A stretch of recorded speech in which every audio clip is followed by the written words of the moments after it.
Yes. The lead Spring Army sends its regards.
Hello, everyone. I'm the Enforcer, and I'm accompanied by Enforcer Matt. And good evening, folks. It's Enforcer Matt, and welcome back to day 1511 of the War News stream. And tonight we have more big news out of the Middle East and also out of Russia as well. We've seen that major explosions have suddenly erupted in Tehran and several parts of the city amid fears of a new attack, and we're not exactly sure what it is, but we have some details about it. We've also seen that the U.S. blockade of Hormuz Strait is being threatened by China still to this day, and also Russia is struck near a nuclear plant, the Zaporizhzhia plant that is, and it appears to be offline and disconnected from the power grid in a very risky scenario. And it's good to see you all once again. And of course, we're going to be covering the past 48 hours of news from around the world, as we have been able to hear significant developments over the past 2 days, most importantly, over the past 24 hours alone. We have been able to hear reports that there are major explosions occurring within Tehran, as we have been able to hear of explosions within western Tehran, eastern Tehran, and also within the area of the Parchin missile complex and military facility to the southeast of the city. At the exact same time, there is a tense standoff ongoing at this moment between the United States blockade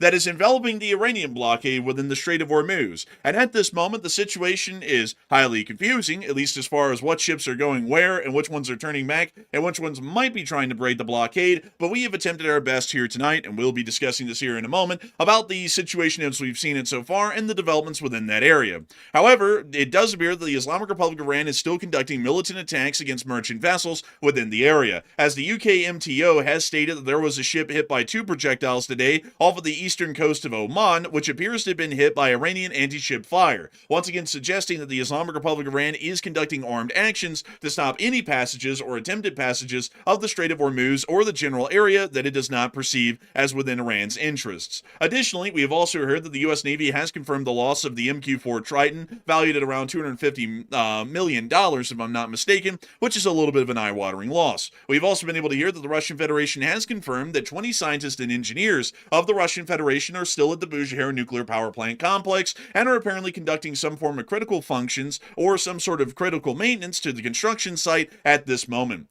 We have also been able to hear of other significant developments within the Strait of Hormuz in greater detail over the course of the day. Not only that, we have seen that the Islamic Republic of Iran has conducted drone attacks over northern Iraq today, with some of those drones being shot down by the French Air Force's Mirage 2000s, which were operational within the region at that time. We've also heard that the Israeli government has now stated that it will be continuing to undermine and overthrow the Islamic regime even if the war ends, and are continuing militant actions against Hamas within the Gaza Strip and Hezbollah within southern Lebanon. A bit of a tongue twister. Additionally, we've also been able to hear that the amazing and illustrious Democratic People's Republic of Korea has announced through the Fat Man, aka Kim Jong-un, that they are willing to actually mediate the conflict between the United States and Iran, as we all know that North Korea has the staying power to negotiate the end of a conflict. We also understand that their destroyer, which ripped itself apart on launch inside of the country several months earlier at the beginning of this year, is apparently now finally undergoing some sort of sea trials at a minimum, and they are trying to make sure that the weapon systems on board, which are most likely corroded with a high amount of salt water due to it being flooded during the time it was capsized right outside the launching dock, is apparently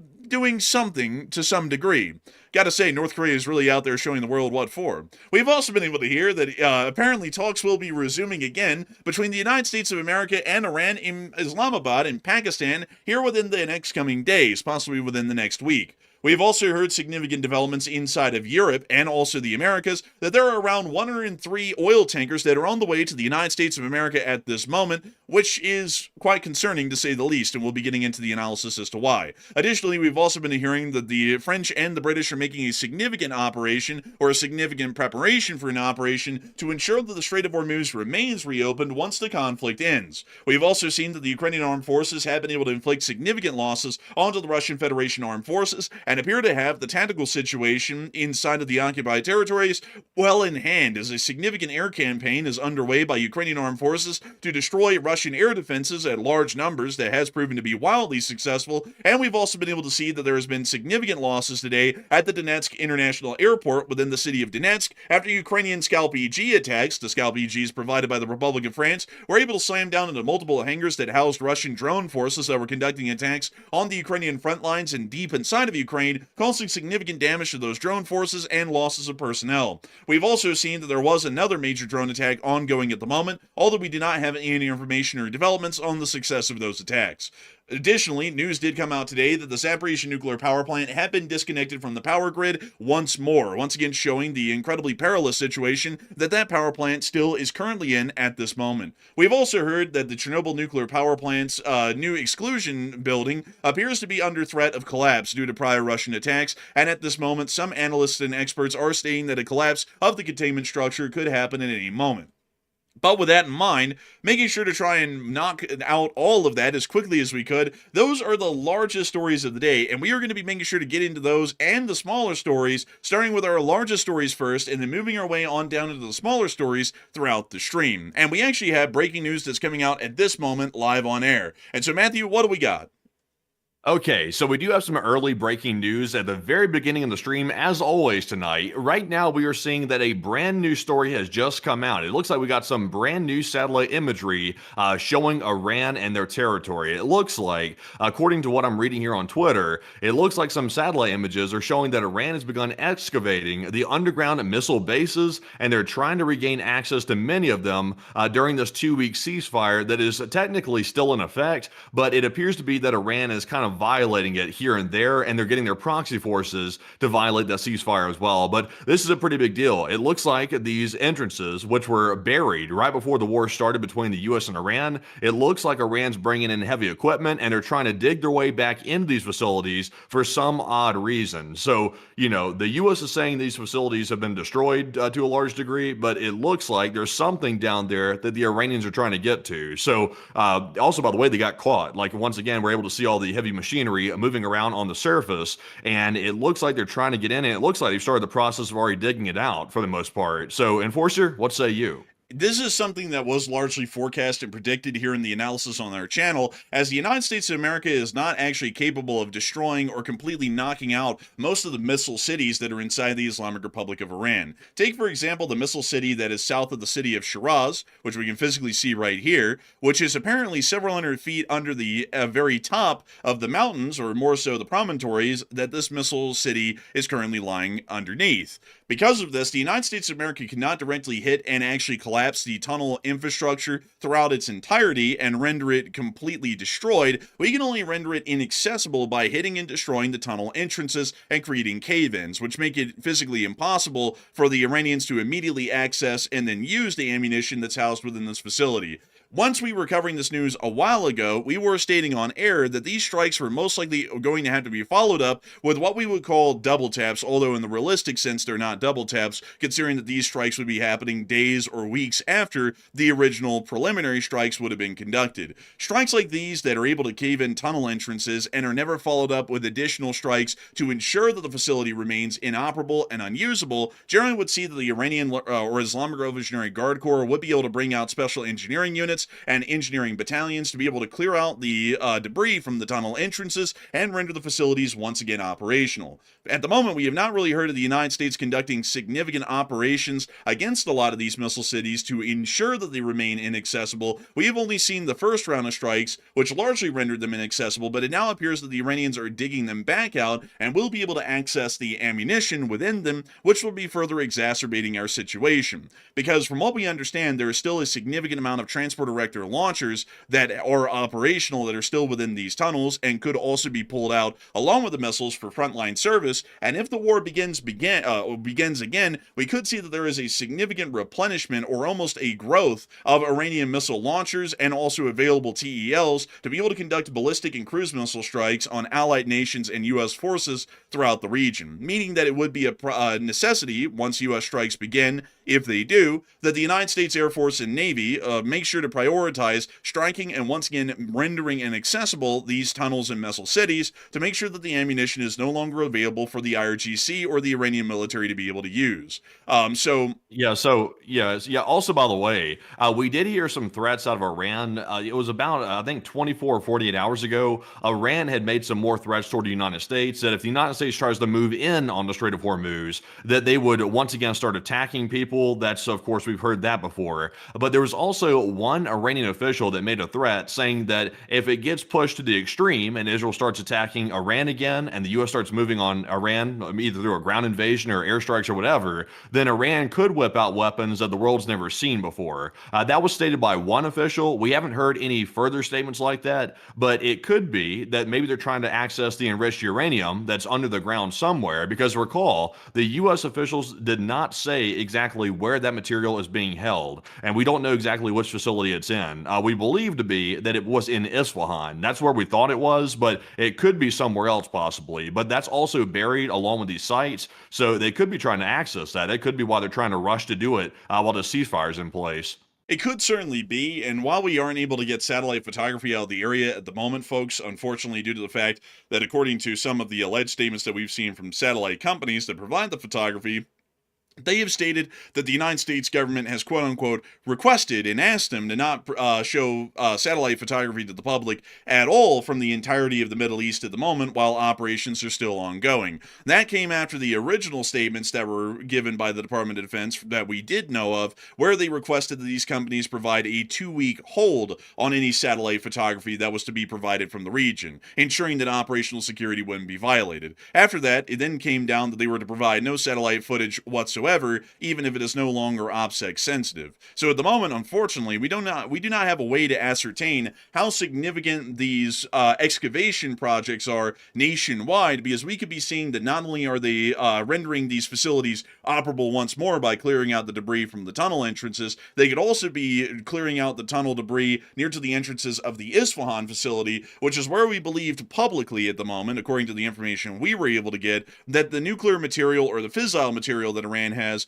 mostly been stored at this point, but then was rendered inaccessible as well due to prior U.S. strikes on that facility. But outside of that, it is time for us to get on into the major breaking news, starting with our largest stories first. And a huge thanks to Enforcer Matt for breaking that news for us here live on air as soon as we were getting right here on the stream. But moving us on from that, it is time for us to get on into the major news that we have over the course of the day, as we have been able to hear that almost right before we went live on air, there has been significant explosions that have occurred within the city of Tehran and the periphery of the Tehran city area. I do want to make it incredibly clear, folks, that before we get into this news, the United States of America and Israel, as far as all information that we have at the moment, has not resumed military actions against the Islamic Republic of Iran over their own territory. So from what we understand, these strikes are not overtly conducted by the U.S. military or the Israeli armed forces. These are most likely explosions that have other originations from them, as we were able to hear that there were significant explosions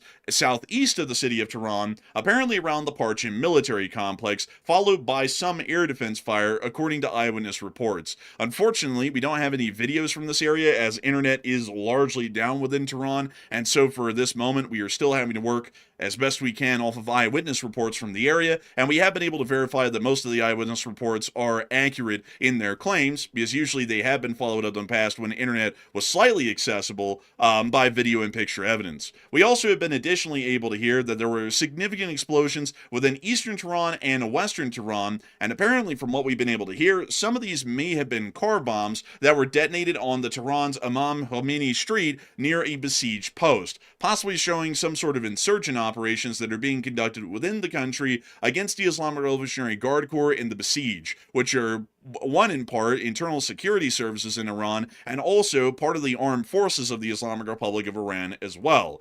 These significant explosions seem to be going on at a far higher frequency, considering that we did hear of 5 explosions at the Parchin complex, and we've also been able to hear of car bombings, or at least alleged car bombings, that have been happening within eastern and western Tehran, generally showing that they're happening on the peripheries of major roadways, including Motorway 5 heading out towards the east and generally towards the Caspian Sea coast, and also Motorway 2, which heads towards Karaj, Kasvin, and then eventually towards Tabriz, which is another significant city within this northern part of the country. This may be suggesting to us that there is some operations around the major roadways in the countries through these alleged car bombings to be able to try and clear the way through these checkposts or render them inoperable, so that way some equipment or personnel of some group might be able to move into the city and conduct further covert operations to try and undermine the Islamic Republic of Iran's security apparatus in the capital to a greater degree. Although at the moment, that's largely speculation based off of the very little eyewitness information that we're getting from the city right now. But at the moment, a lot of people aren't talking about these alleged car bombings that have happened within Tehran near to besieged checkpoints and the major explosions that have simultaneously happened at the Parchin military complex just several miles out of the city to its southeast. And a lot of people are putting in their opinions on this right now. And Matthew, what are people thinking about these operations, and what are you thinking about them as well? All right, so we wish we had more details to give you all about this, but right now it's very preliminary and we have very few details to actually present to you all here on the stream. So all we know right now is hours ago, there were loud explosions heard around Tehran and multiple parts of the city, and some reports claim that car bombs went off, and also the explosions were generally in areas of the city that could house top government officials. So that there appears to be a pretty strong lead with that, but also we heard that allegedly near the Parchin facility, like the enforcer just mentioned, there were also explosions there as well and other parts of Iran itself. So what are your thoughts about what this could be? 54% said it sounds like a covert ground operation, while 26% said it sounds like stealth air attacks, and 5% said it sounds like accidents or maybe just random circumstances. And for me, I would say I'm with the 54%. The most likely option here is this is probably some type of Mossad action against top Iranian officials. That is my guess. Also, if it is a car bomb, that would suggest a targeted hit, in my personal opinion. So we have heard from Israel that they plan on continuing to fight against Iran despite the ceasefire, and I believe they're going to try to do that through covert means, using Mossad and also targeted assassinations that we're likely seeing tonight and we'll hear more about tomorrow. So that's my guess. I've also seen some people say that maybe it's an uprising. I've seen no evidence whatsoever of that. I really doubt it's an Iranian uprising. The Iranian people are largely still hiding out in their houses for the most part, and they have not come back out to oppose the regime, at least in a large way. But Enforcer, what say you? I would have to say that I would be with the 54%. That sounds a lot like covert ground operations, due to the fact that it does appear that these explosions would highly unlikely be stealth air attacks, due to the fact that that would require some significant aerial operations once again by the U.S. or Israeli armed forces. And not only that, we would largely start to get confirmation at some point, especially now knowing that Majids can spot and identify F-35s in the air in the day and night, that they may be identified and then announced by the Islamic Republic of Iran that they are under attack if they were able to visually spot them. Whether it be day or night, they generally can, from what we can tell, at least visually. So for that reason, I would highly rule out the idea that these are stealth airstrikes. There is a possibility, but fairly unlikely at the moment. And I would have to go with the idea that this may be some sort of a covert ground operation, but from who, it would be hard to say. There are a significant amount of groups, not just the United States and Israel, that are operating inside of the Islamic Republic of Iran, including some of the Kurds within Western Tehran. We also have a significant group of minority populations throughout the rest of the country, including the Balochistan people who live within the southeastern part of the country, which also could conduct car bombings as well. In general, in terms of the technological and material expertise needed to conduct car bomb attacks, it's incredibly low, meaning that the barrier to entry is wildly low, which greatly increases the amount of suspect groups that could be involved. If we said that it was a JDAM coming from 30,000 feet up, well, it would narrow it down. It's either the U.S. or Israel. But the fact that it sounds as though it's car bombings would give us, at least within Tehran, gives us a fairly clear idea this could be just about anybody at the moment, and it could be a group that is aligned either with U.S. or Israeli interests, but isn't directly the United States or Israel itself. They could also be trying to knock out besieged posts near to key highways and checkpoints on major roadways within the city to be able to try and clear them out for traffic that might be trying to smuggle in further weaponry or even agents to be able to help their operations, whatever group this is, inside the city. As far as the explosions in Parchin, however, it would be pretty tough to say what exactly is causing those.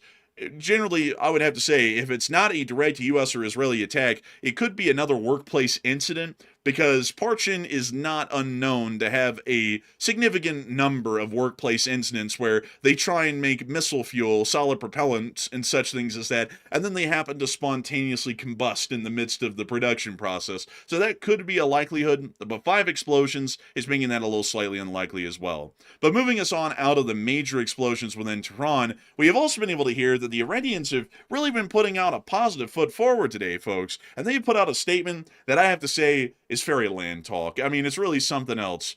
Let me read y'all this statement. I got a good laugh out of this one earlier today. Iran says it established alternate trade routes through Russia, Central Asia, and China, claiming any blockade will backfire and become America's biggest regional mistake. Now, while the... Wait a second. What?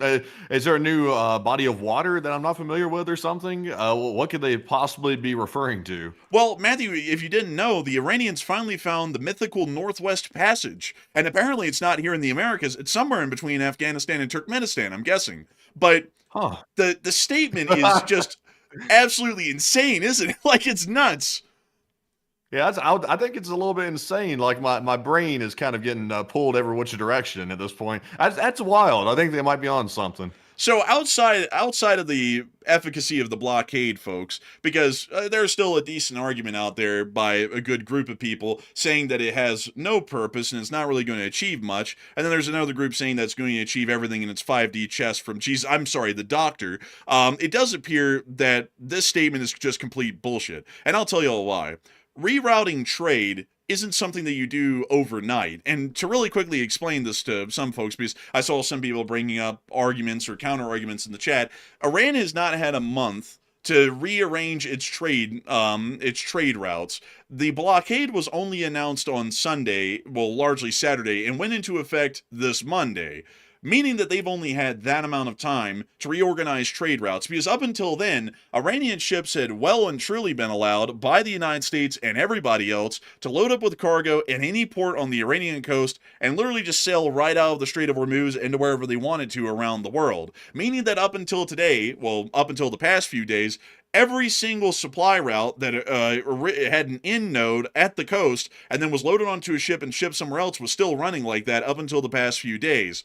Not only that, The statement that they literally just did that overnight is absolutely ludicrous, because they would have to take all of the cargo, the millions of tons of it, mind you all, of every type, that is currently along the Iranian coast, and ship it across the nation, over land, which is exorbitantly expensive compared to shipping, all the way up to the Caspian Sea, and then ship it over to Russia, and somehow Russia would then have to forward that, in their failing economic state, all the way across their country to China or elsewhere. Or the Iranians are stating that they're taking one of the other options, which this becomes incredibly funny.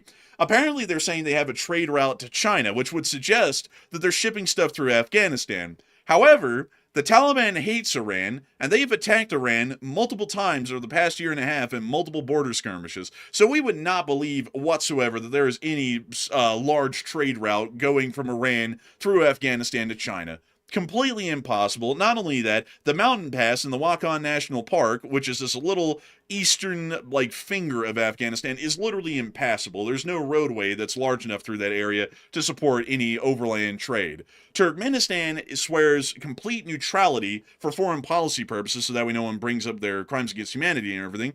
And so they're definitely not going to help out Iran in circumnavigating U.S. trade, because that would get the eyes of the U.S. on them, which would completely break their foreign policy initiative that they've been keeping up for about 30-something years.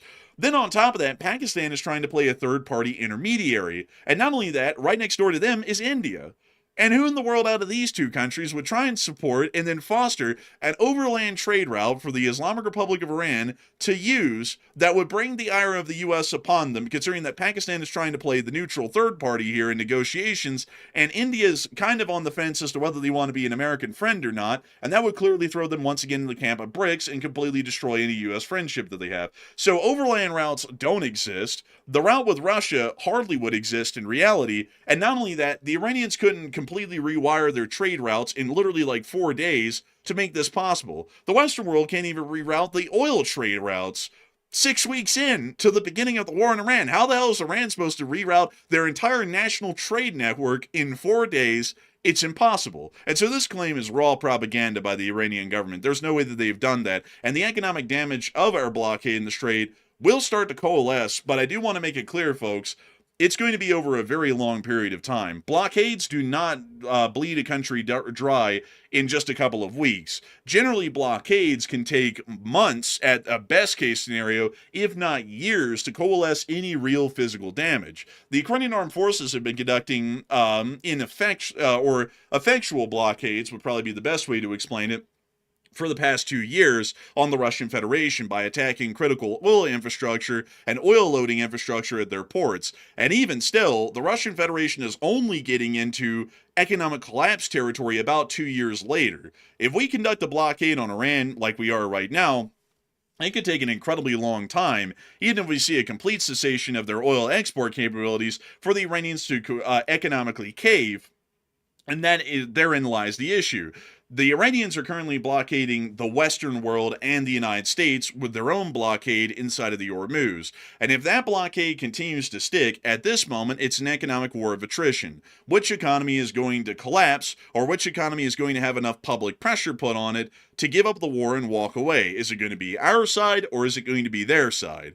And right now, or it's going to force a military confrontation, one or the other. It could be that one economy has to attrit, meaning it has to collapse before the blockades actually come to an end. Or it could be maybe something a lot quicker than that. Like, let's say China does not like this blockade and it's starting to affect China's economy way too much, and they decide to do something militarily against the U.S. blockade. That could bring a quick end to it, possibly, unless the U.S. wants to go to war with China. That could bring an end to it. Or if the U.S. gets tired of waiting, they could decide to do a ground operation like we've been talking about before, because they certainly are moving in enough assets to pull off a ground operation. Now, granted, like we've said before multiple times, it would be highly risky, but the ground assets are moving into place to actually pull that off. So, me personally, I have a feeling that a military response might be the first thing we see before we ever see an economy, either the Iranian economy or the U.S. economy, ever come to a major issue where there could be a collapse. We'll probably see a military action way before then. We probably will, and that's also another thing that I hadn't gotten to that point, folks, Matthew brought up very expertly, is that a military confrontation could end this all. But if it remains, and the situation is right now where there isn't any direct military confrontation, right now we're playing the game of who is going to last the longer than the other economically, us or them. And I have to put this out there, folks, that Iran is a dictatorship, and we've already seen that they will use any amount of violence necessary to quell any unrest in the public, including their massacres of 40,000 citizens in early January, which would give us an idea that they would be able to fare an economic collapse, which they've already suffered before this war, somewhat decently, and would be able to probably wait it out probably for an entirety of 2 years until they just economically folded, regardless of how ideologically driven their government is.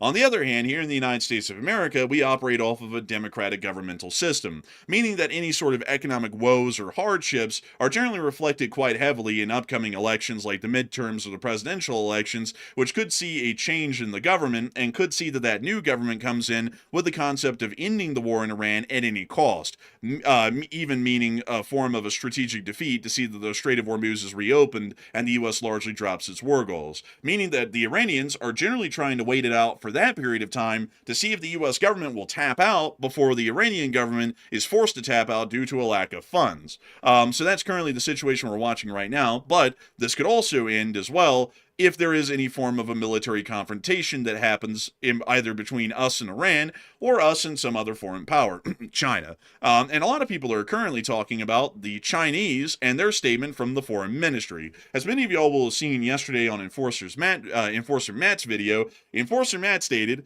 that the Chinese foreign ministry had announced that they were condemning the U.S. blockade of the Strait of Hormuz and considered it to be a violation of international law, and that they were going to be responding significantly and not respecting any form or any part of the U.S. blockade. And a lot of people are starting to wonder what is going to be happening as a result of that.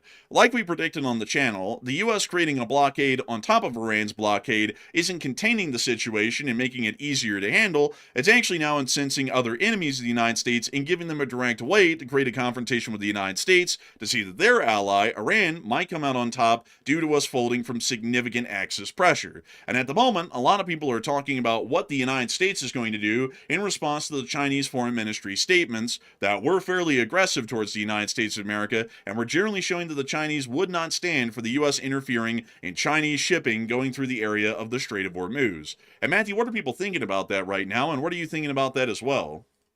Okay, so as it stands right now, the U.S. blockade on the Strait of Hormuz is in effect, but there is a catch to it, though. Originally, the U.S. officials said they were going to blockade the entire strait. That was reversed about 14 hours after that was announced, and now the blockade is only blockading ships trying to go to and from Iranian ports only. So if there's ships going through, they're leaving from like a United Arab Emirates port, they will be allowed through as long as they do not go through Iran's toll booth and pay Iran the $2 million fee to transit through the Strait of Hormuz. So the U.S. blockade consists of about 15 U.S. warships. It includes an aircraft carrier, some attack vessels, I believe a destroyer or two. It's a full-on blockade, so it is a real deal, like I went over in the short war video the other day. But the catch is this, though. Like we predicted, China was very quick to jump in and confront the United States, at least for now, diplomatically, about this blockade. So what is China going to do about this? Now that this blockade's in effect and Chinese ships appear to be getting turned around and not being allowed to pass the blockade, what is going to happen? Because China is making some pretty strong warnings,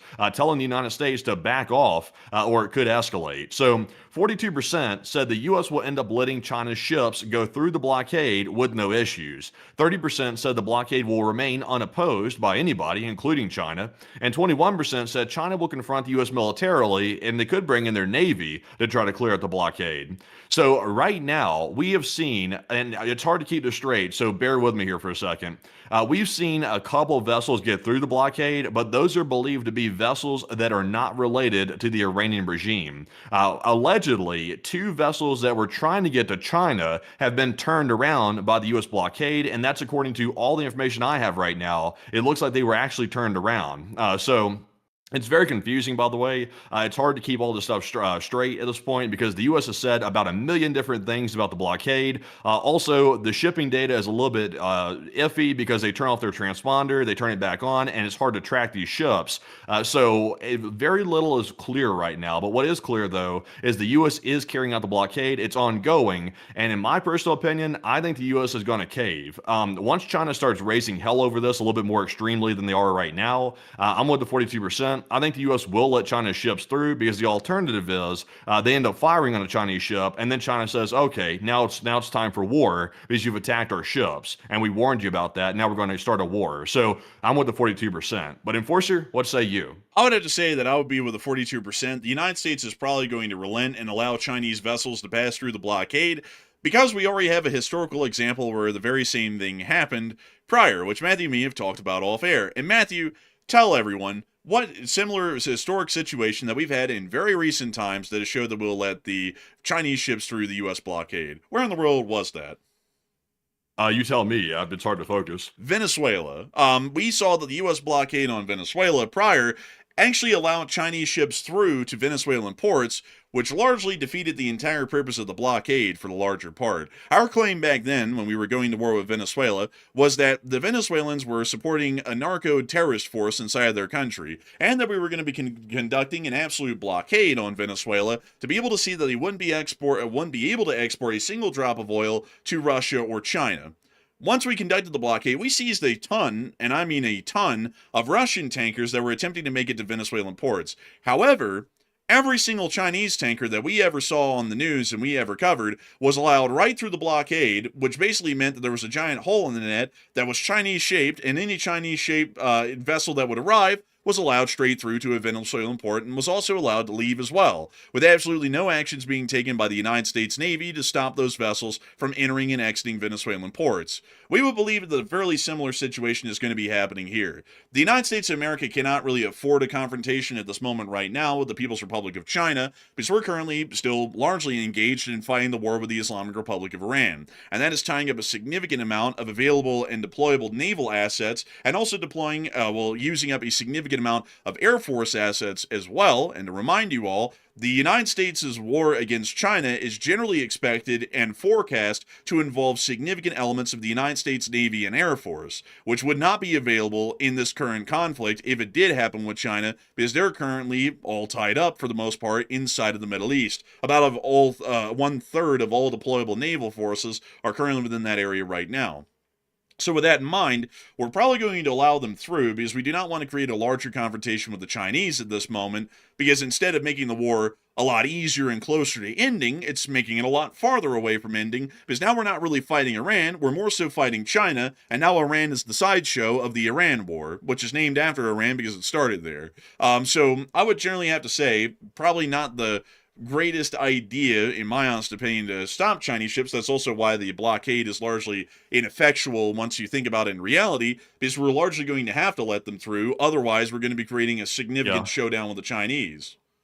Yeah, also, by the way, I find it very interesting because, I actually got into several debates today with several different people on Twitter about this. I have the tweets to back it up, by the way, as well. We even went over this live when it was announced on Truth Social. Originally, when there was an announcement of the blockade of the Strait of Hormuz, the announcement was that the entire strait was going to be blockaded. They said all the ships were going to be stopped, and it would be an all-in, all-out type of situation that they were going to be running through. So that was what was said. And in fact, here it is right here. You can see right there, it says the U.S. Navy will begin the process of blockading any and all ships trying to enter or leave the Strait of Hormuz, and at some point we will reach an all being allowed to go in and all being allowed to go out basis, but Iran has not allowed that to happen by merely saying that there will be a mine out there somewhere. So that's what the original statement was, but it was it was later in the evening, like this post right here you're looking at was posted in the morning of April the 12th. Later that evening, around, I think it was like 8 o'clock at night or something like that,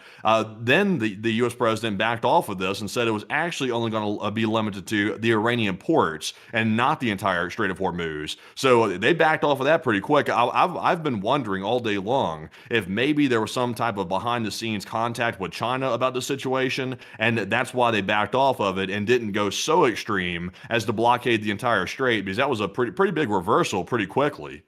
It is a fairly big reversal, and that's also something that we have to make clear as well here on air tonight, is that the U.S. posture on the blockade has changed loads within the past 30, really the past 48 hours, to the point that it's become incredibly hard for people to track. Because the original statement was is that we were blockading any and all ships trying to enter or leave the Strait of Hormuz. And it was going to be that way indefinitely. Then it was changed afterwards from this statement to we were only going to be stopping Iranian ships and other ships that were doing business at Iranian ports from entering or exiting the Strait of Hormuz. And now at this point, here again, it's been changed, and this was changed earlier in the day, to where we were only going to be stopping vessels that were leaving Iranian ports that were attempting to exit the Strait of Hormuz. So we have seen that this has been talked down a whole lot, really, over the past 48 hours, from we're stopping everything from entering and exiting, to we're not stopping them from entering, we're just stopping them from exiting. Actually, no, correction, folks. We're stopping everyone from going in and out. Actually, we're going to be allowing people to go in if they're on our side. And now we're saying, well, actually, we're not even stopping Iranian ships either. We're only stopping them if they're leaving from an Iranian port, and then we'll try and stop them there, or stop them from leaving, or seize them, or whatnot. So it's been talked down a good bit from the original statement that was made by the president, which we're quoting right there.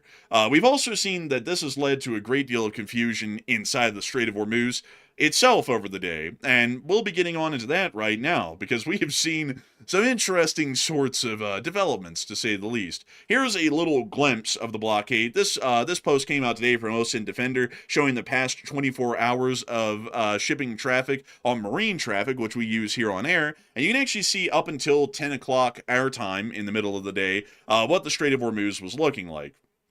And as we can see, decent amount of Chinese named and Iranian named vessels moving through the area, but not really a lot more. Also, there's an important one right here, which is the Rich Starry, which you can see right there, which becomes a focal point of our conversation and news here in a moment on the Strait of Hormuz. Because this vessel, from what we know, is largely Chinese in origin, and appears to have been heading towards a Chinese port, but its original port of departure within the Middle East was actually from the United Arab Emirates. I believe it was at Sharjah port, if I'm not mistaken.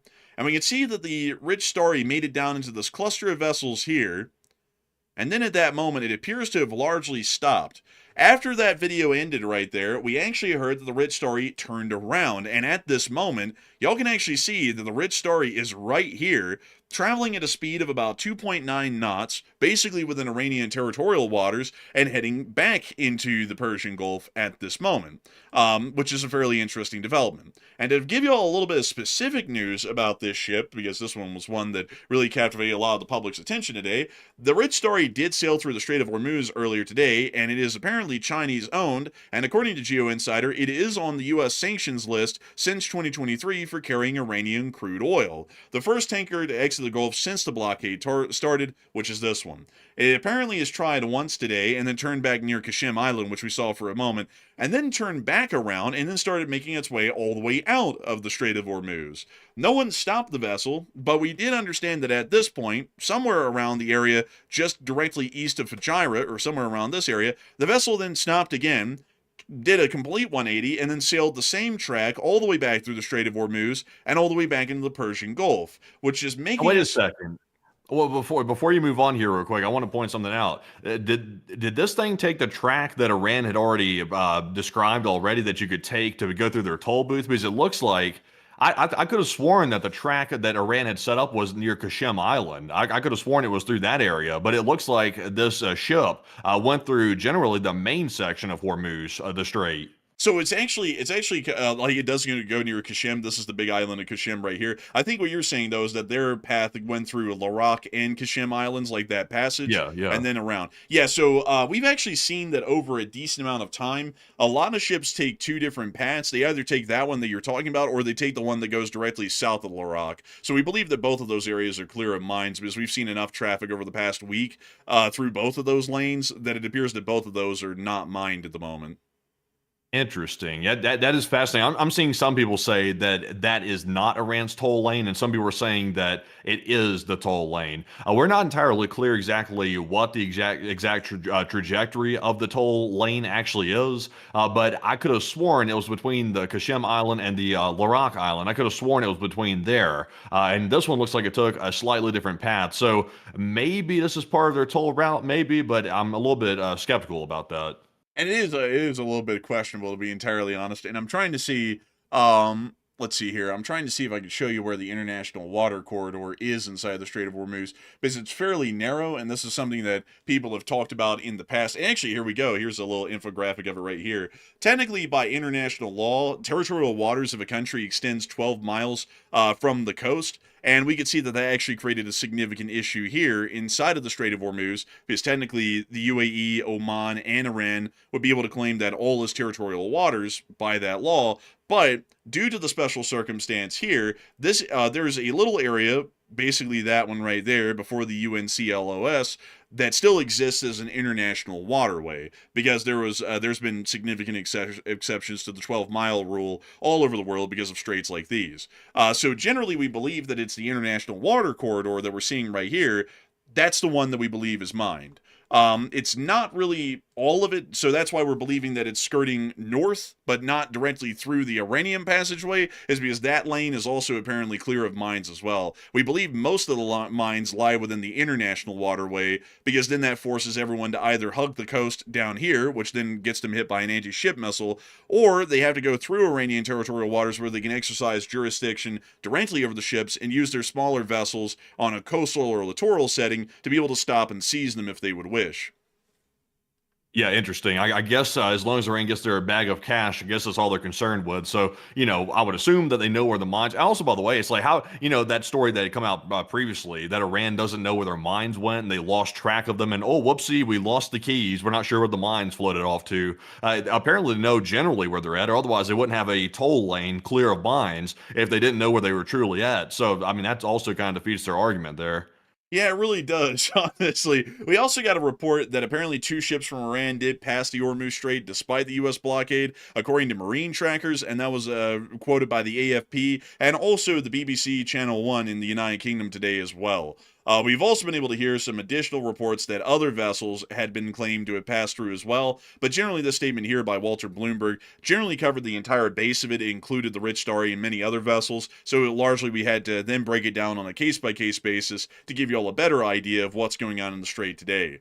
Meanwhile, we did get to hear that CENTCOM published a statement earlier today at 11:21 a.m. that no ships had made it past the blockade, and they have not changed that statement since then. We also heard the direct statement by U.S. Central Command of what their actions are going to be in this blockade at the moment. And here's the statement by Central Command. More than 10,000 U.S. sailors, Marines, and airmen, along with over a dozen warships and dozens of aircraft, are executing the mission to blockade ships entering and departing Iranian ports. During the first 24 hours, no ships made it past the U.S. blockade, and 6 merchant vessels complied with directions from the U.S. forces to turn around and re-enter an Iranian port on the Gulf of Oman. The blockade is being enforced impartially against vessels of all nations entering or departing Iranian ports and coastal areas, including all Iranian ports on the Arabian Gulf and Gulf of Oman. The U.S. forces are supporting freedom of navigation for vessels transiting the Strait of Hormuz to and from non-Iranian ports. We've also been able to hear as well that they made an additional statement, which I'll read you all here as well. And this was the infographic that they put attached to their original statement on CENTCOM. Here's the overview. No ships allowed in or out of Iranian ports. The blockade is being enforced impartially against vessels of all nations. Freedom of navigation remains for vessels transiting the Strait of Hormuz, except for ships entering or exiting Iranian ports. And then they reported that over the first 24 hours, no ships had broken the blockade, and 6 had been forced to turn around. In the midst of all of that, before we get on into our poll here, because we actually have a pretty significant one at the moment right now, in the midst of all this that went on today, the Iranians actually did target and hit another merchant vessel as a bulk carrier just about 50 nautical miles east of the coast of Oman was struck by 2 unidentified projectiles in the Gulf of Oman, according to the UK MTO. This apparently suggests that even in the midst of all this, the Islamic Republic of Iran is still conducting limited attacks against commercial shipping within the larger area. And this one was actually quite exceptional, considering that it was basically at the mouth of the Gulf of Oman and almost inside the Arabian Sea where this bulk carrier was hit today. But nevertheless, we can largely confirm that at this moment, the Iranians are still attacking commercial shipping, meaning that really any vessel within the Strait of Hormuz right now could still well be within jeopardy of being hit by Iranian missiles and drones and forcing the crew to abandon ship and leaving the vessel adrift, largely as a loss at that point after a singular hit or several hits. And a lot of people are currently talking about the U.S. officials now saying that the blockade only covers ships that are coming from Iranian ports and not the entirety of the Hormuz Strait like the statements made prior would suggest. And Matthew, what are people thinking about that, and what are you thinking about that as well? Okay, so now that we're hearing that from U.S. officials, like the enforcer just mentioned, that they backed off the original claim that they were going to blockade the entire Hormuz Strait, they backed off of that tremendously, and now CENTCOM says they are only blockading ships going in and out of Iranian port, and that's going to be it. So a much more limited blockade than we were previously told about. So why is that the case? Why did they back off? And it looks like 49% said there was probably threats from China behind the scenes toward the United States, and that caused the U.S. to rethink their very extreme plan. While 33% said CENTCOM likely advised the president differently, and that's why all of a sudden it changed later that evening. And 8% said it seems like a misunderstanding, and maybe there's some wording issues or something like that. So overall, my speculation is I think that maybe China might have sent some threats behind the scenes. That's my guess. And also, it could be that maybe CENTCOM got ahead of that and told the president, hey, look, we can't blockade the entire strait because that's going to mean we have to stop every single vessel that's trying to go past the blockade, which can be friendly ships, it can be enemy ships, and it could be Chinese ships, worst of all. And if they try to run the blockade, we're going to have to do something about it. And that could mean an act of war against China. And that might be why they changed their mind. But ultimately, though, I think the crux of the issue is the main issue is China. That they're trying to play a very tightrope situation, a tightrope game here, where they're not trying to piss off China directly, but at the same time, though, they're trying to hurt the Iranian economy, which is a very fine line to walk, by the way, because obviously a huge amount of exports from Iran are heading to China. So you really can't successfully blockade Iran without blockading China. So that creates a pretty big issue. But Enforcer, what say you? I would have to say that generally, I think that it changed for that reason, but I also think it changed because the original statement, which let me go and get it again, folks, because I just want to make sure that we quote it correctly from the doctor. I have to make that clear. He's a doctor, of course, healing people and all. But let me go get the statement here really quickly, and let me read it off to y'all again, so that way I can give you all an idea of what was originally said and then what we're working off of. So here's the statement again. The United States Navy, the finest in the world, will begin the process of blockading any and all ships trying to enter or leave the Strait of Hormuz. This was a total statement. Like, it's a statement made in its totality. No ships of any type would be allowed to enter or leave the Strait of Hormuz, no exceptions. So this would suggest, and this is an interesting one, that we would also be screwing over our allies, the United Arab Emirates, Qatar, Bahrain, Saudi Arabia, Kuwait, and Iraq, or at least economically aligned nations with the United States, from shipping anything out of the strait in the meantime in this blockade.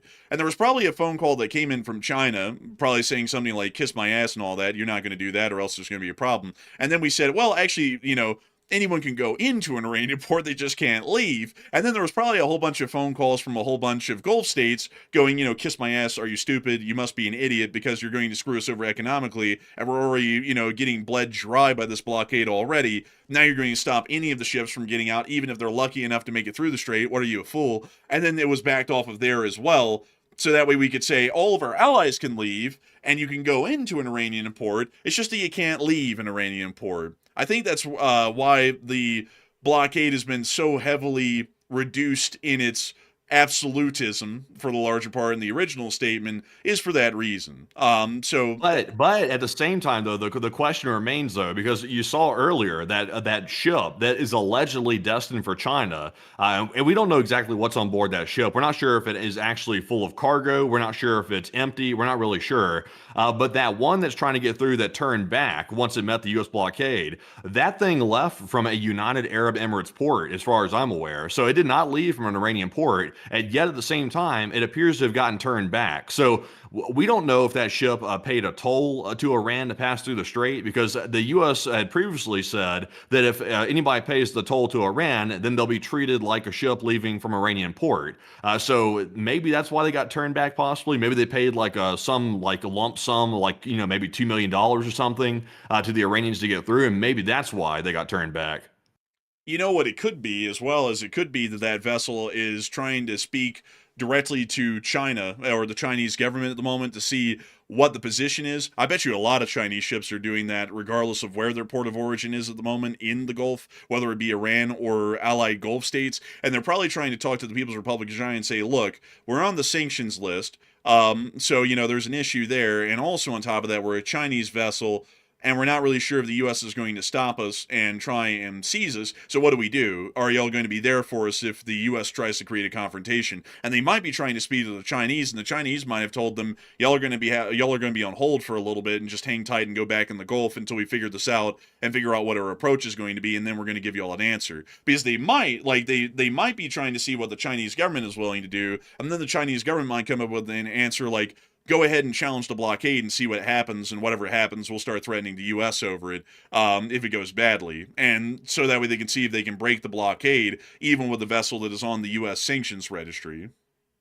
Yeah, I think it's coming though. I think whatever happens with this blockade right here, I think it's coming. China is going to try to test the U.S. resolve, because obviously it's in their interest to do so, because right now the U.S. is blockading all kinds of ships, and it could be blockading Chinese ships from the looks of it. So, China's probably going to test it. They're probably going to do kind of like a Russia, where Russia occasionally probes NATO to see what their resolve is. I think China might try to do that here, and I'm waiting to see what that's going to be, because China yesterday, they were very quick to jump into situation. Like, they were immediately putting out statements saying that the U.S. better back off, or there's going to be problems if they keep interfering. So that was very quick. They literally did that just like 2 hours after the blockade started. And, to me, that indicates China's taking a very active situation, a very active role in this whole blockade, which could lead to a head pretty quick. I would have to say it certainly will probably lead to a head really quickly, because the Chinese also would like to see that the United States loses face on the world stage. And if they are able to break the U.S. blockade, either with the sanctioned vessel, the Rich Starry, or any other Chinese vessel that's coming from an Iranian port, at that point, they're once again making the United States lose a lot of face in the diplomacy and foreign policy world, by making the United States look like they don't follow through with any of their wordage. No matter how big and strong it sounds, it just completely falls apart once it is put up to any scrutiny or a direct confrontation, which once again will work towards China's interests, as that might make a lot of countries within the Middle East, for example, go, man, sticking with the United States is basically being up the creek without a paddle, because they might not be there for us in the future if we need them. And not only that, they've kind of screwed us over at this point because of the war and the blockade. So we might actually want to jump ship towards the Chinese, because the Chinese would be able to guarantee us stability in the region, generally calm the Iranians, or at least threaten them if they did anything crazy to us again, and also make sure that we don't have to deal with an ineffectual nation in foreign policy like the United States at that point. And that could be how the Chinese are definitely trying to game this whole thing out at the moment, to try and make us look even weaker on the global stage. So with that, I hope that does address that the best I can, at least from my analysis side of things. And I also had to say, folks, that this blockade is one that is of poor principle, because at the moment right now, folks, just to remind everyone, we're not trying to go down economically and then try and bring Iran and everyone else in the world down with us.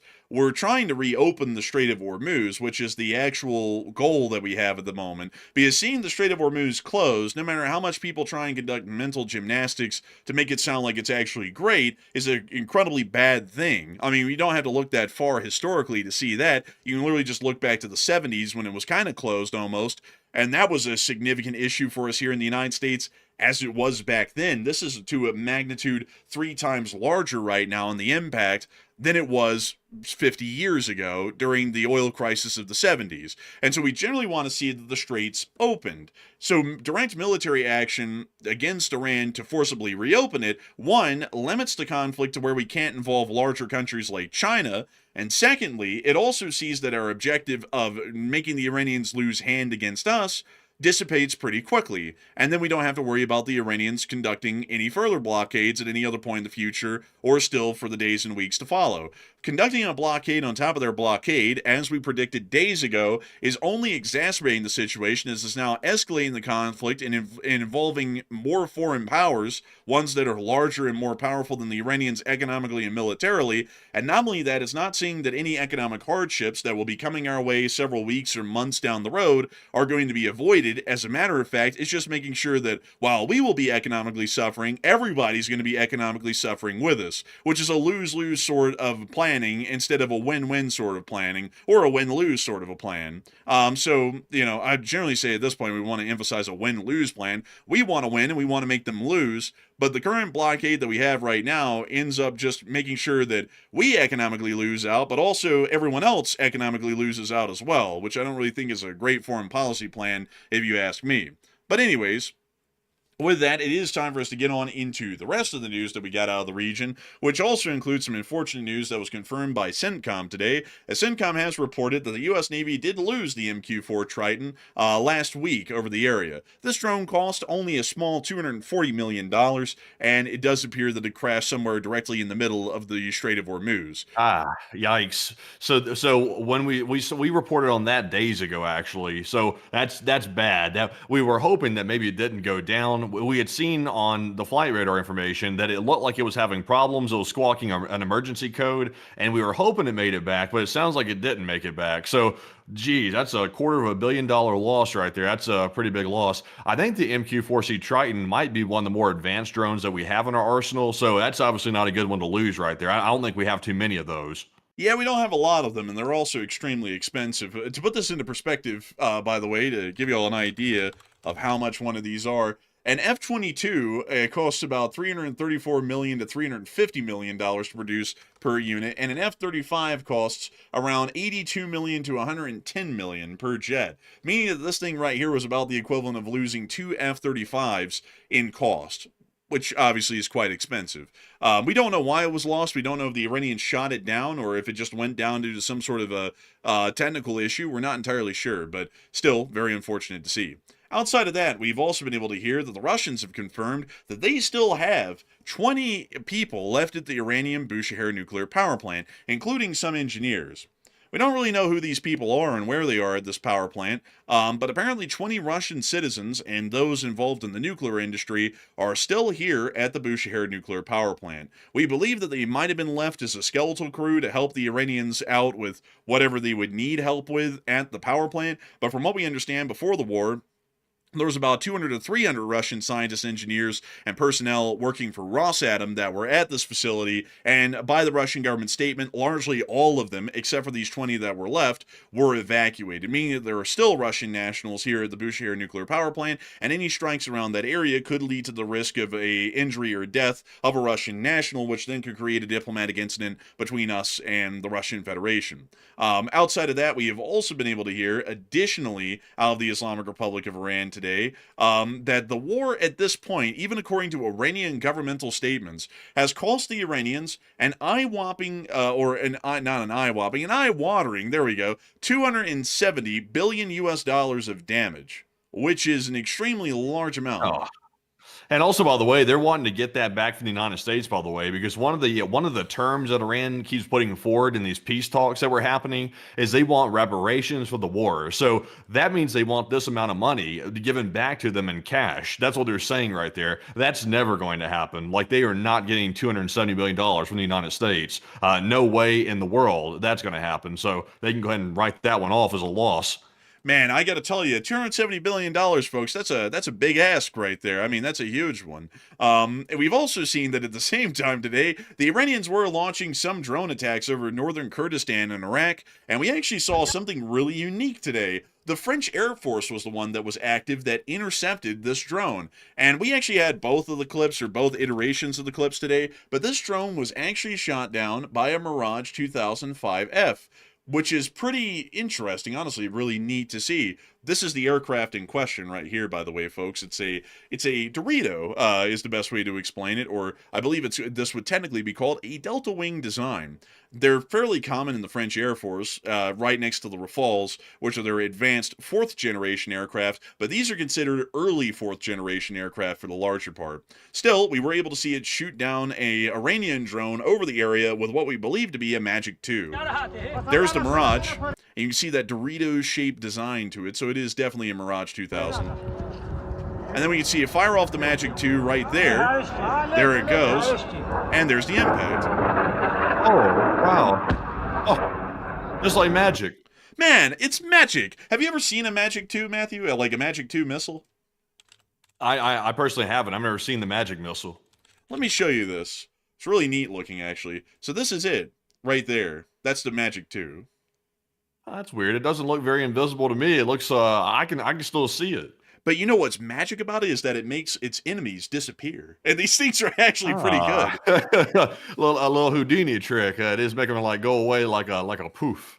Yeah, it's a really neat missile. Actually, right here, it looks like DCS World actually was comparing the AIM-9 to the Magic 2. And what's a little interesting about this, folks, a lot of people wouldn't know this because, you know, usually foreign arms producers don't really get a lot of credit. But it's actually believed, at least from publicized statistics, that the Magic 2 is actually more maneuverable than most AIM-9s, possibly even the AIM-9X, from what we know publicly, due to how its front stabilizers and also control surfaces are rigged. It actually allows for it to have better control in the air and also conduct higher G turns, meaning that technically for a dogfighting missile, which is what these are because they're only fired at close-in ranges, the Magic 2 would actually be able to pull off a tighter turn and hit a target at a greater angle than most AIM-9s would be able to, like the AIM-9, I believe it's the AIM-9M and the AIM-9Xs that are most commonly used within the U.S. Air Force and most Western countries that buy U.S. missiles to this day. So, got to give credit to the French. They got some very good missiles to go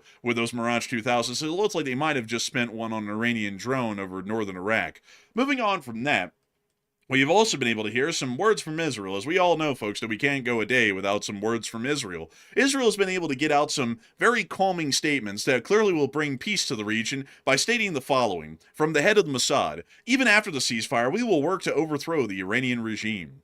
Ah, that's great. like, I gotta say, I agree with the sentiment, but at the moment, it looks like the U.S. is trying to force the Iranians to eventually, you know, end the conflict at this point, or at least reopen the strait. And in the meantime, it looks like the Israelis are going to keep making statements to incense the Iranians to where they might be willing to keep this going a lot longer than they would need to, knowing that Oh, go ahead. I was just butting in here for a second when you get done. But it appears that they're going to be trying to keep the conflict going for as long as they can, which might, you know, keep the whole thing rolling a little bit longer. But what do you got there, Matthew? It seems to be, with Mossad making that statement earlier today, and then we see a whole bunch of explosions, you know, mysteriously go off in different regions of Tehran, the capital, where the government officials are hiding. It seems to be that's probably connected. And also, that was our speculation earlier, that it could be Israel trying to do targeted assassinations. I mean, they even said in the statement, they said they're going to overthrow the Iranian regime, which would include, you know, most likely assassinations, as we've seen in the past. So that's probably what's going on. I would have to agree. I think that might actually be the case. Additionally, we also get to see that the Israelis were clearing out Hamas tunnels today inside the Gaza Strip. As we can see here in this field of debris and rubble that was once a town, it appears that they were clearing out these tunnel networks. And just look at them go.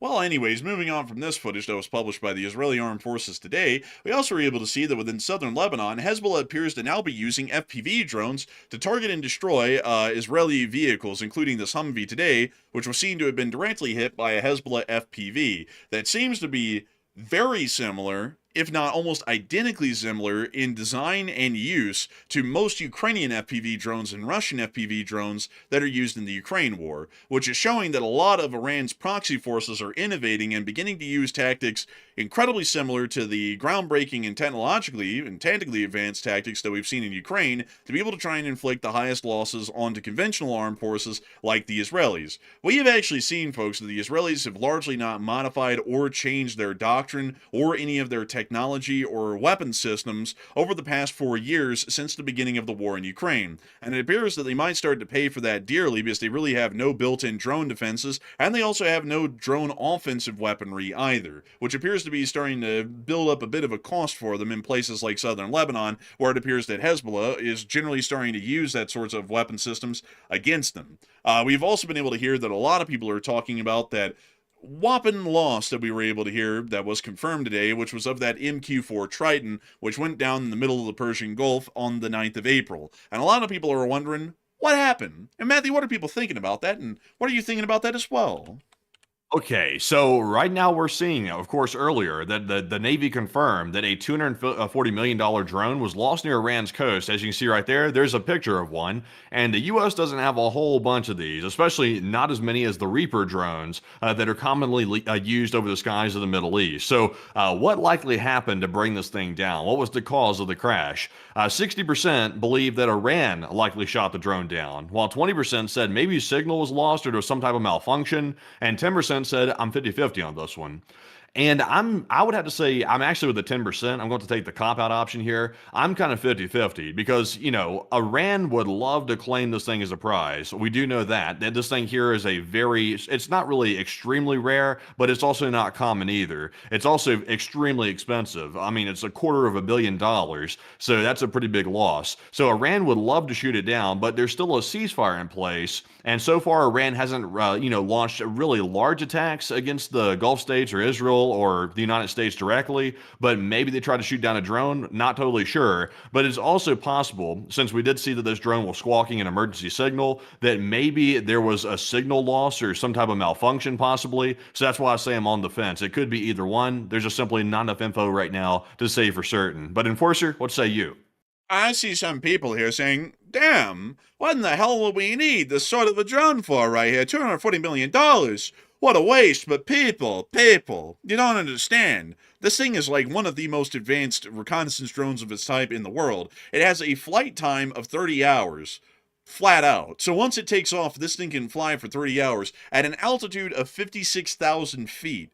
Do y'all know what the field of view is at 56,000 feet? You can look out into the distance hundreds of miles. You could look out almost 600 miles away, meaning that a Triton right now over the Persian Gulf, if we were to measure the distance from there, if it was able to look 600 miles inland, would almost be able to look straight at Tehran almost and see what's going on there as long as the skies are clear. And we also believe that it has the optronic systems to be able to look through cloud cover and everything else, meaning that this thing is a giant eyeball, and it allows us to see a whole bunch of stuff in real time that we really wouldn't be able to see most other ways, even by satellite in a real-time feed like that, that's continuous and isn't requiring anything beyond what satellites can provide. So this thing is quite the piece of equipment, to say the least, and losing one of these isn't really great either, because we only plan to have about 60 of these in the entirety of the armed forces, meaning that right now, today, we lost at least 2% of the available MQ-4 Tritons that we have in the entirety of the armed forces.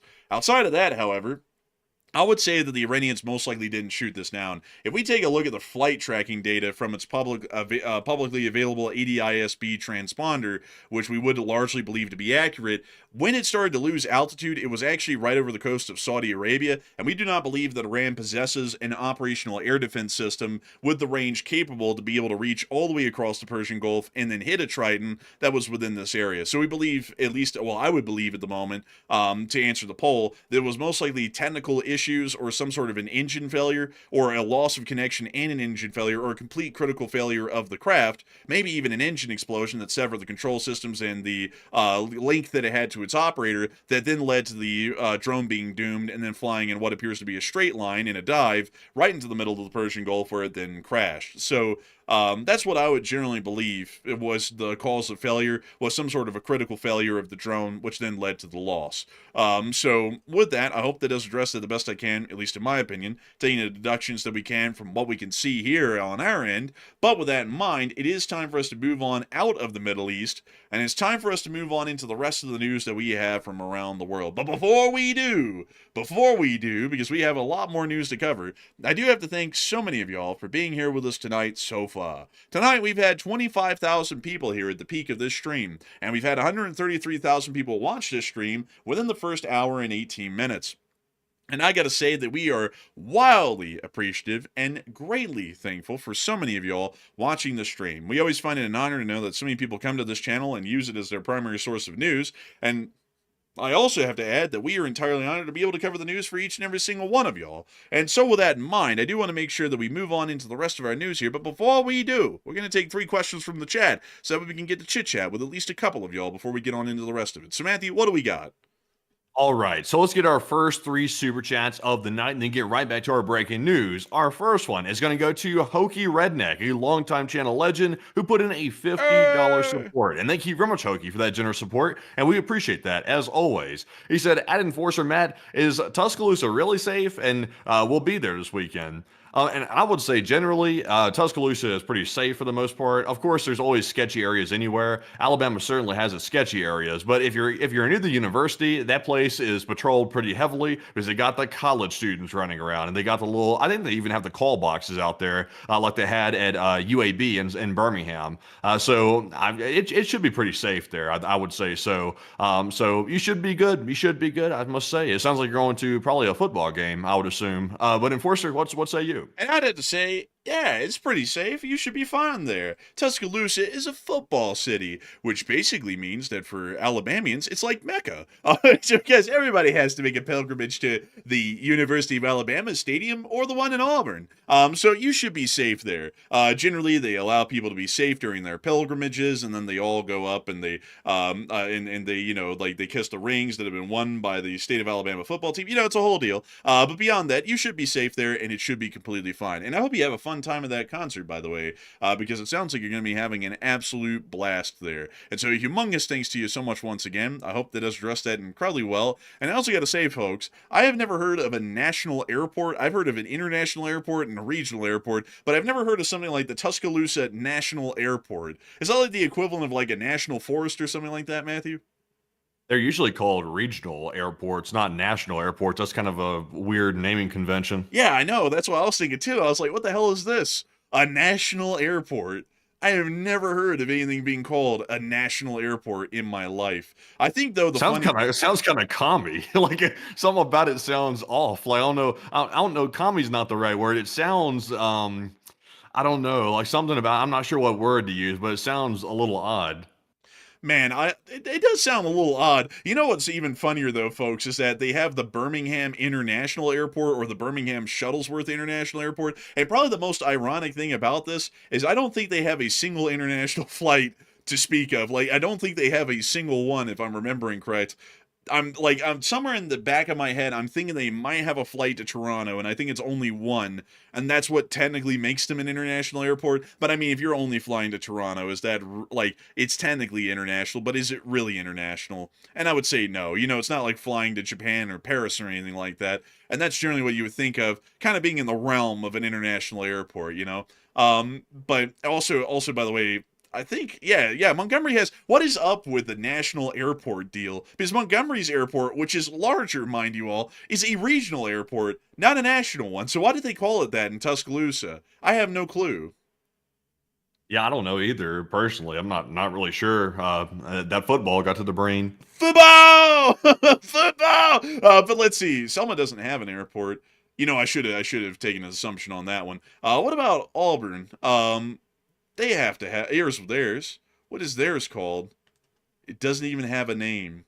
Well, I guess that is what it is. But still, a humongous thanks to you once again for support, Hokey Redneck, and helping this channel to keep it running. And I hope you have an absolute blast. And also, I hope you have a fun time riding the Crescent as well, because I know you're not taking the plane, you're taking the train, which I honestly think is a respectable thing. But a humongous thanks to you so much once again. And with that, we are on to the next one. We also have a $50 support from Chris Feilbach yet again. And thank you very much, Chris, as well, for that generous support. He said today's orb of the day is, let me pull this one up first. That's the definition. Let's see here.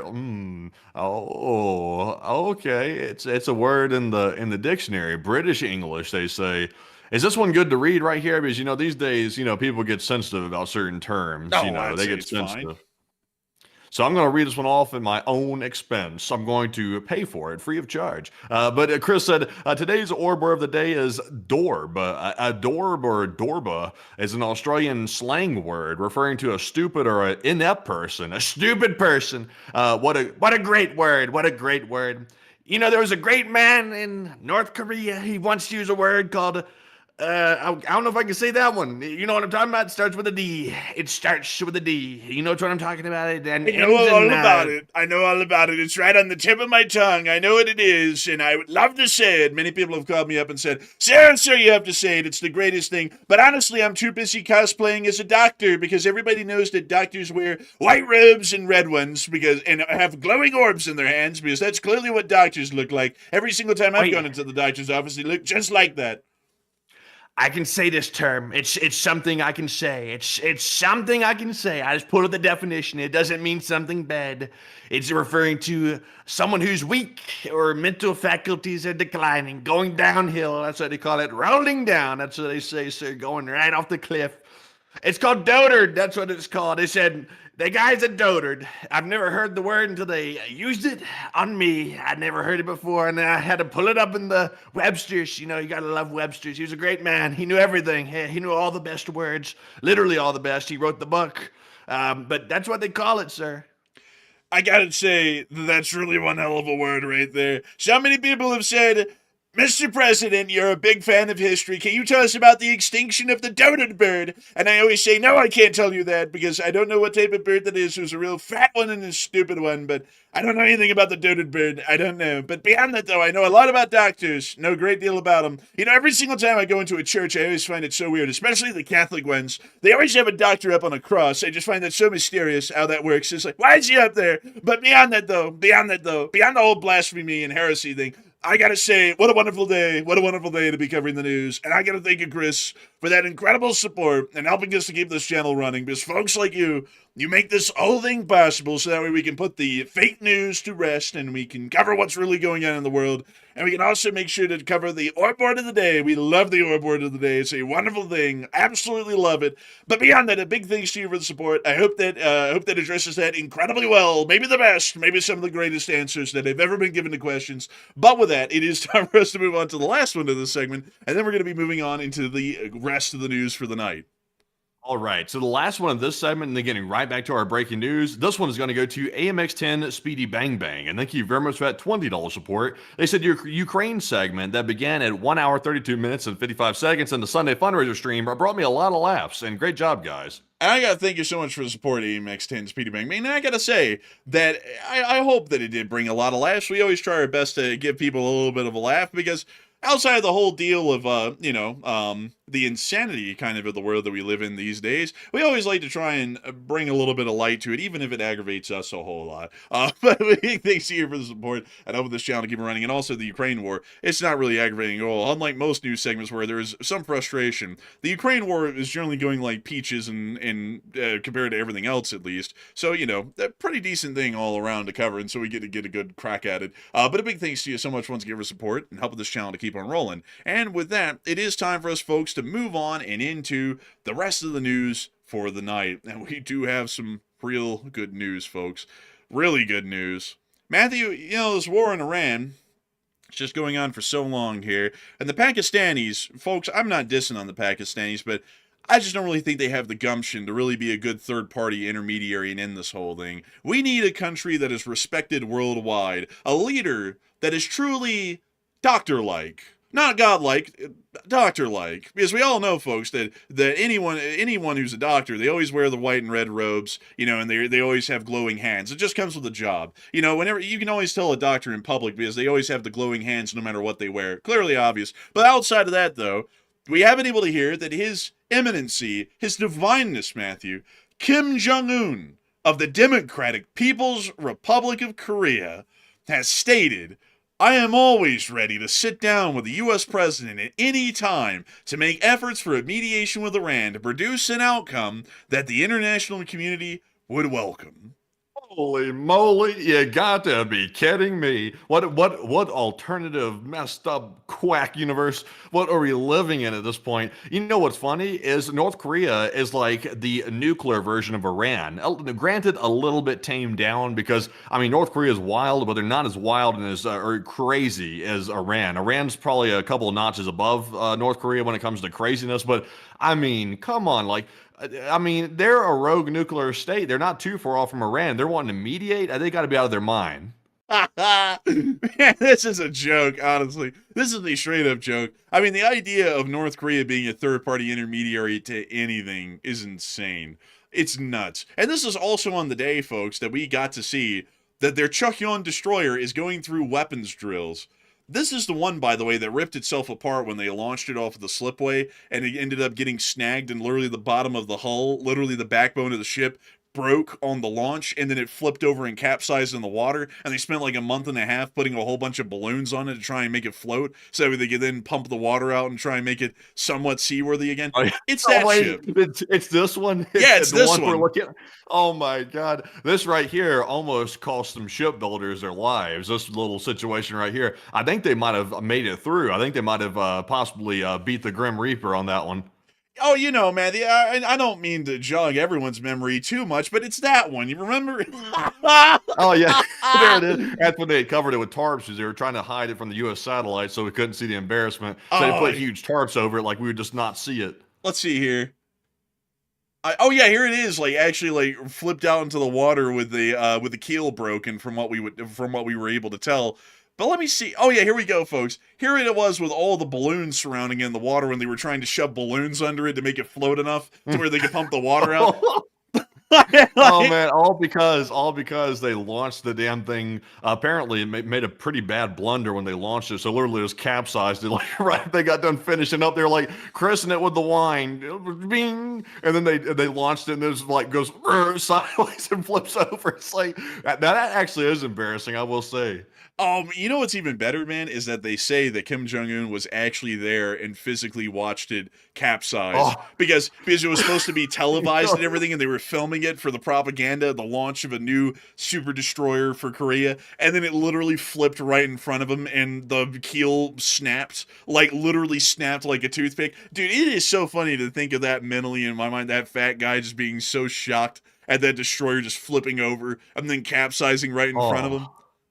I would not be surprised if he literally pointed at some people and they went off in handcuffs or something like that. I would not be surprised.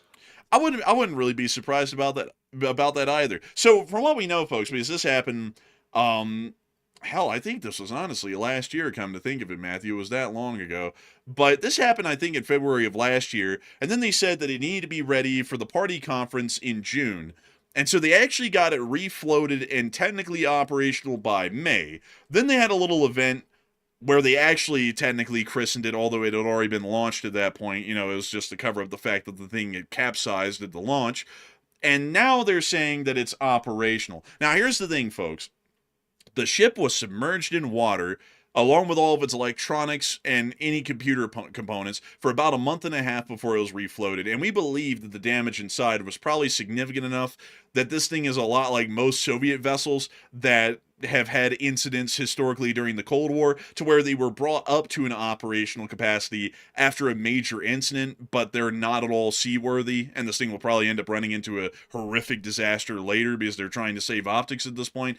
But they finally conducted a weapons test of it today, and these are actually the pictures that came out of it. And I gotta say, a little bit bizarre that they conducted a weapons test in the middle of a port. I mean, you can literally see the port right back there behind them. So they were firing off anti-ship missiles and anti-air missiles and everything in the middle of the port, which you usually don't do. Usually you go out to sea to do this. Yeah, just wait till you learn what it was firing at. It was the engineers. Probably. Like it probably. This was probably a dual test right here. It was a test of the efficiency of the missile, and it was also a test of the loyalty of the engineers that effed up when the thing flipped.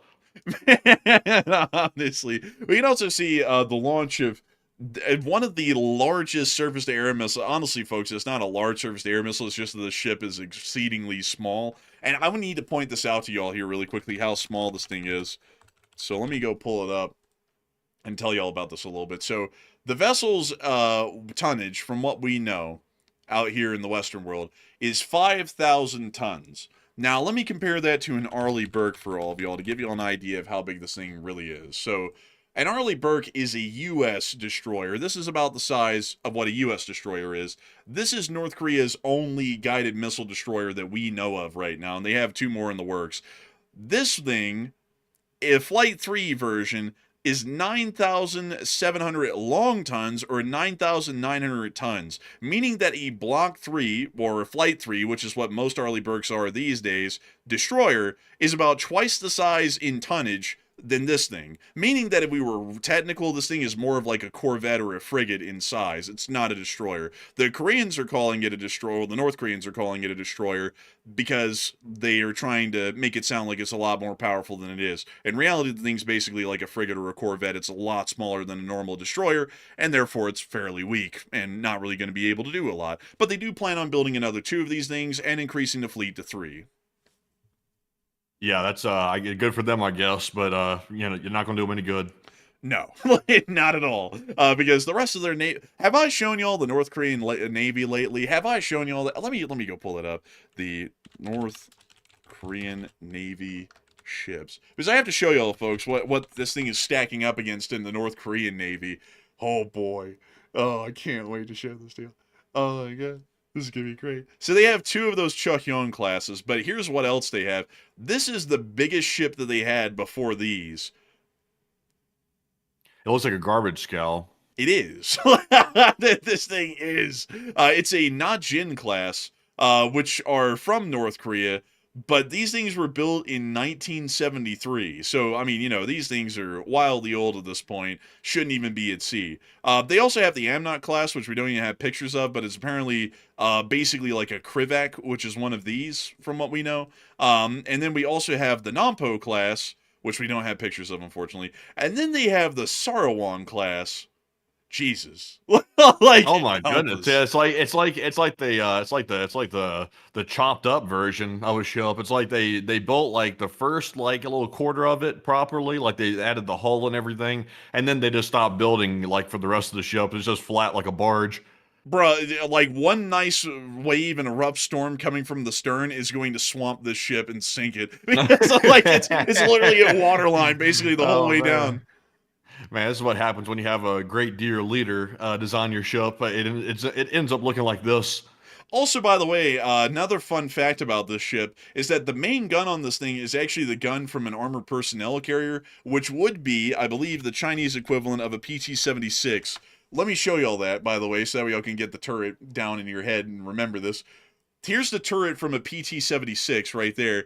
That's the turret on this ship right there. It's not even a real ship gun. It's a tank gun that was put on a ship. So gives you all the idea. Firepower is not existent on this one. And then also we're not done yet. They have the Fugas class minesweepers, which were in service with the Soviet Navy in World War II. So they're literally selling around World War II vintage out there to clear out the mines. It's called the what? It's called the Fugas class.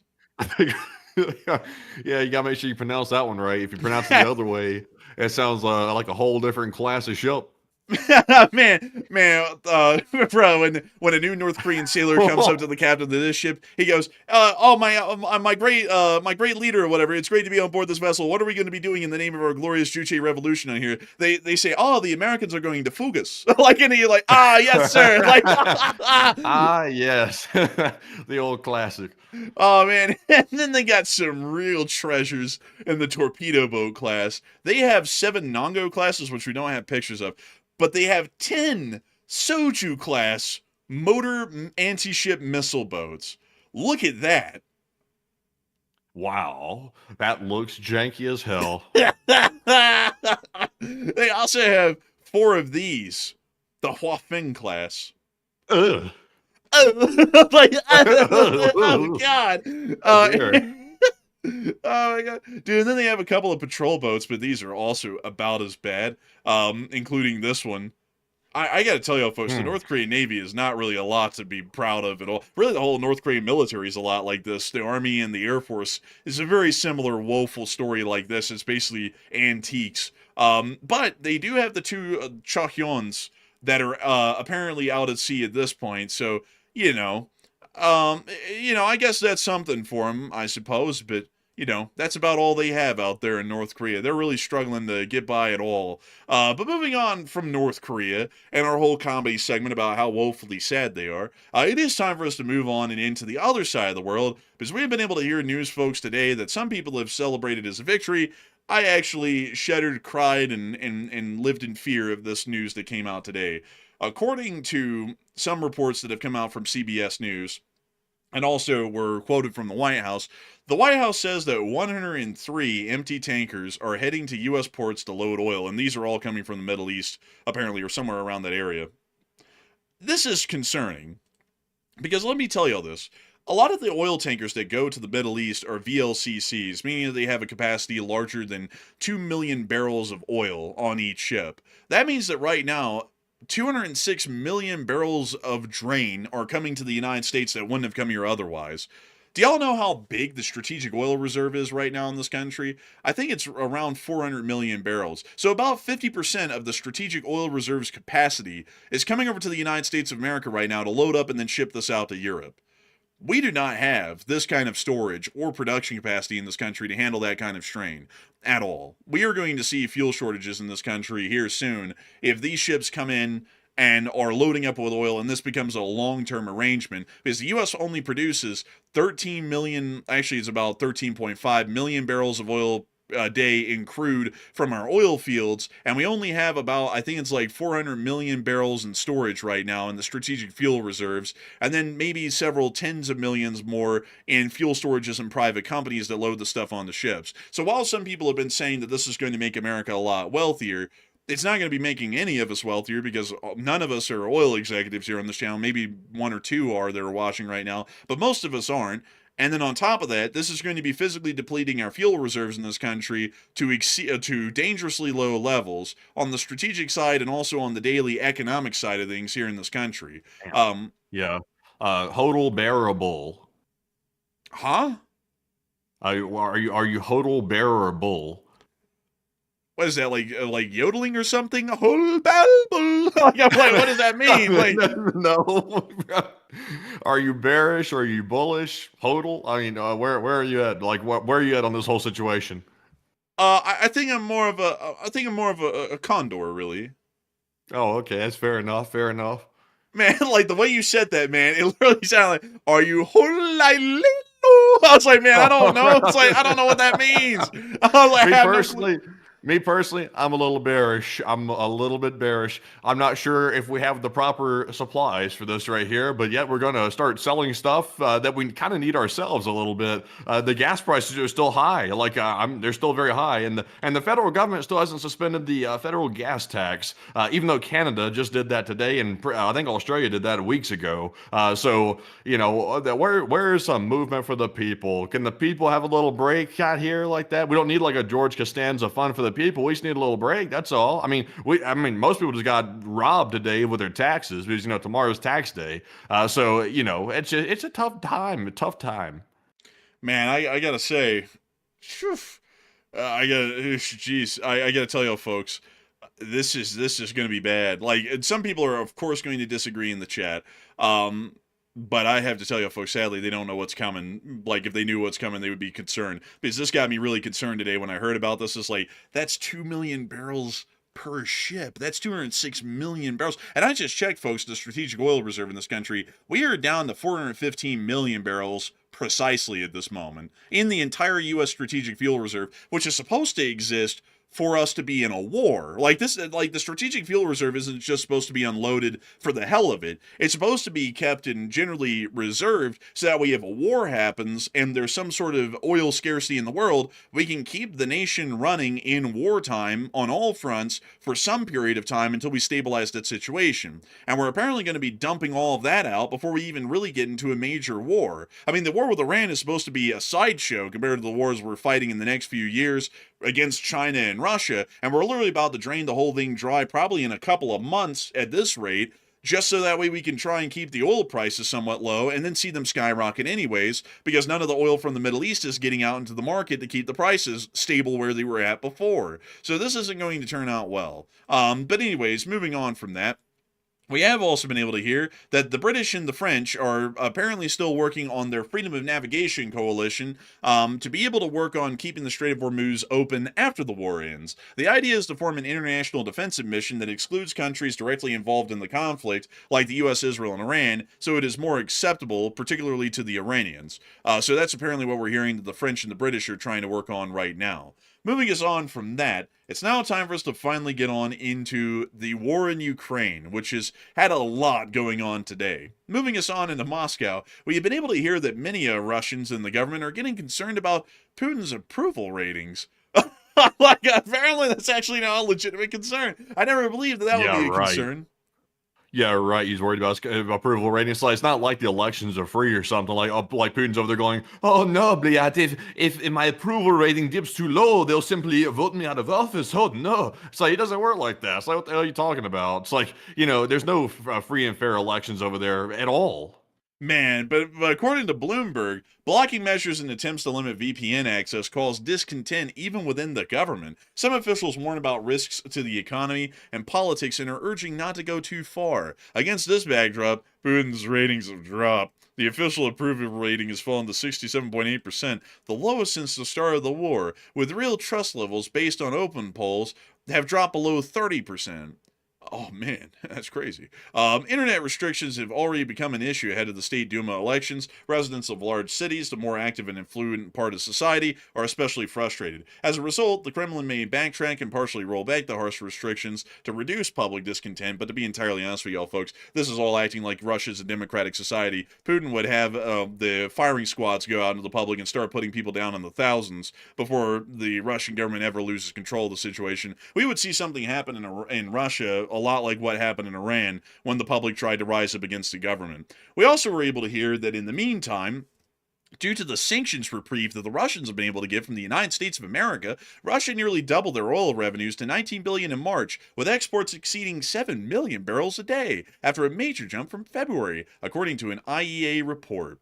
Well, it appears that for now, Russia is trying to profit at this moment in time from their, of course, little reprieve that the U.S. government gave them, because we all know, folks, that the U.S. government plays 5D chess. Put out a picture of yourself looking like Jesus and then say that you're a doctor. Clearly a 5D chess move. And we also understand that the U.S. is playing 5D chess moves by allowing the Russians to profit, because the U.S. plays honorably. We don't want a weak Russia to fight. We want a strong and militarily and economically robust Russia to fight, so that way we can really give it a slog and see how many of our great citizens that we can lose in a war against the Russian Federation. Truly thinking five-dimensionally there. But moving us on out of that, a gunpowder plant blew up in Kazan today. Apparently not from a Ukrainian attack. It was a workplace accident, turns out. But it blew up sky high. You see this guy just driving down the road yapping. He's not even looking at the incident. But the pictures here give us a little bit of a glimpse over there in the distance of a little fire inside the tree line at the gunpowder plant, and also the first responders that were arriving on scene to deal with the fire and the explosion that happened in the gunpowder plant. Apparently, we understand that this one was producing gunpowder for small arms and artillery pieces. So it looks like there will be a slight reduction in production capacity, at least for the Russian Federation in the foreseeable future, due to that unfortunate setback that happened in Kazan today. In the midst of that, a large Ukrainian drone attack is ongoing at the moment. Sadly, we haven't been able to get any video or picture evidence of the damage that has been conducted yet, but I'm sure that by the time of Enforcer Matt Shore video that might be made tomorrow, if he has enough news, we'll probably actually have some videos and clips to show in that video showing the damage that was caused from this attack right now. Unfortunately, the Russian Federation seems to be playing a little bit on the sleazy side at this point in the war once again. The Russians did attack a grain ship today that was heading to the port of Chornomorsk inside of Ukraine, and the vessel's name that was hit was named the Lady Morris, which was transiting to the port of Chornomorsk to load Ukrainian corn. The crew was not injured. But the Russians also attacked the port of Izmail on the Danube inside of Ukraine as well today. Outside of that, we did get to see that the Ukrainians are also equally concerned about another calamity that the Russians have created further north and inside the area of the Chernobyl exclusion zone at the new safe containment structure, the NSC, above reactor number 4 at the Chernobyl nuclear power plant. According to a subject matter expert, Sean Burney, who is a Greenpeace expert, he stated that the sarcophagus over the 4th reactor of the Chernobyl nuclear power plant may be in critical condition after a drone strike, and according to him, the new safe containment has been damaged, causing the structure to partially partially lose its ability to contain radiation. In the event of a collapse, there could be a release of radioactive dust and a serious complication of efforts to control the situation. Meaning that at the moment, the Russians might have created a small nuclear, or not really a nuclear, but a radiological incident that might happen within northern Ukraine if the new safe containment structure does implode or collapse. Moving us on out of that, and finally on towards the front lines, the Ukrainians have also inflicted a significant amount of damage onto the Russians in a staging area today, apparently inside of Russia. The Ukrainian armed forces hit the 37th Motorized Rifle Brigade staging area with one-way kamikaze drones, apparently causing significant losses and casualties to the 37th Motorized Rifle Brigade before they could even head to the front to fight the Ukrainian armed forces, with the aftermath of that attack being seen here on film. And just look at it. The Ukrainians spared no expense. Well, actually, they spared a lot of expense, but they still got a lot of damage out of it.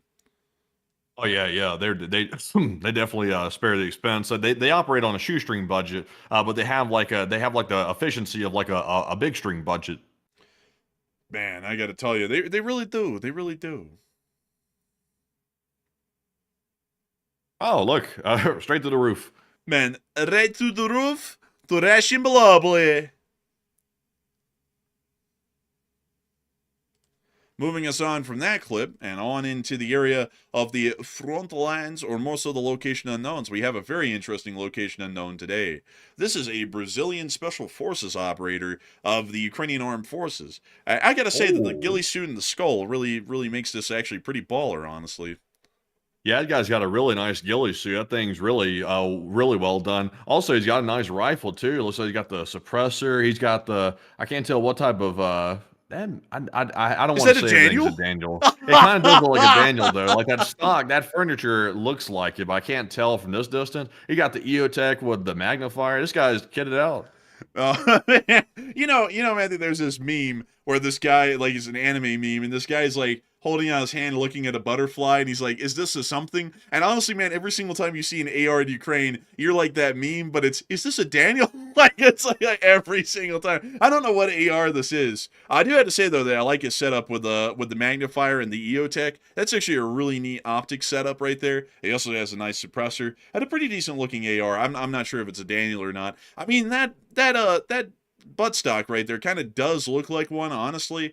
But the rest of it, I don't really know. Like, it might or might not be. Maybe it just has parts borrowed from other rifles, and then he just equipped it however he wanted. So maybe there's some Daniel furniture on it. But I don't think the receiver itself is a Daniel. I'm not entirely sure on that one. But you sure this guy's a sniper, by the way? Because that's not the proper optic for a sniper. Oh, no, he's not a sniper. He's just an SOF operator. He's just got a ghillie on to have one on. Okay, yeah. I was about to say, this guy, I see a lot of people saying, what kind of sniper doesn't have a scope? I was thinking the same thing. I was like, that seems weird. I was like, you don't usually use like a red dot and a magnifier for sniping. That's usually not what you use. Yeah, usually you don't. I think this guy is more of a, maybe he's an infiltrator where they don't really work on sniping. They just work on more so rear line espionage and such things as that, and also reconnaissance.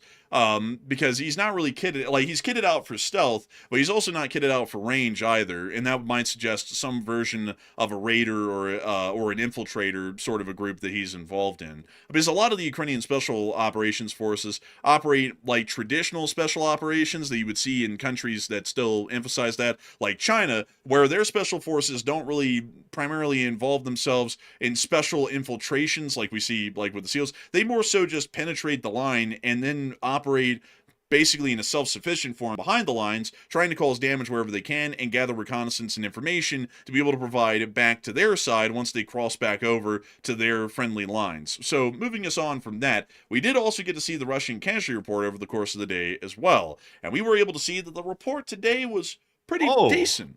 Oh, they're consistently getting 2 Bobcats every day, like these days. I like to see that right there. But tell us a little bit more about these, this big failure, And it was a big one today. Ms. Deasy, keeper of the record, stated the 2,459 drone shot down is the 4th highest daily loss of the war. Some numbers are low again, except for 4 MLRS, which is above average. There was no special equipment today. The +2 was from yesterday's report. All right, Matthew, retract that. Now you got to cry. Because there was no pockets. We celebrated, now we must lament. But wait a minute. Oh, man, Miss Deasy took away my Bobcats. What the hell is going on? I thought Miss Deasy was supposed to be getting me Bobcats. I I didn't think they were supposed to be taking them away. What's going on?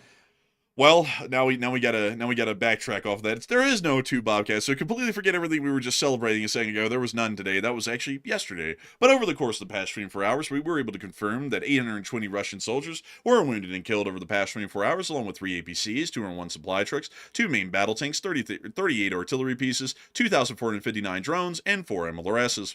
What a wonderful day! What an incredible day! Moving us on out of the front, or more so the location unknowns, it's now time for us to move to the front. In Kupiansk, we were able to see that the Russians were getting hit handily today by the 41st Mechanized Brigade. The Ukrainians were using their drone forces to great effect to be able to inflict significant casualties onto the Russian Federation's armed forces. Unfortunately, today, folks, we won't be able to show y'all Zelensky's speech because it had music inside of it, and for that reason, we can't show it for copyright purposes because we don't have the license to that music.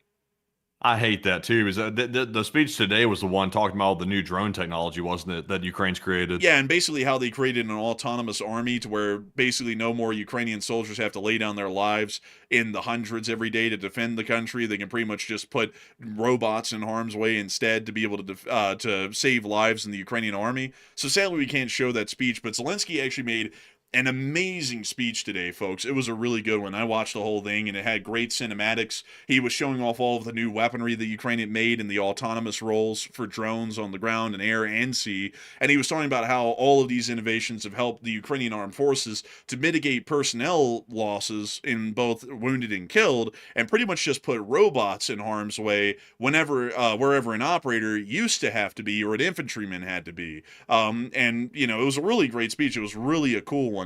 And sadly, we won't be able to show it, but that's why a lot of our clips these days on the front lines of Ukraine don't really show any of those infantry-based battles like we saw years ago, is because the Ukrainians really don't do infantry battles anymore. They do happen from time to time, but for the most times these days, it's basically all done with drones on the ground, sea, and air. We also saw that down in the Lehman direction, this was also quite similar, as the 66th Mechanized Brigade was able to conduct airstrikes on Russian forces in the swamps near to the Severonsky Forest, which we saw right here, with a direct hit on that small Russian grouping on that roadway. I guess you could say the Ukrainians are taking Shawty to the swamp. Man. Man, finna take Shawty to the swamp. Man, like and Ukraine really did it. Look at them. They took them there. Man, I'm telling you, they really did. They don't play around like that. We also got to see the 7th Corps near Seversk in this clip as well, and some of their day-to-day frontline commuting. We see that they got hit right there. Damn, son. But it's all good. Man, this looks like a brand new truck on the inside of it, too. That thing was like spotless on the interior. Oh, and now we can see them taking out the Russian artillery. I gotta say, man, those Ukrainian armored cars that they have, those are actually pretty high-end looking, really. Yeah, it looks like it. Unfortunately, it's got a little bit of a scratch on it, but at least the inside's good. Oh, I'm sure it's nothing, really. You know, it's really something here watching this 7th Corps.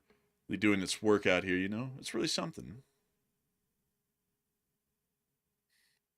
Oh, look at them. Oh, look at them cooking down there. Now they're going to cook them a little extra.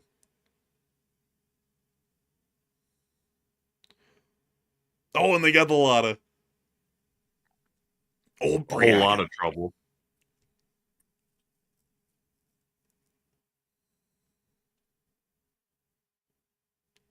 Let me see. I also saw Votive say, any suggestion for an AR? I'm saving that one. Oh, you are? Yeah, I just saved that one. Oh, good. That was actually a really good question. I was about to be like, I got some recommendations for you. And I actually got to say, by the way, just to kind of get to that one quickly, Palmetto State Armory doesn't have the best reputation because there has been some quality control issues in the past. But I've heard these days from people who do buy PSA arms that they're actually a lot better nowadays in quality control than they used to be. That I would ask around and make sure on that one, because that's what I heard from folks I knew. But, you know, you might want to make sure that that's still the case, because I was hearing that like 2 years ago. But anyways, moving us on further down the front, we also got to see first-person POV of a Ukrainian Mi-17 at work from the machine gunner's position in the cockpit. And we're going to have to mute that immediately. But it was a really cool clip. I mean, look at this right here. This is a very rare POV that we get from Ukrainian utility helicopters. like driving around like a freaking gunship up there. It's like Yeah. that's got a windshield and a half on it. It's like taking the observation post with you in the sky. Oh no, there they go doing that thing again. I ain't seen that in ages. Yeah, that's a really cool thing, honestly. Really neat POV to see it. We also got to see that the Ukrainians conducted, and I didn't even know that they had any Scalp EGs left, folks, to be honest with y'all, but they actually conducted a Scalp EG attack today on the Donetsk airport and the drone forces of the Russian army that were here. You can actually see some of the drone launchers scattered around the airfield, or at least some of the launching platforms, but over here at the ruined remains of the Donetsk International Airport, is the general operational facilities of these drone forces. They house a lot of drones in these buildings, and also the Russians use them something along the lines of a barracks and control facility. And we got to see the Scalp EGs coming in today and slamming multiple targets within the airport several times over. We could see three impacts right there. And we'd also see a fourth, and then here in a second, a fifth impact right there.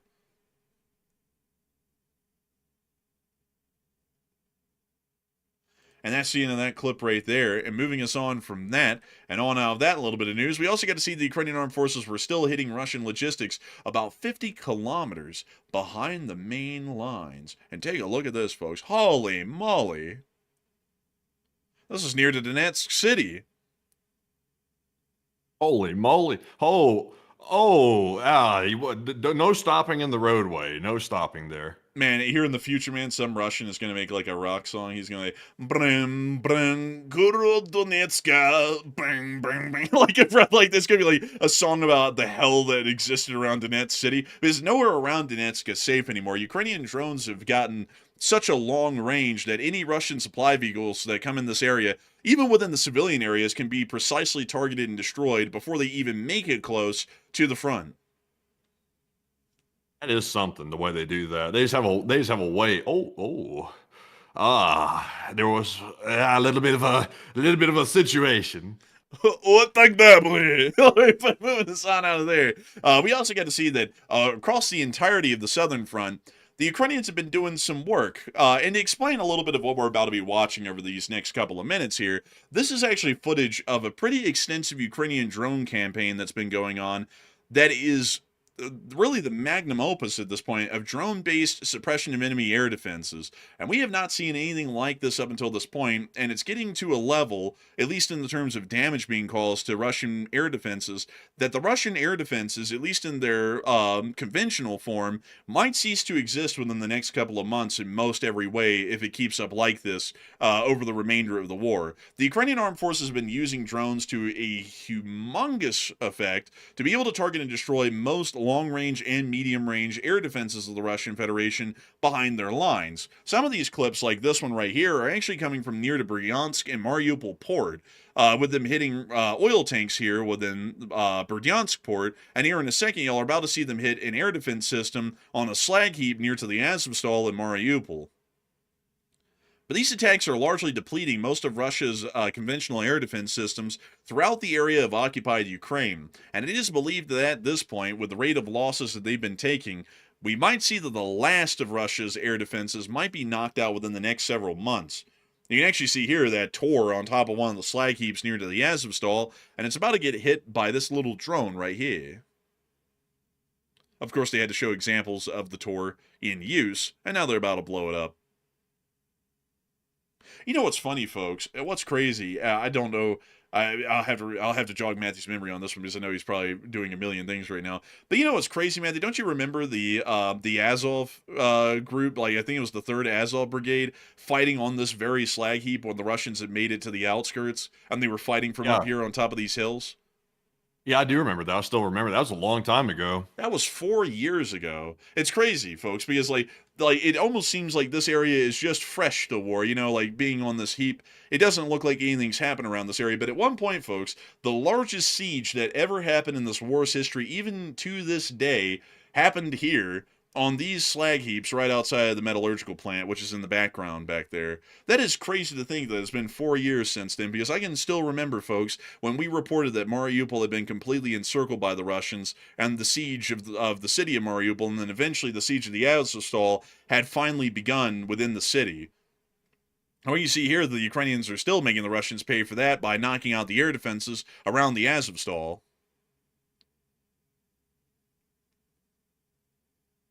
We see them also targeting another one here. Also, by the way, real quick, I'm not sure why I saw Chef Danny saying the line chase. I don't know why the polls were showing up in white and I can't see them. I don't know why that is, by the way, because I've seen several people say that tonight. YouTube might be having a glitch with that or something, because I've seen at least 5 people say that in the chat. So refreshing might fix it possibly, but I'm not really sure. It might, but I think YouTube's been having some technical issues lately, so hopefully we'll be able to see them fix that sometime soon. We can see here them continuing to strike the Russian air defenses. And a lot of people are currently talking about, while we watch this clip here, the reports claiming that the new safe containment structure over Chernobyl Reactor 4 could collapse at any moment. And while we're showing y'all this clip of this wildly successful suppression of enemy air defense operation that the Ukrainians have been conducting, Matthew, what are people thinking about that? And what are you thinking about that as well? Okay, so they're saying that the hit on the Chernobyl containment structure, the new safe containment, I think it's called, they're saying the damage is so bad that it might cause a radiation leak. And there's also some reports claiming that some people are saying that it could collapse at any moment. But we're not entirely sure about that. That's a pretty big claim right there. And I'm a little bit skeptical about it being that extreme. But they're saying it could cause some issues with radiation. So what are your thoughts? 48% said this will likely be a disaster, while 16% said this is a nothing burger, no cheese. 20% said it will be minimal if it happens. And I'm with the 20%. Chernobyl is not an active nuclear power facility. It is shut down, but there still is the issue of cooling, and also there's obviously a bunch of leftover contamination, like for example, the most notable piece being the elephant's foot in the basement of the actual building itself, the reactor building. So there are some concerns about it, and the problem is it costs a lot of money and a lot of time to build that containment structure, and the fact that Russia just hit it indiscriminately, knowing that it was, something that took a very long time to build and also put into place for safety reasons, really shows you where the Russian military mindset truly is. It's not in a good place, to say the least. So I'm with the 21%. Thankfully, it won't be a disaster, but it will have to be dealt with, and it could come at a great cost. But Enforcer, what say you? I'd have to say that it will most likely end up being a disaster. It sounds like the Russians might have caused some significant damage to the new safe containment, and considering that we've heard that the Ukrainians have stated that the situation is perilous but stable, and now we're hearing from other experts that it is perilous in general, it sounds as though the new safe containment may be on the verge of some collapse at some point in the future. Hopefully the Ukrainians can find a way to effect repairs or at least shore up the new safe containment so he doesn't suffer a complete structural collapse at some point, but that might be a lot to ask considering that it is within the exclusion zone, and particularly the new safe containment is mitigating a lot of the radioactive fallout from spreading out of the reactor and into the open surroundings, meaning that the inside of the new safe containment is fairly radioactive. So hopefully we'll be able to see that something can be done, but I'm not sure what could be at this point. Outside of that poll, however, we can see that in the meantime, the Ukrainians have destroyed what can only be described as a humongous number and effect of Russian air defense systems and support structures around the area of occupied Ukraine.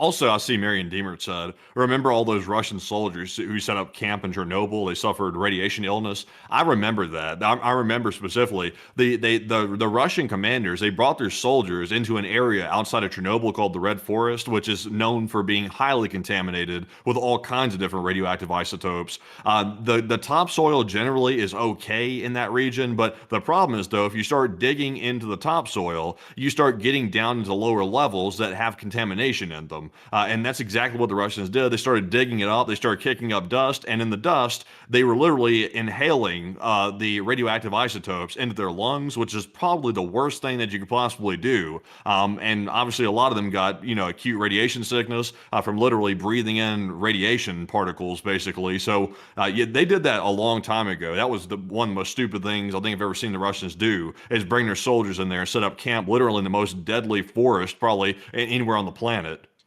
You know what's interesting about that, Matthew, is that actually the Red Forest is actually not here anymore. Like, if you'll look at it, there's no trees here anymore. And what's interesting about this, and I'll tell you all the details of this, is that the Red Forest is still there. It's just that all the trees are buried under topsoil. So they cut down all the trees in this area, and then they buried them because they were that radioactive that they couldn't remain above the surface. So what the Russians did is that they whipped up in here when they occupied the area. They apparently harassed all of the reactor workers that were still working at the power plant and were beating them up and stuff. And then in the midst of that, some commanders went out here into the Red Forest and said, well, this looks like a good spot to me. Start digging. So they whipped out the excavators from the engineering battalions and just started digging, literally, the topsoil away, and then the red forest underneath. So they were like excavating, and they were probably like, hey, Ivan, this is kind of weird that all these trees are like under this ground, you know? Like, it's kind of odd. Don't you taste metal? And they were literally just digging through the red forest whenever they were building these trenches. So they were. Yeah, and what's crazier than that is the Russians didn't get a clue. It's like they didn't see the air was glowing green. They didn't see the wolf with 3 heads go running by. It's like they missed all these different clues, including these massive signs that says caution, radiation, a deadly danger in the vicinity. They missed all this. Oh my God. Man, bro, you know, someone had a Geiger counter on them and it was going off. It was like, and someone was like, what the hell is that noise? I don't know. It sounds like a nice campfire. Oh, that's really soothing. Like, as they're like digging out the red forest. Oh my God, what a bunch of fools. But anyways, a lot of them died from that, from what we were able to hear. You know, a lot of them have gotten very bad acute radiation sickness. Some of them died way back then. Some of them are still suffering from it today. But, you know, crazily enough, that's the stupidity of the Russian army, folks, is that their maps that they gave these units were so old, they didn't even denote the Chernobyl area as an exclusion zone. It actually showed that the entire area was fine. That's the crazy fact about that, is that that's the only reason they did any of that, is because all of the field commanders apparently were never taught about the Chernobyl nuclear disaster when they were growing up in Russia. And then when the Russian army gave them their maps for their attack plans, they didn't show that any of this area was a part of a radiological exclusion zone. It just showed that it was forest. So that's why they were digging at it and stuff. I mean, that's the craziness of it all. But anyways, moving us on from that, it is time for us to get on into the rest of our news, and it's moving us back down into Zaporizhia. We were able to see that down near the Huilopol area, the 2nd Battalion of the 142nd Mechanized Brigade was really putting a little bit of hurt on the Russians. Here's the Ukrainian raiders right here about to put the hurt on them by dropping a grenade down the ventilation shaft. This always seems to work quite well, as y'all will see. Hey, wait a minute. You can't breathe grenades. No, no, you can't. But now they're about to drop something a little bit stronger down there. Oh. Now they're just waiting for him to come on out if anyone's left.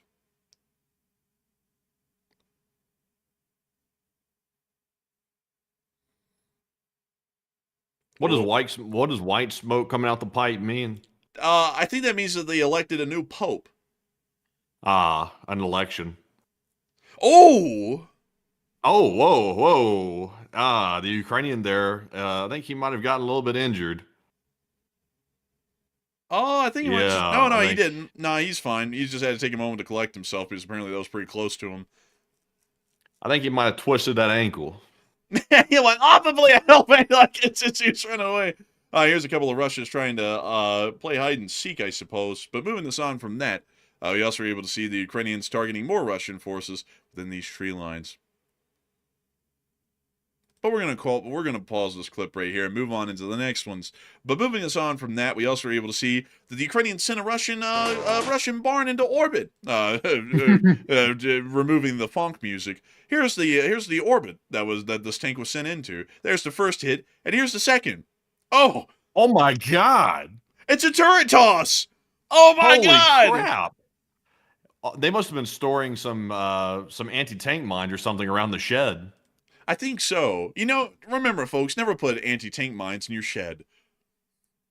Just a little, you know. Wow, it literally disassembled itself, rapid disassembly style. Man, it literally came apart like a Lego set. Honestly, man, it's just like hundreds of little pieces. We also get to see that the Ukrainian mortar crews down here on this front have been supported by the Combat Cat. As we can see right here, it is Combat Cat. And they're firing the mortar in the meantime. You get him, Combat Kitty. And moving on from that clip, we also get to see that the Ukrainians were also hitting some Russian forces here. The Ukrainian border guards were doing their part down in Zaporizhia today. Hitting a whole bunch of Urals, security cameras, more security cameras. That looked awfully like the turbine hall of the Zaporizhia nuclear power plant back there that the Russian vehicles were sitting in. It looked almost similar to that pictures we got a while back. Oh, Opa! No, it's not. It's not that. The Ukrainians aren't blowing up stuff in the Zaporizhzhia nuclear power plant. But it kind of looked like it. It did, really. I don't know what the hell Oh, that they're is. hiding. they're hiding the Modern erector artworks. weapons in there, I guess. Bro, they got the modern art in that bunker. It's like, I don't know what the hell that is, but it looked weird. Well, that's the end of that clip. We also were able to hear, folks, to surmise this story for the day, that the Zaporizhzhia nuclear power plant has been disconnected from the outside grid again for the 13th time in the war, and once again, the Zaporizhzhia nuclear power plant is running on emergency power. So, of course, usual sort of a situation there, almost at this point, which shouldn't be usual because it's putting a nuclear power plant at great peril of a meltdown if the generators fail and they're no longer able to pass coolant over the now inoperable reactors. But, that's Russia for you. We also get to see down in the Kherson area that the Russian logistics had also been hit quite heavily as well in the 34th Marine Brigade. And I saw some people, folks, come up with a great idea tonight, which I'm actually going to do because a lot of people said, the enforcer could actually play the speech and just read the translation, and that would get the speech for us. And honestly, it was a really good speech, and even if we can't play the music and have Zelensky speak it directly, I think we're going to show it because the visuals were impressive enough as it was, and the speech was a really good one. So I'll just make sure to read it for y'all, and we'll show the speech anyways. And we see here them hitting more Russian forces. Take a look at that. Up! And there goes the cab. Oh, they got in the cab. Look at that. Smoked it out a little bit. Oh. Wow, this thing's shredded. Oh. It's a little hot. Now it's burning. And with that, folks, that's the end of the clip. And moving us on up and into the area of Kyiv, which we didn't have the marker for because I wasn't originally not going to play it. Oh, no. Whoa! The music was baller, by the way, folks. The whole speech was grand. I mean, it really was. But sadly, we won't be able to play the music. I'll just have to read y'all the transcription at the bottom. But without further ado, and let me make sure. Okay, so we need to get this in English. Okay, so auto-translate to English. We need English. Do they not have that as an option?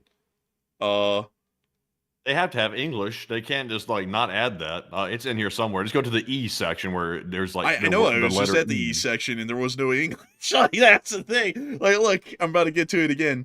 Let's see here. We have Esperanto, Estonian, ew, and that's it. So we don't have English. They got Swahili in here. They got. Are you sure English written at the very top? What? Are you sure? Maybe it's is it under American? No. Well, maybe it's called something else. Is it? How about that Assamese? Is there something in here that we can read? Can we get a little bit of reading? Damn. I mean, they ain't gonna make this easy, is they? Oh shit.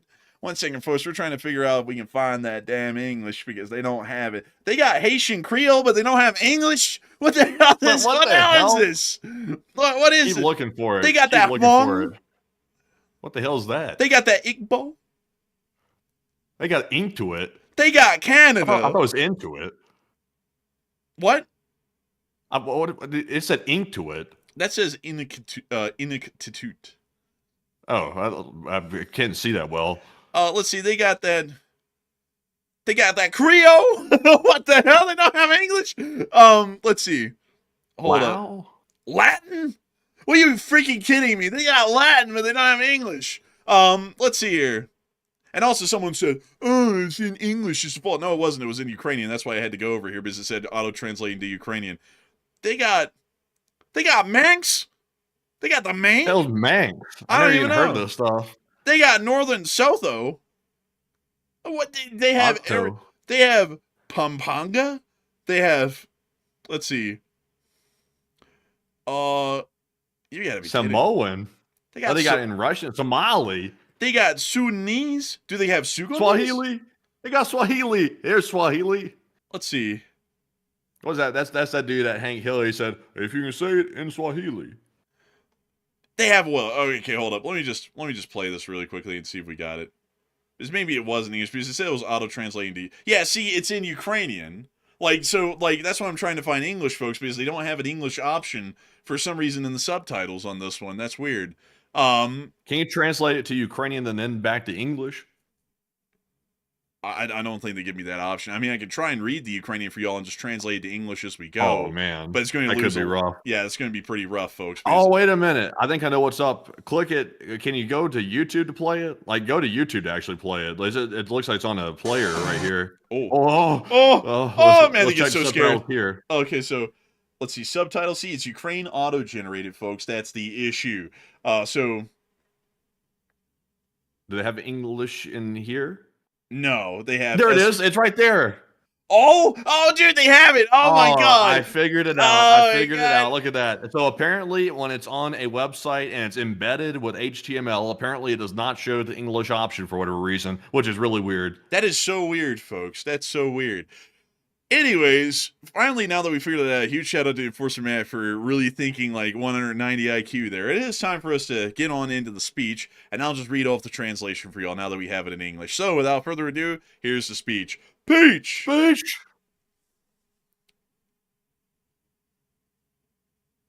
Music.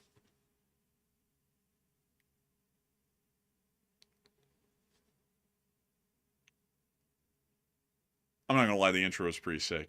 like as we wait. Okay, so more music. It's like an arms expo. Look at this. Oh yeah, honestly, this is sick as hell. I'd love to have a room like this that looks like that. Man, honestly, man, this is pretty baller. I got a flamingo in This there. is what strength looks like, tempered by battle, pain, fire. This is what protection, the desire for freedom and justice, looks like. This is what quality and accuracy, perfection and long range look like, and this is what independence looks like. Tools to defend it. Arguments to win your peace. Today is the professional day of those who multiply this strength of ours, multiply it every day and every night with their hands and minds and in the silence of shops and workshops, so that the enemy will be loud, bending over drawings and calculations, so that Ukrainian retribution will be delivered with precision to the centimeter. Addressee, invisible heroes of our defense, but we see the results of their work every day, and we feel the evil every day. These are our Ukrainian gunsmiths, all employees of the defense industrial complex of Ukraine. In 4 years, Ukraine has built a new defense industry, large-scale, effective, and impressive in every sense. Our missiles, our unmanned systems, our interceptors, strike and naval drones, reconnaissance aircraft, artillery, our ammunition, armored vehicles, robotic complexes, and much, much more. Everything that today is truly, proudly called the weapons of Ukraine. Protects our sky, protects our cities and villages, saves lives, proves that being made in Ukraine is synonymous with the concept of effective and strong. Please stop, man. I thank everyone who works in our defense complex, in our arms industry, for this. The capabilities of Ukraine's defense industry are millions of rubles per year. These are our deep strikes. These are our interceptors, millions of shells. Ukraine has its own long-range missile weapons.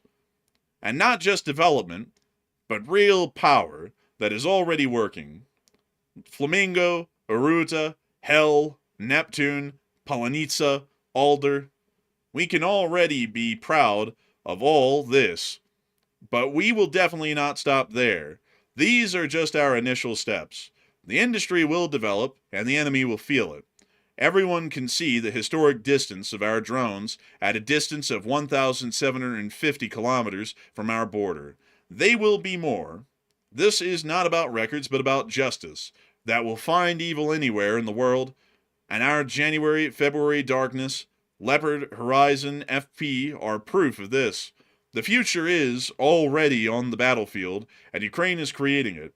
These are our ground robotic complexes. For the first time in the history of this war, the enemy position was taken exclusively by unmanned NRC platforms and drones. The occupiers surrendered, And this operation was carried out within the participation of infantry and without losses on our side. Ratel, Termit, Ardol, Lynx, Jimmy, Protector, Volya, and other NRKs. In just 3 months, they have already completed more than 22 missions at the front, or 22,000 missions at the front. In other words, more than 22,000 lives have been saved. Instead of a warrior, a robot went to the most dangerous areas. This is about high technology in defense of the highest value of human life.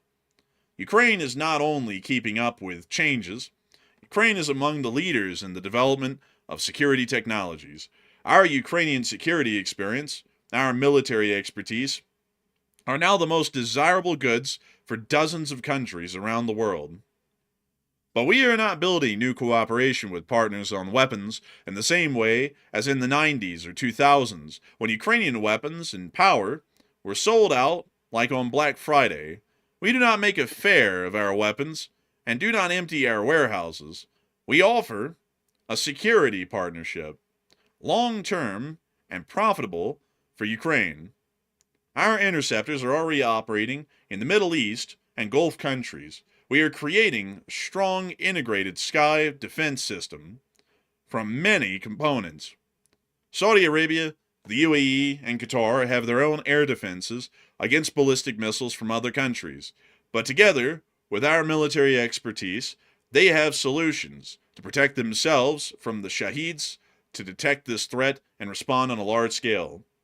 Radar field, necessary rep systems, communication between air defense components, and the interception itself. Ukraine can do all this. We also in communication with Kuwait, Oman, Turkey, and Syria. Countries in Asia and Africa are interested in our experience. Ukraine is a global producer of power and security. Yes, and so it will be. And all these are not gifts from Ukraine. Long-term security agreements in the Middle East are funds for our state every year. This is fuel for Ukraine, necessary in conditions of global instability. These are the types of weapons that we have a shortage of, but our partners have. We support those who support us. We work to make everyone stronger, and this week we will have a conversation with the Europeans, negotiations on the creation of a common system, protection of the sky. I am sure that either Ukraine will become an integral part of the European security system, or some in Europe will risk becoming part of the Russian world. We also have experience in ensuring maritime safety, which is objectively the most recent in the world. No one else has performed such tasks as the Ukrainians in the Black Sea when it comes to security in the HORMUZ Strait. These are often theoretical conversations. Those who lead them did not perform such operations themselves. Ukrainians did it. We fought the enemy, fleet, airstrikes, and sea mines. We went through all of this, and if partners offer us equal cooperation, Ukraine can help. Our sea drones, Sibebi, Magura, Sargon, are known to many, and this is also our Ukrainian export position. Just like our artillery, which we produce on the largest scale in Europe, just like our shells, which are now increasingly numerous, just like our armor that becomes more effective every year. All this is provided by our defense industry, our defense workers, and our Ukrainian gunsmiths. I thank everyone involved in this, in the workshop, in the design office, in the laboratory, at the test site, in production and repair. He works every day for the sake of Ukraine. Ukraine is strong because it is able to defend itself. Modern because it changes the rules of the game, and important because it can help others. And Ukraine's is largely irreplaceable, thanks to our experience, expertise, and technologies. At the beginning of the war, we didn't have much, but we did have you. Everyone who didn't stand aside, who found solutions, launched the first new production facilities in hangars and garages, And there is, in fact, nothing shameful in this. The history of Apple and many of the world's companies began the same way. And it's not the starting point that matters, but the goal you're going towards. Our OBKs become completely different, new, and strong. We preserve all the traditions of our industry and work in a modern way. That is why our weapons are effective. That is why she is known and respected in the world. And each new Ukrainian development shortens the distance to peace. Our long, worthy peace. Glory to Ukraine, glory to the gunsmiths, glory to our defense, and thank you to everyone who helps Ukraine. Slava Ukraini. And that's the end of the speech. Slava, and Ukraine is going to bend them over. We are going to take the Russians and bend them over. I'm not gonna lie, man. What was he intending to say in that segment right there? The subtitles did him dirty. By the way, what was he trying to say? I don't even know, man. I don't even know, bro. You were laughing for like a solid 2 minutes after that during the speech, and it was coming through in the mic. Like, I just hear like a little wheezing or something through the microphone, and it would make me start laughing. And that's why I was like, stop, dude, please. Like, I was like, I gotta lock in here and try and read this thing off seriously. But beyond that, though, that is the end of the speech. I'm very sorry, folks, that sometimes my pacing was a little bit faster than the subtitles. But beyond that, a real hell of a speech right there. And I got to say, one hell of a presentation. You know, that's really something to see, folks. Like the president of Ukraine basically marketing the entire Ukrainian's arm industry as a whole package to the external world. But these days, certainly is starting to become truer than ever because the Ukrainians are at the cutting edge of cheap, affordable, and efficient weapon systems of all varieties, including those that are truly cutting edge in drone warfare. But with that in mind, folks, it is time for us to move on and into the second segment where we get to talk to each and every single one of y'all. And of course, we are going to have an absolute blast. We get to talk about literally anything and everything in this question segment, except for religion, politics, climate change, and whether the A-10 is relevant in modern warfare or not. And so, folks, I hate to tell you all this, but sadly, we can't talk about the President of the United States in either way because apparently he's now religion and politics and also medical, apparently, too. So I can't believe that. That's crazy. Oh, man. Oh, you know, every time I've gone into, I've never known how to explain this, folks, but every time I've gone into a clinic and I've seen a doctor in a lab coat with a stethoscope around his neck, I always thought that was a little off. I always imagined them, you know, like with white robes and red robes, and I always imagined them, you know, like glowing hands. Generally, I always give people, my doctors, a 1-star on Yelp if their hands aren't glowing with some sort of ethereal power from from the great beyond. You know, I generally have always stated that I don't trust a doctor that doesn't have that ability. That's why I'm always scared of doctors. Like me personally, I'm always scared to go to the hospital. I'm scared to go to the doctor's office because there's a strange dude that walks up in robes and his hands are, filled with electrical like signals and stuff coming out of him. When he comes up, it's just like a whole bunch of like voltage, like zap. Like, man, I tell you, I don't want a doctor like this. I want the ones with hands that aren't so, electrified. You know, and it's really weird as well, man, because, you know, I always found it quite odd whenever the doctors would try and pour themselves water, it like turned into wine and everything. You know, I always thought that was just kind of odd, you know, and always how there was like these demons and these glowing clouds above their heads. I always found that part a little suspicious as well. But, you know, I guess that is what a doctor is, folks. I never knew. And I always thought I always felt off put by what all these fake doctors are around the country, but I guess next time I go in the hospital, they all ought to be wearing white and red robes and their hands ought to be glowing, and then I'll really know that I'm being taken care of properly. I mean, hell, with the cost of with medical insurance these days, you think they ought to be wearing white and red robes and their hands ought to be glowing with some sort of a divine power, I suppose. But anyways, enough of that, folks. Enough of that. I mean, heavens. I mean, that'd be ridiculous, you know, if someone really did that and put it on a tweet like that, and then tried to state that they were a doctor. I mean, clearly no one would take that at face value. But anyways, with that, it is time for us to get on into the questions. And we have plenty of them. And so, Matthew, what do we got? All right. So now that we've gotten through the speech and, of course, the very interesting subtitles, of course, and the Sababy, that drone and the video as well, we're going to now move on into our super chat questions, our live chats after that, and also our Morse code decoders for the night. Also, by the way, I have seen a whole bunch of people say it, and I've seen them. The president is on a midnight tweeting rampage right now. He's put out tons of tweets. Oh, who is it? They're... Who is it against? I would say it, pretty much the world at this point. It's like one of those heavy metal bands are like, I piss on the world. It's like I like that a little bit. But anyway, so we're not going to spend any time on it because it's not really worth the time. There's nothing of substance to address. But anyway, so jumping on to our first super chat question, this one goes to Joe in the Box, and thank you very much, Joe, for that massive $300 support, the largest super chat of the night. We do appreciate that very, very much, and thank you for helping to keep the channel running with that massive support. Joe said, sorry it's been a while, guys, but thank you for the great work and excellent reporting. And thank you for the unbelievably massive support, Joe in the Box. And it's quite all right. Nobody has to support this channel, Joe, and you never have to feel sorry about not supporting the channel. We're happy to have you here. But I gotta thank you for the unbelievably massive support, because it is helping this channel to keep on running. And I gotta say thank you so much for enjoying our work in reporting, because we try and put our best foot forward in reporting this news with the highest quality that we can, and with some of the best analysis that you'll hear out there as well. And you know, folks, that the analysis is bussing when we get all the political people pissed off. That's when you know it's good.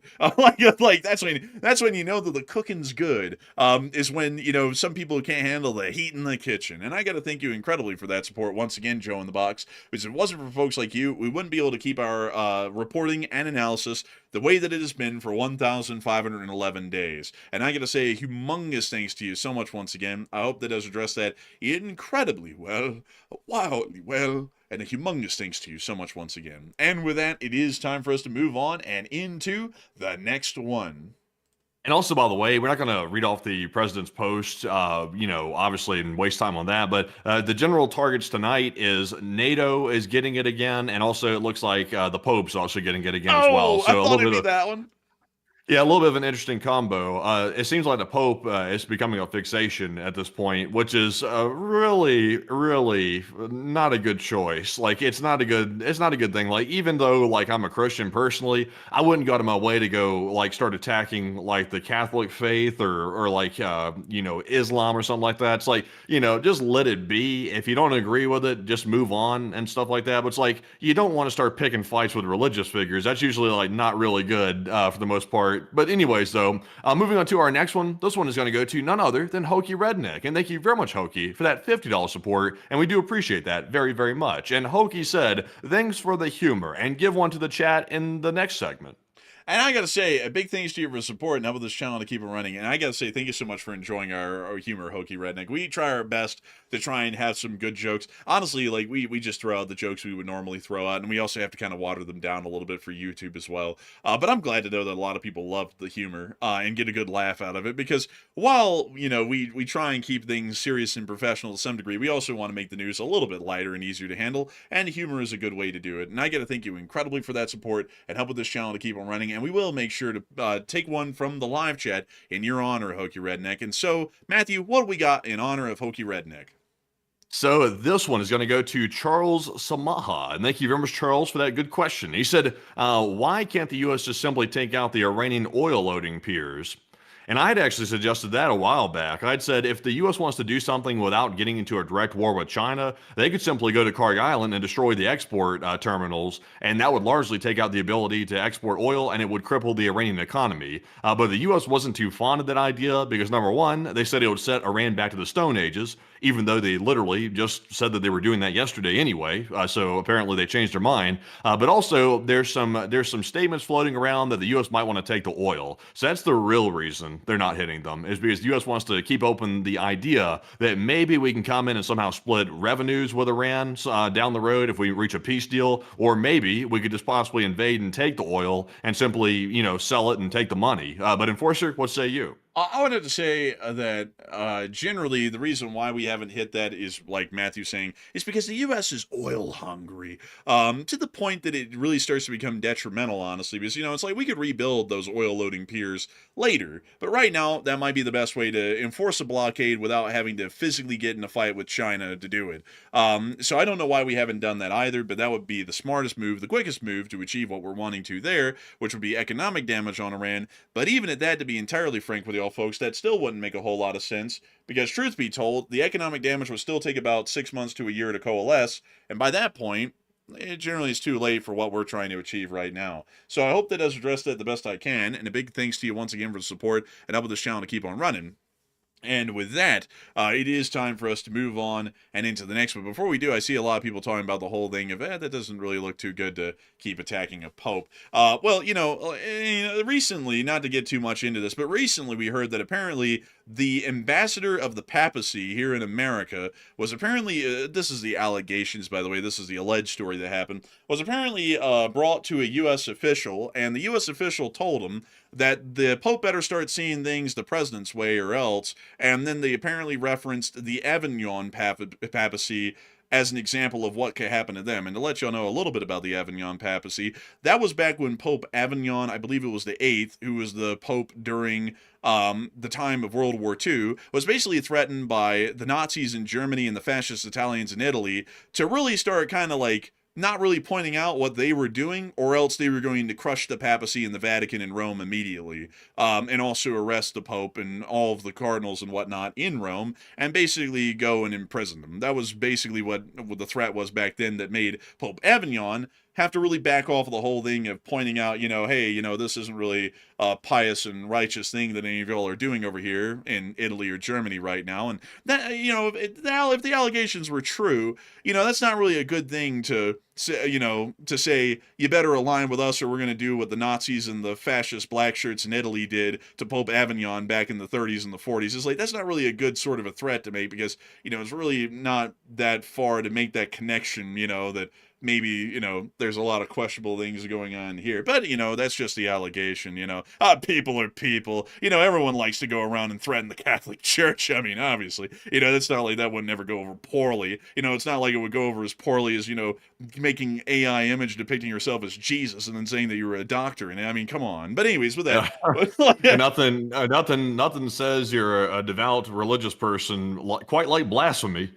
Yeah, nothing really says that, Nothing really says I'm so devout to my Lord and Savior that I would actually conduct idolatry and make myself as him in his image, and then post that on to social media for hundreds of millions to see. Absolutely not. And then lie about the next day and say only the fake news could say that I didn't look like a doctor in that, because I've never seen a doctor dress up like that, me personally. But anyways, not getting political here, folks, just saying some facts and truths, because if y'all have ever seen a doctor wearing white and red robes, y'all got to tell me where the hell that is, because I don't even think they're licensed, to be frank with you. But anyways, with that, we're on to the next one. We also have a $30 support from Marion Deemert. And thank you very much, Marion, for that 30. We do appreciate that, by the way. And Marion tried to throw in a comment with it earlier, but I think the super chat got censored. YouTube is very vigilant about censoring the super chats. You can say some things in a live chat, but then I've heard from viewers that you can't say certain things in the super chats because then it censors it. So I'm not sure why that is, but thank you very much, Marion, for throwing in that support nonetheless, even though you couldn't get the message through. We do appreciate that very much. And Enforcer, what say you? I gotta say a big thanks to you for the support and helping this channel to keep on running. And while you didn't get to throw in a comment, which is very unfortunate, we do thank you massively for always being around and helping this channel to keep on running. Because if it wasn't for folks like you, we wouldn't be able to make this thing possible, and we wouldn't be able to keep it running. And so a big thanks to you so much once again. And also, I saw someone in the chat say, well, the president didn't make the image. It was a repost from February. But still, he reposted it, though. That's kind of the thing, that's the kind of the issue there, because just to say this kind of fairly, if the last president had done that, or to name a couple of others, if Bush or Obama did that, people would be losing their freaking minds. I'm just saying that because to just tell you my personal take on that for a minute. We don't say this a lot on air because I don't really think it's anyone's business, and this country has a First Amendment right to freedom of religion, so to each their own. I'm not here to push my beliefs on any of y'all, but I'm a Christian, and we don't really say that a whole lot, because I think the people who say that a whole lot are fronting and they're not real Christians. We try and show that we believe in the faith by our statements, like having mercy on others, such things as that generally are taught about in Christian theology. That's why a lot of y'all think that we might be a little bit soft-handed, is because that's where at least my thoughts and opinions on that come from. But outside of that, though, watching someone, no matter who it is, basically depict themselves as Jesus and then put that forward, it doesn't really go over too well in my book. I can just tell you all that from my personal opinion, regardless of politics. Generally, I'm not going to be a big fan of that person from then till the end of time. So, just want to make that a little bit clear. Not getting political there, but that's my personal opinions on that whole side of the affair. But anyways, moving on, we are on to the next one. Next one goes to Chris Filebach. Once again, he puts in a second super chat, and thank you very much, Chris, for that support yet again. He said, with respect to doctor attire and your dissatisfaction, I heard about there are these nurses that you can. What is this? Hold on a second. Let's see here. What is this? I don't know what this is right here. I don't know. I don't know if this right here is condoned. I'm not sure. I'm a little bit scared of this right here. I'm not sure about. I'm seeing nurses, the internet, and something about attire. I'm not totally sure about this. But Enforcer, what say you? I thank you for the support, Chris, and I think I get what you're saying. But a big thanks to you for support and helping this channel to keep on running. And I hope that does address that well. And with that, we are on to the next one. Also, someone just said, "Are the Enforcers Mormons?" No, we're not Mormon. But with that, we're on to the next one. And our next one here goes to Dan Brooks, who puts in a 20. And thank you very much, Dan, for that $20 support. He said, the tax man hasn't taken all my monies yet, LLC. They already took mine. like they already took it. I'm weeping, folks. Like it's always a tragedy whenever the tax man comes around. But I do thank you so much for the support and helping this channel to keep it running. And you know, folks, I gotta say, taxes always hurt to pay, and nobody likes taxes. But I do have to say that, you know, they do pay for important civil services and civil amenities. Like nothing says important, and I mean crucial, civil amenities than making sure to help the Israelis get more F-15s. Nothing like it. But beyond that, all jokes aside, taxes are an important necessity to the maintenance and function of our nation and our republic, and more importantly, y'all state, which is heavily understated in modern politics. But to be honest with y'all, it's actually, I would say, folks, like, to give you a little bit of my opinion on one thing politically in this country, because I think this is probably going to be so far out of field of what people talk about these days, it wouldn't matter. But I feel like the tax codes should be restructured in this country to where the federal government takes in less and the state governments take in more.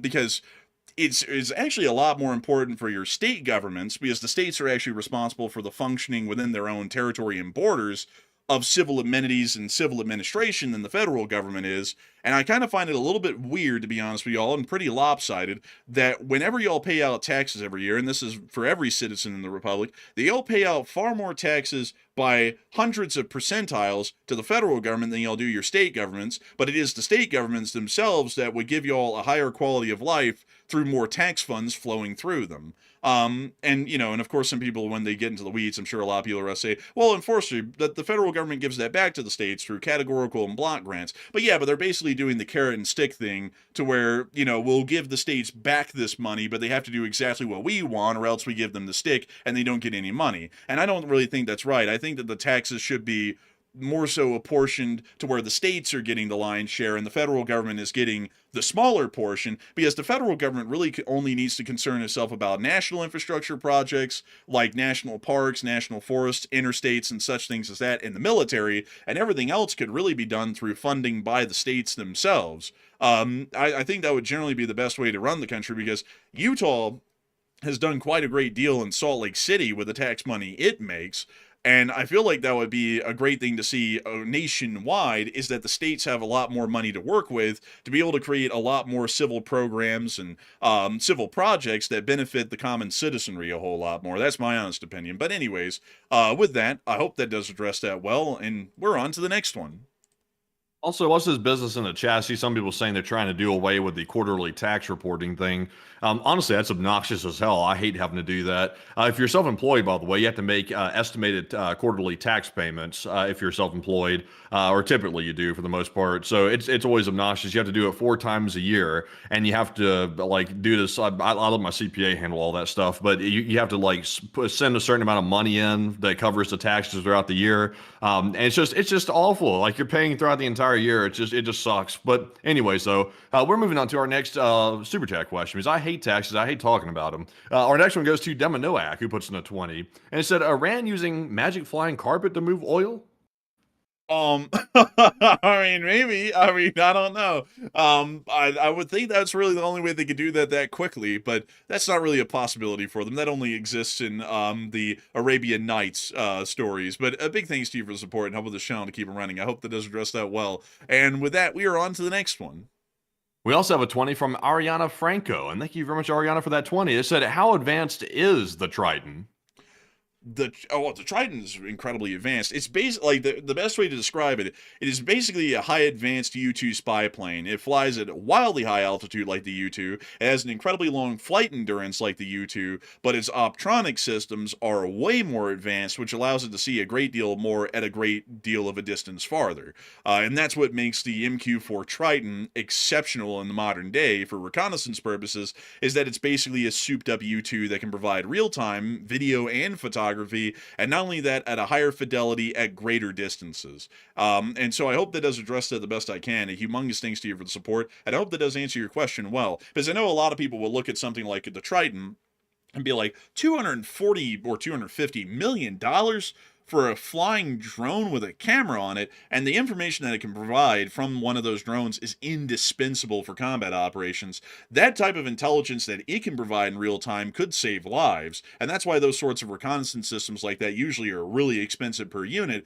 is because it's very important, really one of the most important things, to have incredibly good intelligence, because with good intelligence, you can do a lot more with a lot less in terms of raw firepower, because you know where to put the little firepower you have on the right spot.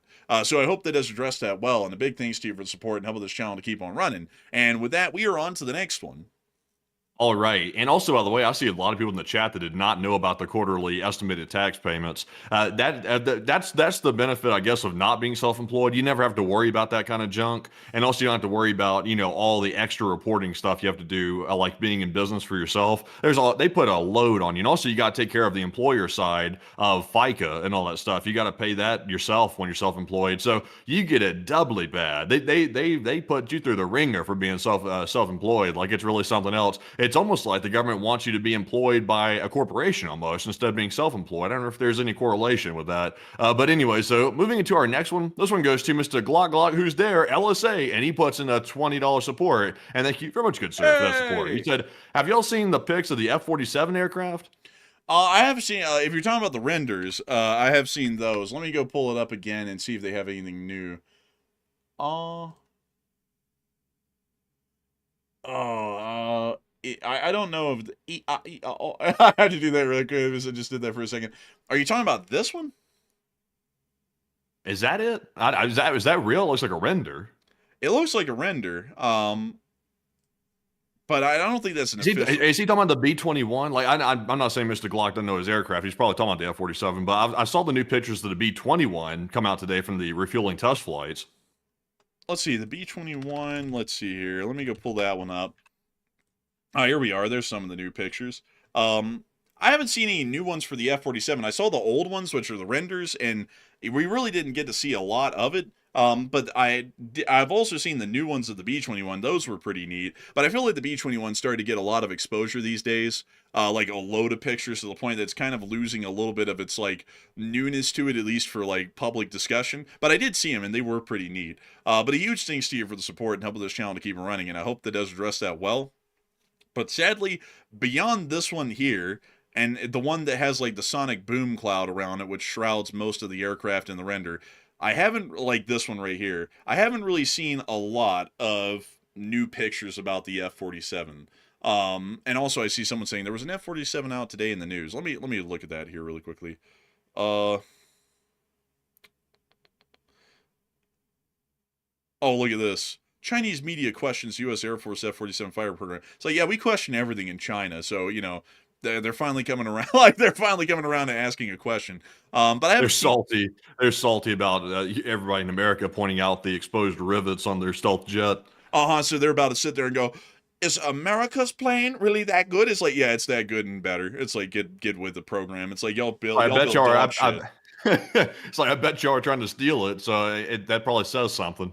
Man, you know what's funny is that they actually said this at one point, man, that they put an F-117 down in a museum somewhere in Arizona, and they said what was funny about it was that there was like this slew, like almost every day, of Chinese tourists, no joke, that would come up to it, and they would try and cross like the chains in front of it to try and get closer to it and basically get right up at it. And it's like, he's like, that's a little interesting when you hear that. He's just like, are all these people working for the Chinese Communist Party trying to get some information on the F-117? It's like, I don't know. But interesting enough, folks, that's actually something that people have talked about a lot at military museums is that, interesting enough, there will always be a Chinese tourist at some point that will try and get very close to the aircraft, for who knows what. We all know what it's for, but Yeah, trying it's to a scrape little, some of that coating off. yeah, trying to scrape a little bit of the coating off, or trying to get a little bit of a better idea of how the geometry works, or maybe take a look at the welds or anything like that. And it's really interesting in that regard, because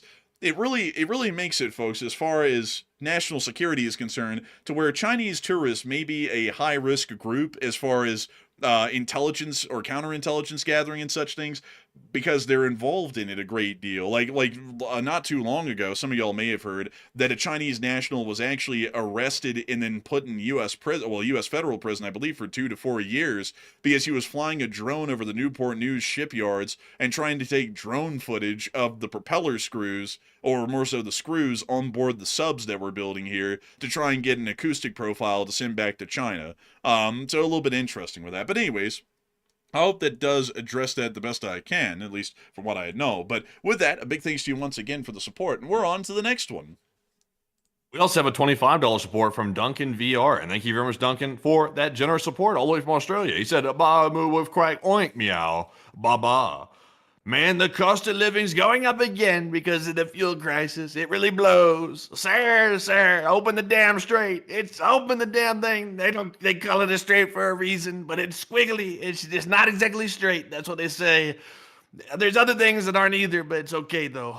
It's all right. I get no respect around here. I get no respect, and they're not respecting me. I need more than respect. I need praise, a little worship. That might be something that we need around here. A little bit of that. Oh man, I'm telling you, the government's stupid, real stupid around here. Oh man, I get no respect. They sat there and elected a new president. He posted a picture of himself as Jesus. He said he was a doctor. Oh man, and you know my doctor, Dr. Vinny Boombach. Oh man, I'm telling you. I sat there and looked at that post the other day. I said, I think you see Jesus. He said, oh man, well you need better glasses. Oh man, I'm telling you. Oh man. You know, the other day I sat there and I sat there and said, what's the point of blockading the blockade? And they told me that he was playing 5D chess. Oh man, I'm telling you. Oh man, it makes no sense around here. No sense at all. Oh man. But beyond that, a big thanks to you for the support and helping this channel to keep on running, Duncan VR, because we appreciate you greatly. We appreciate you wonderfully for your support to this channel. It helps us to keep this thing running. It helps us to have a little bit of comedy here in the question segment. And I got to thank you massively for that, because we appreciate you greatly for it. And so a big thanks to you once again. And with that, we are on to the next one. All right, so moving on to our next one here. Also, by the way, let's see. I saw someone in the chat. I saw a dear one just say, just so you two know, you've helped with my depression greatly, and I'm serious. Sometimes you just need to add some fun into the news. Now, see, that I'm glad we helped, dear. That's the strange thing about our channel. We cover the most dark topics known to man that are literally happening in current events. But somehow at the same time, though, thankfully, we're able to provide some levity, because I know some people, that doesn't jive well with some people. Like, some people are like, you're talking about dark topics. You can't have humor involved in it. But it's like, well, I mean, the alternative is, since we cover this day in and day out, we don't add any humor in, and it's dry as a bone, and you have to hear all these dark topics and try to, avoid getting depressed, basically. So, for us, honestly, half of it's for us and half of it's for the audience, really, like, trying to add some levity to it. Oh, all those people who say that stuff, they're damn virtue signalers. Like, I don't take any of those people seriously, folks, because, like, those people say, it's so wrong to make fun of war. But then in, like, domestic politics, if anyone gets wounded or killed from the side they don't like, they make fun of them until the cows come home. And those people are full of shit. Like, honestly, like, I'll be straight up with y'all. I don't listen to anyone who gives criticism on that stuff, because, like, the Ukrainian soldiers that are wiping these guys out, they're laughing their heads off. The Russians, whenever they get a Ukrainian, they're laughing their heads off. The guys in the U.S. military right now that I talk to that are a little bit involved in what's going on in Iran laugh their heads off. Everybody laughs their heads off at everything. And then a whole bunch of people who are just wander around and just looking to make people miserable because they act like that's the right thing to do. They want to go bitch and moan about us, like trying to make the situation a little bit lighter to handle, like that's going to do anyone any good. Because you know something, folks? It doesn't matter how much I laugh or Matthew laughs or cries about this all. Those people that die today are dead. Like, there's nothing that's going to be changing that at all. So I don't really know what makes the difference here as to whether we're trying to joke through it or not. Because the only thing that changes at that point is that we're making people more miserable, or we're making the news more tolerable to handle. Yeah, and also if you're in our generation too, like I'm not saying it's exclusive to us. Like there's a lot of people hurting right now in the United States. You know, it's just the way it is with the global economy and the domestic economy and stuff like that. But especially if you're Gen Z and you see like the headlines coming out about you'll never own a home, AI took your jobs, your college degree is worthless, you're 150 plus thousand in debt. All you can do is laugh like a hyena. That's all you can wait, do. wait, I got everyone. Wait a minute, you're sitting there and saying that I'm going to support the president and he's going to diss me? Well, that's kind of crazy. Oh, there we go. That's all you can do is laugh like a hyena. I mean, at some point you get stomped on so much you just gotta start laughing like a hyena at some point because you can only take so much stomping until eventually you either snap, you start going too much one way, you get angry, or you go the other way and you start becoming loony, possibly one or the other. Oh man, oh man, I'm telling you. But anyway, so that we're on the next one. And our next one here goes to R3DN3Q, and thank you for that $20 support, by the way. They Hey. said, do you think the U.S. partial blockade could push China to purchase oil from the U.S. allied Gulf states? China would press Iran to get passage, weakening the blockade, and also pushing to maintain the petrodollar status of the USD. Generally, no. China's probably going to deal with this head on because China's going to look at this as they're not going to get pushed around in foreign policy, and this is a chance to make the United States look like pretty weak, best way to put it. So they're going to challenge the blockade upright. They're not going to passively just go to Gulf state countries because Iran is a ally of theirs within the region. Really, they're only one, and so they're going to make sure to try and break this blockade somehow, some way. So I don't really see them taking any passive actions. I see them taking more overt aggressive actions against us because of the developments that we've heard of today. So I hope that does address that the best I can, at least in my opinion. And a big thanks to you once again for helping this channel to keep on running. And with that, we're on to the next one. Also, by the way, since we're speaking of levity here and stuff like that, we'll take a second since we have about, let's see here, let me double check. We have about 25 super chats to go. I'm going to, while I read this next super chat off, I'm going to send you over one of the videos showing the waterfall. By the way, by the way, folks, we actually had a time off yesterday. I made the video yesterday, and then me and Andrew headed out. Our goal was to take a huge hike. Like we were trying to go up some serious elevation yesterday, and we actually made it up there. We made it to the lower Bells Canyon Falls, which was crazy nice. By the way, I took a video of it so I can show y'all what it looked like. But yeah, we went up there about like 2,000 feet of elevation. So it was a hell of a hike. Surprisingly, I'm not shredded today. Surprisingly enough, I thought I was gonna be shredded from that. But I'll send over a video and we can watch it here in a second, so you can see what that waterfall looks like. But anyways, though, in the meantime, reading off our next super chat while I send that, this one is going to go to my trucking travels, and he puts in a $20 support. And thank you very much, good sir, for that support as well. He said, "Good evening, enforcers. It would sure be nice if the United States admin could get the ambiguity out of their blockade messaging and LSA forever. And don't forget to take one from the chat." I gotta thank you so much for the support, and I gotta say, it would be nice if they could get the ambiguity out, but I hate to say it, my trucking travels, I think the ambiguity is there because they really don't know what they're doing either any day themselves, sadly. But hopefully we'll be able to see that they take the ambiguity out at some point. And also, we will make sure to take one from the chat in your honor. And so, Matthew, what do we got here? All right, so the one from the chat is going to go to none other than Rich, who said, "Do you think it's possible that the Iran issue will lead to a nuclear conflict?" I'm kind of doubtful. Like, I think if anything would lead to a nuclear conflict right now, it'd probably be the war in Ukraine. But I don't really think the Iran conflict is ever going to, well, it has any realistic chance right now of being a nuclear conflict, at least in my opinion. And so with that, I hope that does address that the best I can, at least in my opinion. And big thanks to you for support and helping this channel to keep on running. And with that, we actually have those videos at this point. Matthew, where is it? Is it there? Is it there? I remember I'm trying to send it. Oh, he's trying to send it. He's trying to send it, folks. He's trying to send it. So outside of that, let's see. Also, here. I'm going to take a listen to it first, make sure I send the right one. I don't want to send the goofy one where I was talking goofy. I want to send the one where it sounds like, kind of level-headed. I don't want to come across too crazy. Ooh, like it, man. We're gonna be up there. Wow, look at that waterfall. It's like it's kind of tall. But beyond that, let's see here. So let's see. Someone said, oh, let's see here. Who said what? Someone said, I'm not pushing any other channel, but watch a few China focused channels. The consensus is China culture is dead on the mainline. It's dog eat dog, gangster, hellhole. I don't know about that. Like, it's probably not like, honky dory over there, but it's probably not, like descended into chaos or anything like that either, because generally the Chinese Communist Party keeps a pretty significant grip on things over there. So I kind of doubt it. But let's see here. We got something to show. We got something to show. Hopefully this is a good one. So here it is, folks. Here's the video of us at the lower falls at Bell Canyon. So let's take a look. Look at that. Lower Falls, Bell's Canyon. That is very nice. Look at that. What a sight. And here is the view down the way. There's the Salt Lake Valley down there. And right over here, you have the falls. I'm gonna try not to fall down and become a fatality. But there's the falls, the exit of it. And right there, that is beautiful. And that's the clip.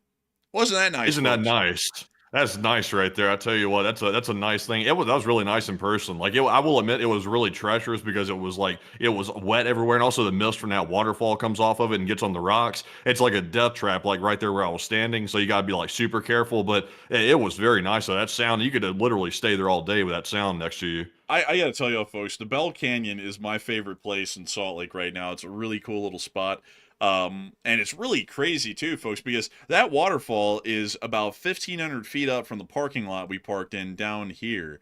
And that's where we parked. And you start there, and you have to make your way all the way from there up to Bell Canyon and back. And the round trip, at least according to my phone, Matthew's phone said different. I think it was like 5.1 miles. But my phone said consistently that it's 5.8 miles round trip. So basically 3 miles there and then 3 miles back. So it is a pretty decent little trek.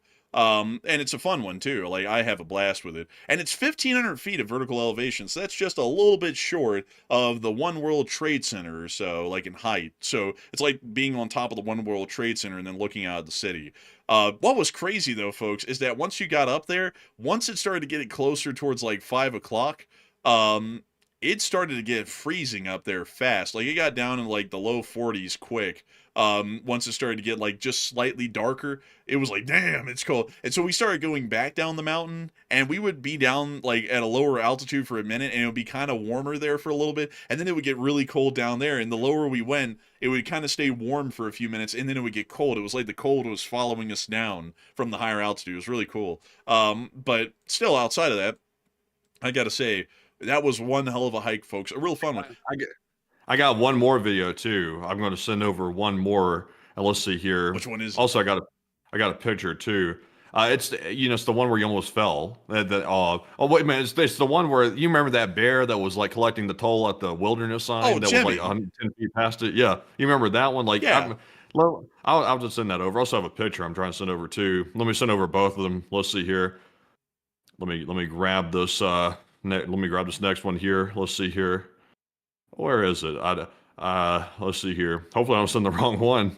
Let's see here. So let me listen to it first. I want to make sure I don't say anything crazy or anything like that. So let me listen to it first, and then I'll let you know if you can play it. All right, let's see here. I see.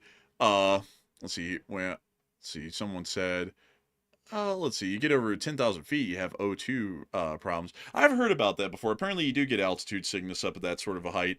Like, we got altitude sick. I got altitude sickness when I got out here to Salt Lake, which is at like a resting altitude of 4.5 thousand feet. And let's see here. Someone else said, I had to train my voice for radio, and these guys sound like it naturally. We were just really lucky that way, honestly, like extremely lucky. I don't know how it happened that way, but we were able to get the radio voices just so easily and so quickly, you know? And let's see here. Someone else said, any trout in that stream? Oh, no, the waters are going extremely fast, and generally I haven't seen any fish in it. So, and it's also really, really shallow. I mean, like exceptionally shallow in most of that creek. Let's see. Someone else said, the fresh water is salt. Yeah, crazily enough, that's actually the drinking water supply is from that falls, like in this lower reservoir right here. Apparently this is a part of the city of Sandy's drinking water, which Sandy City is right here. So that's kind of crazy to think. And also, apparently we have the picture and we have the video. So show them the picture first of the mountain that I sent you, and then show the 2 videos after that too. The first one is kind of goofy, but the second one shows you the turkey as well. The turkey. But here's the first picture, and we're taking a look at this. This is actually the Bell Canyon the day we went up it, and it had actually snowed apparently a few days before. And when we were going up farther, folks, we started to enter like snowy fields the higher up we went. But the lower falls, if y'all can see my mouse cursor, I'm going to jiggle it around here on air so that y'all can see it. The lower falls are actually about right here in that crag of rocks that y'all can see. And that is, crazily enough, I think, if I'm remembering correctly, it's about 1,000 feet up vertically from where this picture was taken right here. And it's about the last, like, quarter mile or so, or a third of a mile that's the steepest, because it gains, like, it's 500, 600 vertical feet of elevation in about a quarter of a mile, which is apparently pretty steep. So that's one picture, and then we have the Lone Wilderness Sign video. Oh, I remember this one, man. I remember you filming this.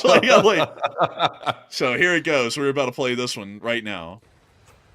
So it's the Lone Peak Wilderness, Wasatch National Forest, and they tell you over here, they say, do not jump across the water around the waterfall, and shows a person slipping and dying and says you could die. I think that's common sense, but I guess I have to tell people. But anyway, when you come to this sign right here, about 10 feet later, there will be a bear. You won't say anything to the bear. You'll simply give him $50 and you pass on through. Hello. So we're about to encounter the bear. Hopefully not. Hopefully I jinx the whole thing.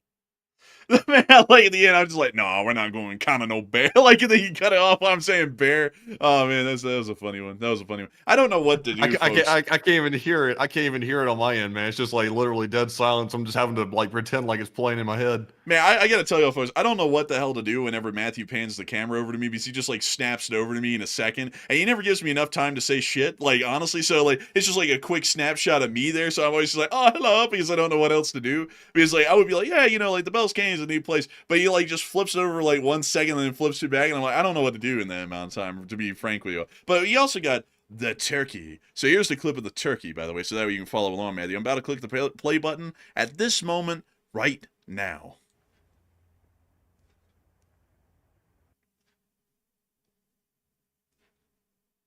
Oh, it's buffering. I don't know why. Buffering? Yeah, weirdly enough, like the video is just like a still frame. But there it is, folks. The turkey. Look at that. Look at that little turkey right there. Turkey. Just a wild turkey just lurking around right there.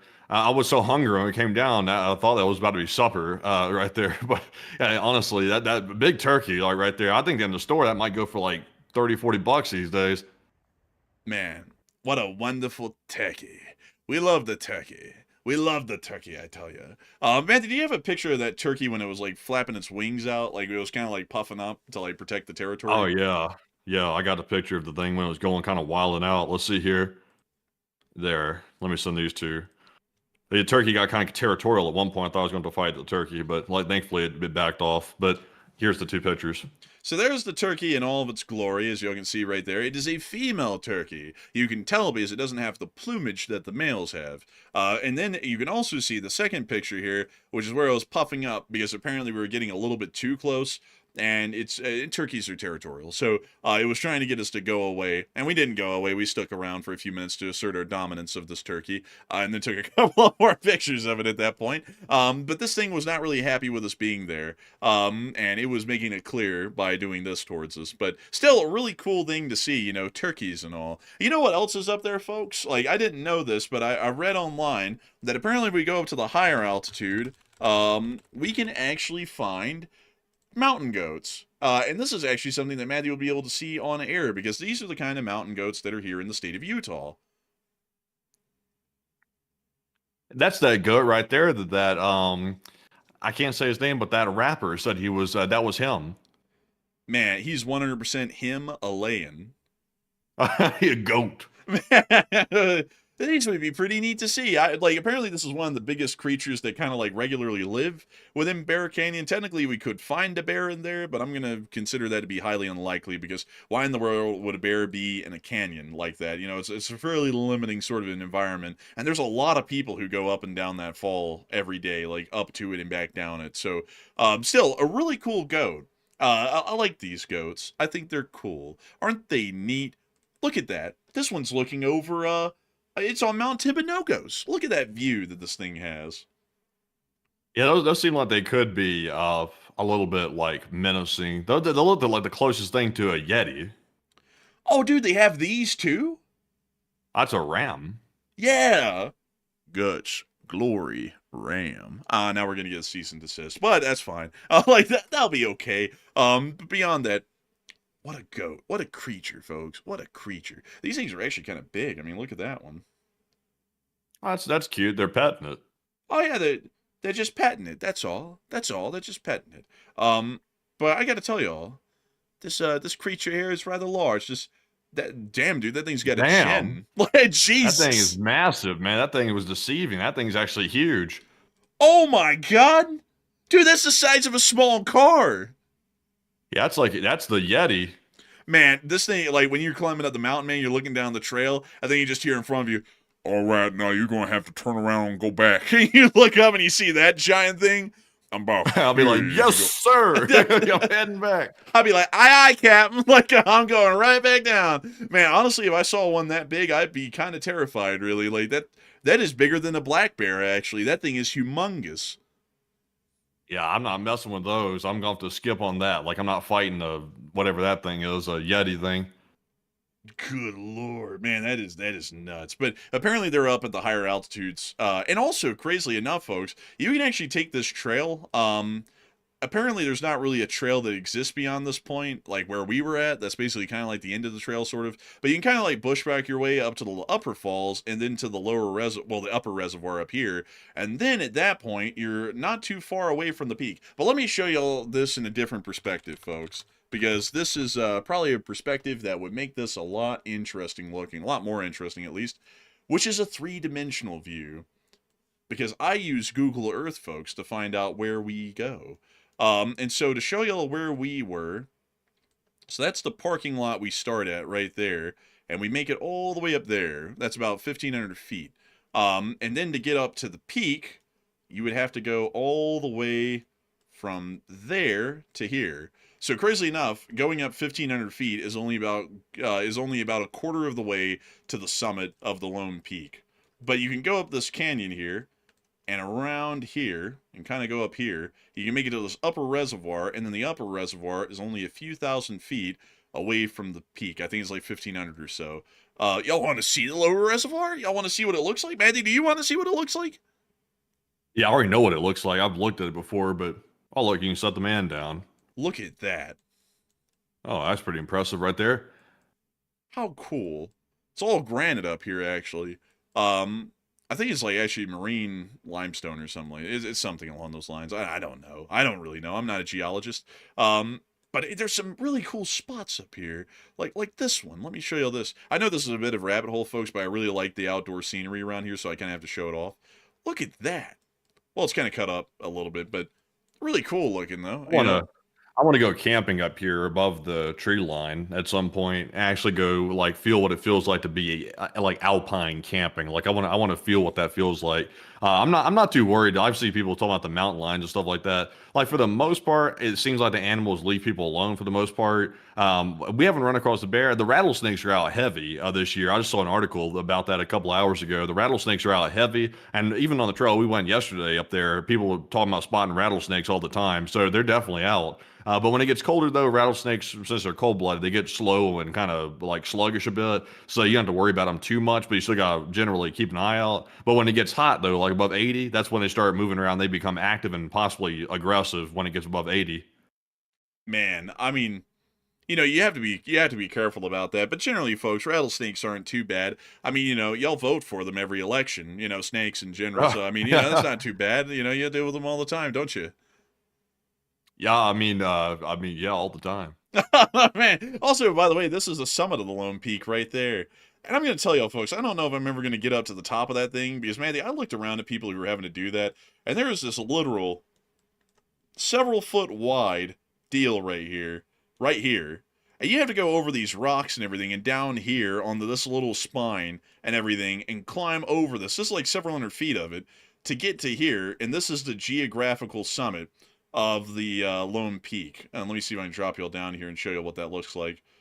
So this is literally the very edge. Yeah. I could set up a tent right there. Man, you can put that little chair you got up here, man. You Oh can put man. that. Oh my god, you're like king of the world, Yeah. you know? Also, by the way, like like for the hiking thing, I broke down and got a little camping chair that goes in the backpack. It's like the little Helinox little like mini chair. I wasn't sure if it was gonna be worthwhile or not, but I was like, I would like it looks comfy. I was like, I wanna get one and put it in there.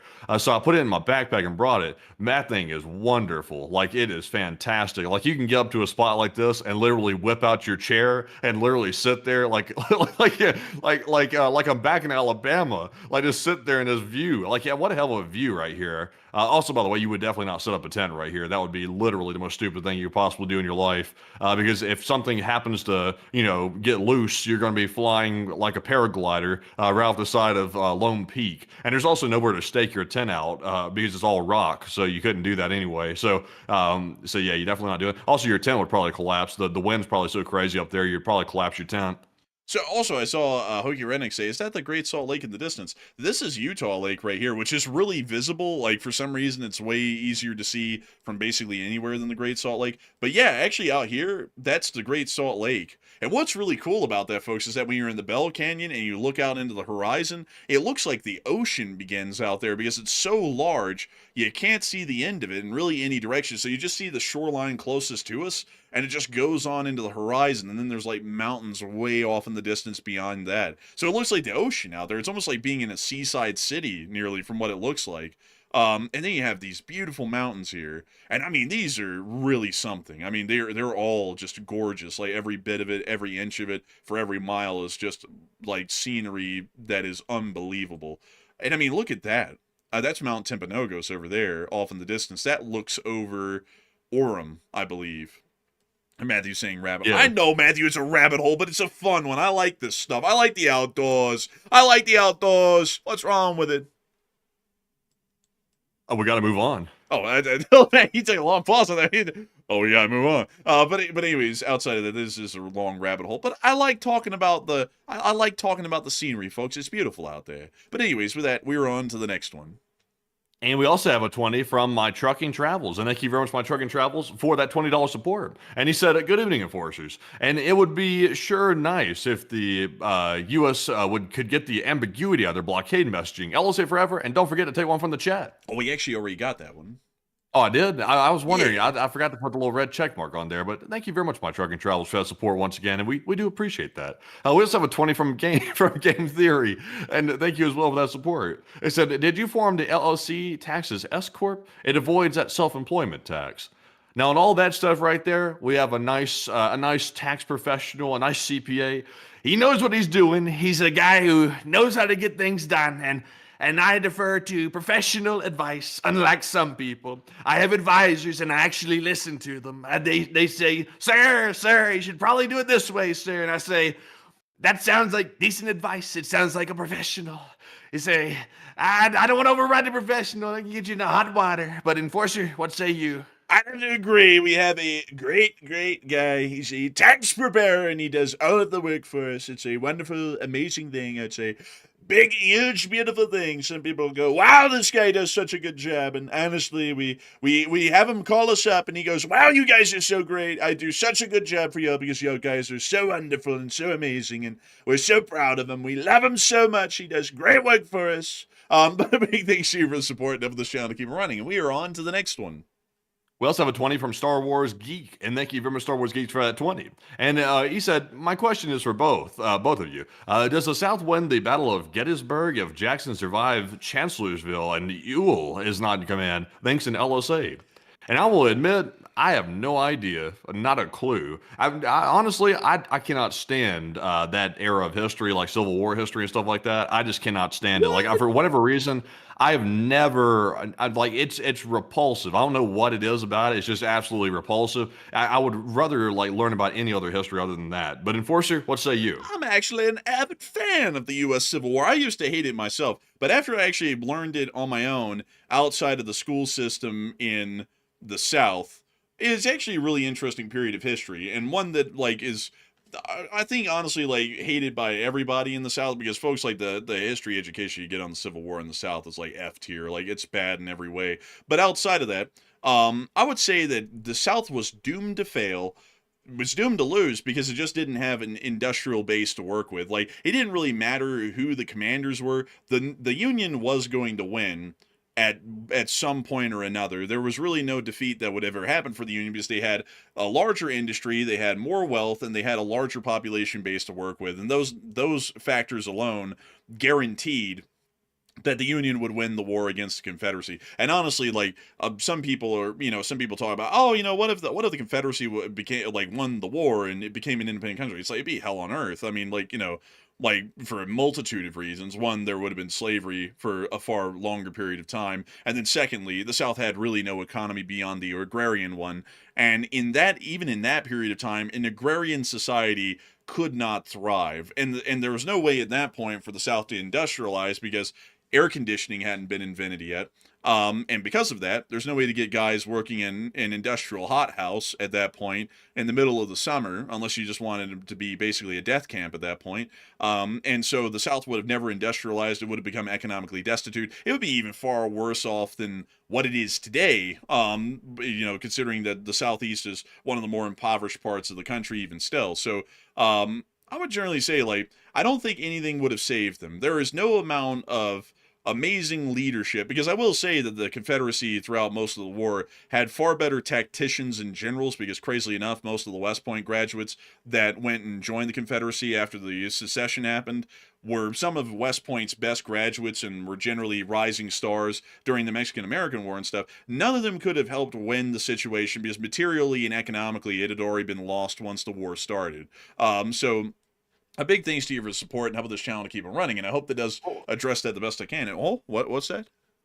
Is there a little small earthquake happening? I don't feel it. I'm feeling a little something. It feels like a little small something. I'm not sure if that's my imagination. It's definitely something shaking because my computer screen right here is sort of wobbling. Pull it up, Matthew. Pull it up. Let's see here. If it is one, it's very minor because it's not anything crazy. The last one that happened out here was very much more noticeable than that. Oh, what? There was one. I think there is one, but it's not near me. Let's see here. Let's see. It's saying at 9:01 a.m. That's not right. It's on the 12th. Okay, so it wasn't from today. So apparently it hasn't registered yet. Apparently, if there is one, like, it hasn't registered, but I felt some. Like, also the computer screen was wobbling there for a second. Also, by the way, the Tooele Army Depot out there was going berserk today. They were testing all kinds of stuff out there. I'm not sure what they were testing, but they're very busy today. I'm not sure if it's related to that or not, but it stopped wobbling, whatever just happened. That's interesting. That's really interesting. Nothing happened over here. I was fine. It was smooth as anything. But anyways, also, by the way, Matthew, do you have the video of the Alpenhorns from when we went out there? Yeah, but you actually could not hear it, like, in the actual video. I've listened back to it before, and you couldn't even hear anything. Dang, that sucks. Oh, that was so cool. I gotta show you this, folks, because when we went out there to, like, no joke, y'all are not going to believe this. This sounds made up, but Matthew had a video, and sadly there's no audio in it, basically. But when we went out there to go on that hike to Bell's Canyon, not to rabbit hole on this a whole lot more, but we pulled up in this parking lot right here, and there's this pavilion down here that we passed. And under that pavilion were two guys with alpenhorns, and they were playing like a little concerto down there on their alpenhorns. So while we're climbing the mountain, you hear in the background like the literal Ricola horns playing songs. It was the coolest thing ever. It was like we were, like, legitimately going into the Alps. Let's see. Let me see if I can. No, I'll send it to you anyway, just so you can show the video. At least you can show the visual. Maybe if you turn the volume a good bit. And I gotta warn you, I do talk at the end of the video, so make sure you don't, knock everybody's ears out. But I'll send it to you anyway, and you see if you can spot anything in it. Man, we'll have to see. And let's see here. While we wait for that, yeah, we're going to see if we can get that for y'all. And we'll be waiting. Oh, heavens. Let's see here. Hopefully we got that. Oh, here we go. We got the video. So, let me listen to it real quick.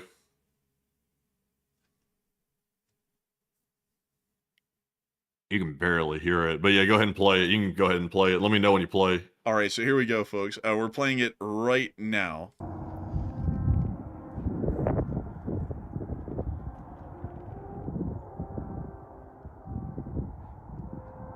Ricola man's down there playing.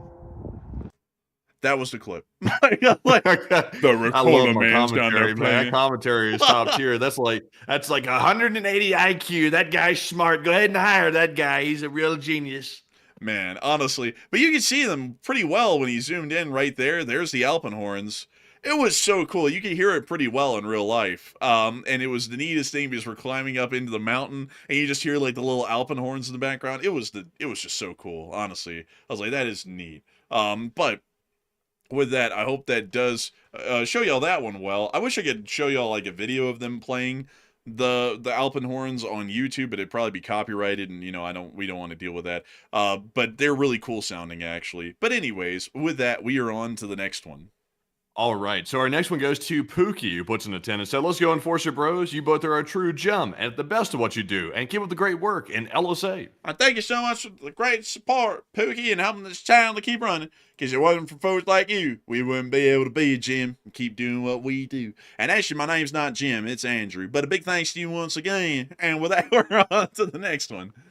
We also have a 10 from Pacific Fruit Express, who said, have you read about the Belt and Road Initiative? It's a major trade and monetary strategy. Yes. And yes, we both know about that, by the way. That is China's premier strategy to basically get a power hold over countries that are having financial difficulty. It looks very appealing until they put that hook, line, and sinker into the country, and then all of a sudden they're a debt slave to China. And then the country realizes what happened, and then it's too late. But Enforcer, what say you? Oh, I know a great deal about the One Belt, One Road program, or the Belt and Road Initiative. It's called either one.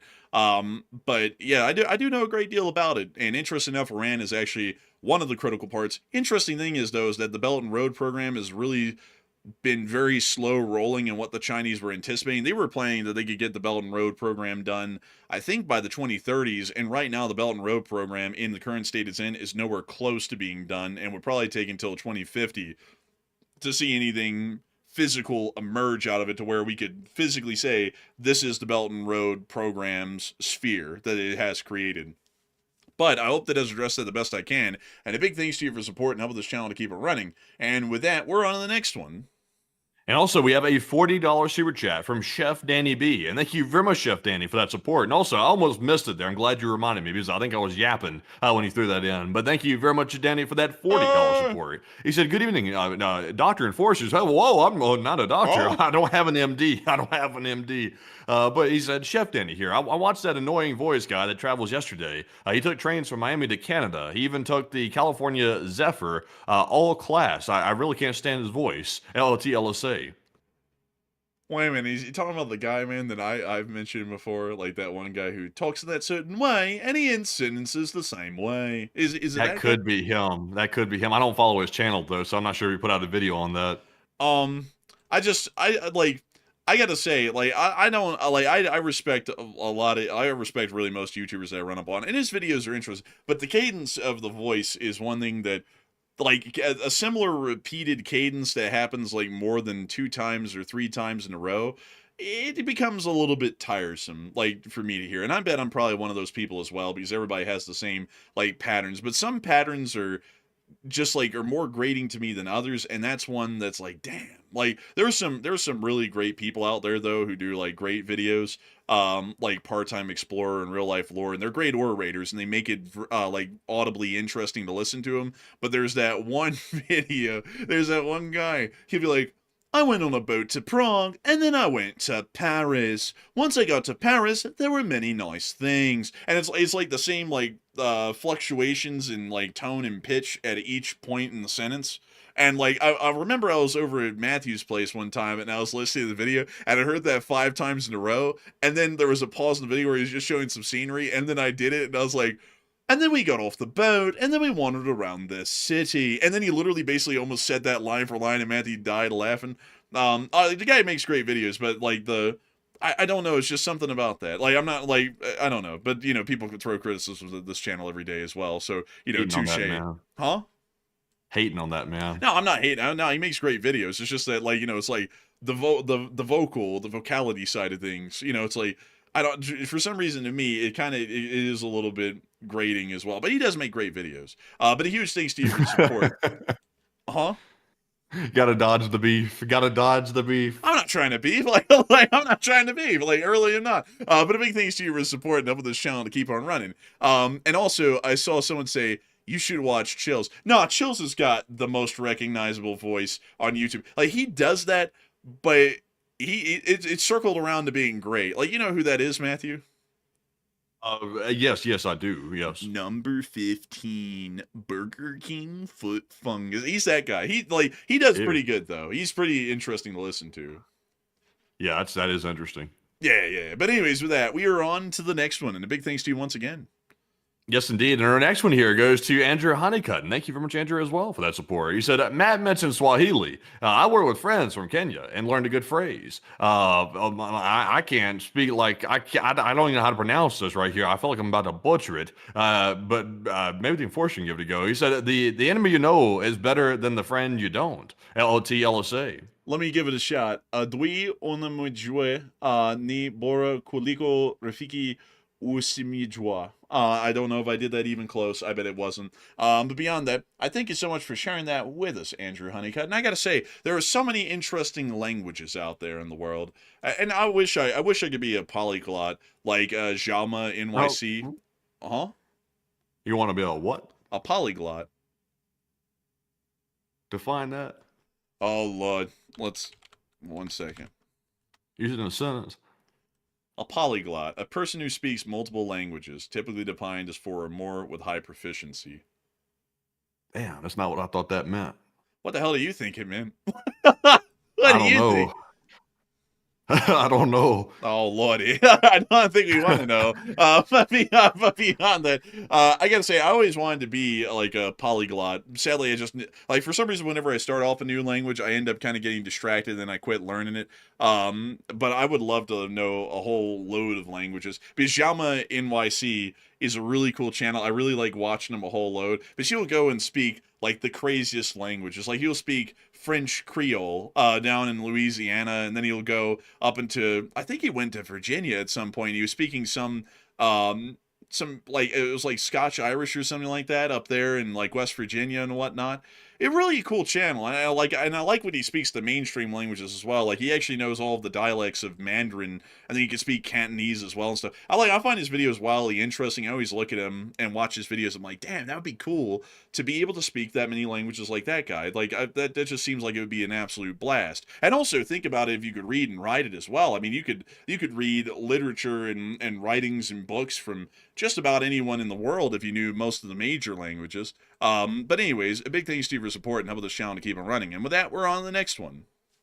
We also have a 5 from Live Animal, and thank you very much, Live Animal, for that support. They said, could the USA be arming the anti-IRGC protesters in Iran? It is possible. It's not out of the question. And a big thanks to you for support, and we're on to the next one.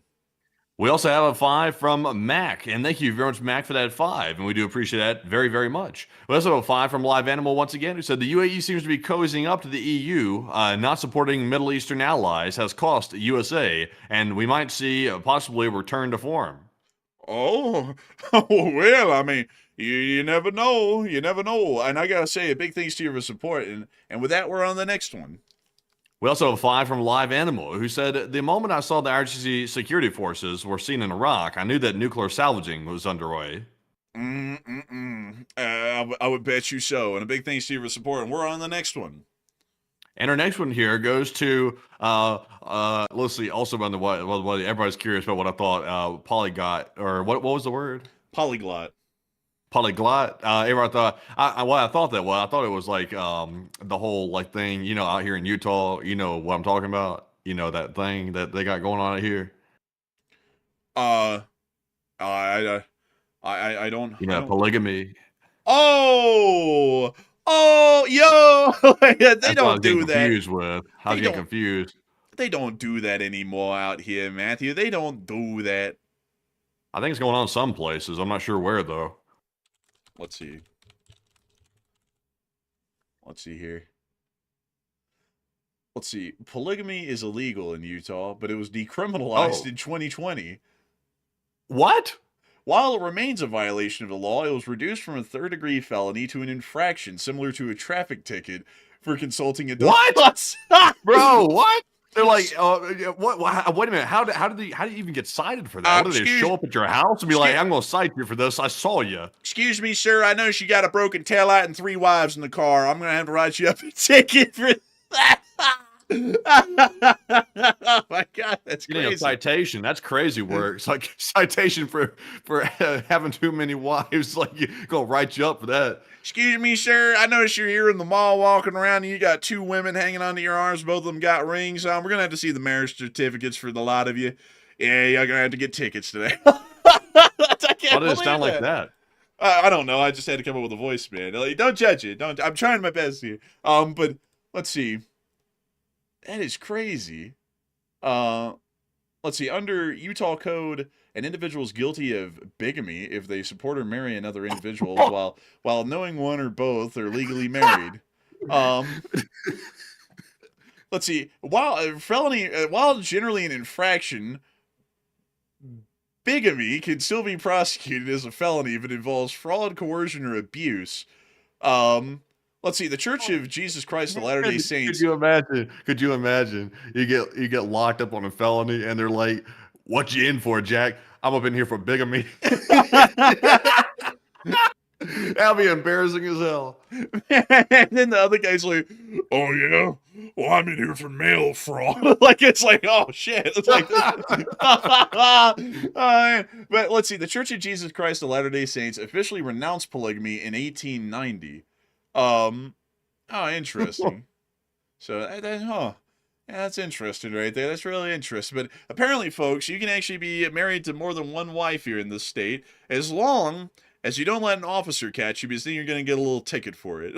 Like, and I don't know what the fine for that is. Like, sure, you've got a flat tire and 2 wives. That's going to be a ticket of $300. It's like, what's the fine? Man, they try to find that out real quick. What is the fine for that? For bigamy? Yeah, like what the hell? What's the ticket that they write you for that? Let's see. Damn, 3rd-degree felony. Let's see here. It fines in the thousands and potential prison time. So hundreds of dollars to thousands of dollars. Huh. I feel like that's just kind of odd. Oh, wait a minute. It says reduced to an infraction. Bigamy is generally not a felony unless it involves fraud or coercion. Yeah, see, so it's just a fine at that point. It's literally just a little fine you get. Wow, that's crazy. That is crazy. Man, imagine leaving your spare wife near to the car at the parking meter, and you come back and you get a ticket for being at the meter for too long, and then you also get a ticket for the spare wife you got. Now that's something else. What the hell do they mean fraud? Like, how the heck does fraud even fit into this scenario? It's like, what are they like fooling them about who they are, or like what do they mean? No, I know what it is. Like a guy's like, oh, I'm not married, I'm single, and he's actually married, and then he marries some other woman while he's married to another. Like, that would be bigamy. Well, wouldn't they know that when he went down to register it at the office, like at the clerk's office? Wouldn't they be like, hey, you're already on the paper like married to somebody else, so you can't just marry somebody. Like, is that where they catch him? Isn't that only done at the county registry level? Yeah, you got to go down to the what is it? Is it probate? I don't know if it's probate. I've never been married personally. I'm a bachelor, so I wouldn't know. I honestly think, man, you just go down to a probate office in another county and just, fill out a marriage certificate there for one woman and then another, and then that's technically bigamy at that point. Yeah, I guess that's tough. You don't want to show up and doing that. Yeah, and then also apparently, like, there's some other thing where it's like, if you don't marry me, I'm gonna get you. Like, and then that's what makes it a felony. It's like, obviously that'd be a felony. And then what was the other one? Like, it's fraud and then coercion. Fraud and coercion. And what was the other one? I guess they're like, hey, I'll buy you a car if you like sign up for the second marriage or something like that. I guess that's coercion. Yeah, dude, and I guess, man, that's wild. Honestly, though, I didn't know that was decriminalized here in the state. But hey, like, it is what it is. I guess that's Utah. But kind of a little odd. Anyways, it is time for us to move on to the next one. And our next one goes to Chris Feilbach once again, and thank you very much, Chris, as well for that 20. And Chris said, what happens if you marry 2 police officers as your wives, though? Do they both cite you every day? Ooh, that could be hell. That could be living hell right there. But I gotta say, That's a question I think that would have to be decided by a superior court of the state of Utah. But a big thanks to you for supporting on this channel to keep on running. Great question though. And let's see. And before we move on to the next one, Matthew, I had to go pull up weird Utah laws because at this point, I got to figure out what type of other weird laws and stuff they have here in the state. So here's a one. Apparently, restaurants were required for a while here in the state to use a Zion curtain, which was a solid opaque barrier, or you could have the face of Netanyahu on it, whichever, to hide bartenders mixing drinks from diners. While this specifically applied to certain setups now, alcohol must still be served, not displayed, in some establishments. The silence on that one was so long, it had me scared he dropped the call. And then also, there's a Provo snowball ban. According to Provo Municipal Code 9.14, it is a misdemeanor to throw a stone, stick, or snowball to intentionally cause annoyance or damage. Damn. Also, they have an ambulance prohibition. Under Utah Code 76-9-705, it is illegal to have conjugal relations in the back of an ambulance while it is responding to an emergency call. That's fair enough on that one. I can understand. So if you had that on your bucket list, folks, you'll need to scratch that one. It is also illegal to hunt whales in the state. Indeed. Also, by the way, we got to move on. I mean, these are wild, though. Don't you hear them? Don't you? But anyways, we're on to the next one. And our next one goes to Ian Mitson, who puts in a 5. He said, "Thank you, enforcers." And thank you so much for enjoying this channel and helping it to keep on running. And with that, we're on to the next one. We also have another 5 from Live Animal, and thank you very much, good sir, as well, for that support. He said, USA simply doesn't have the stamina or political willpower to continue the war anymore. It might not. We'll generally have to see. But a big thanks to you for supporting. With that, we're on to the next one.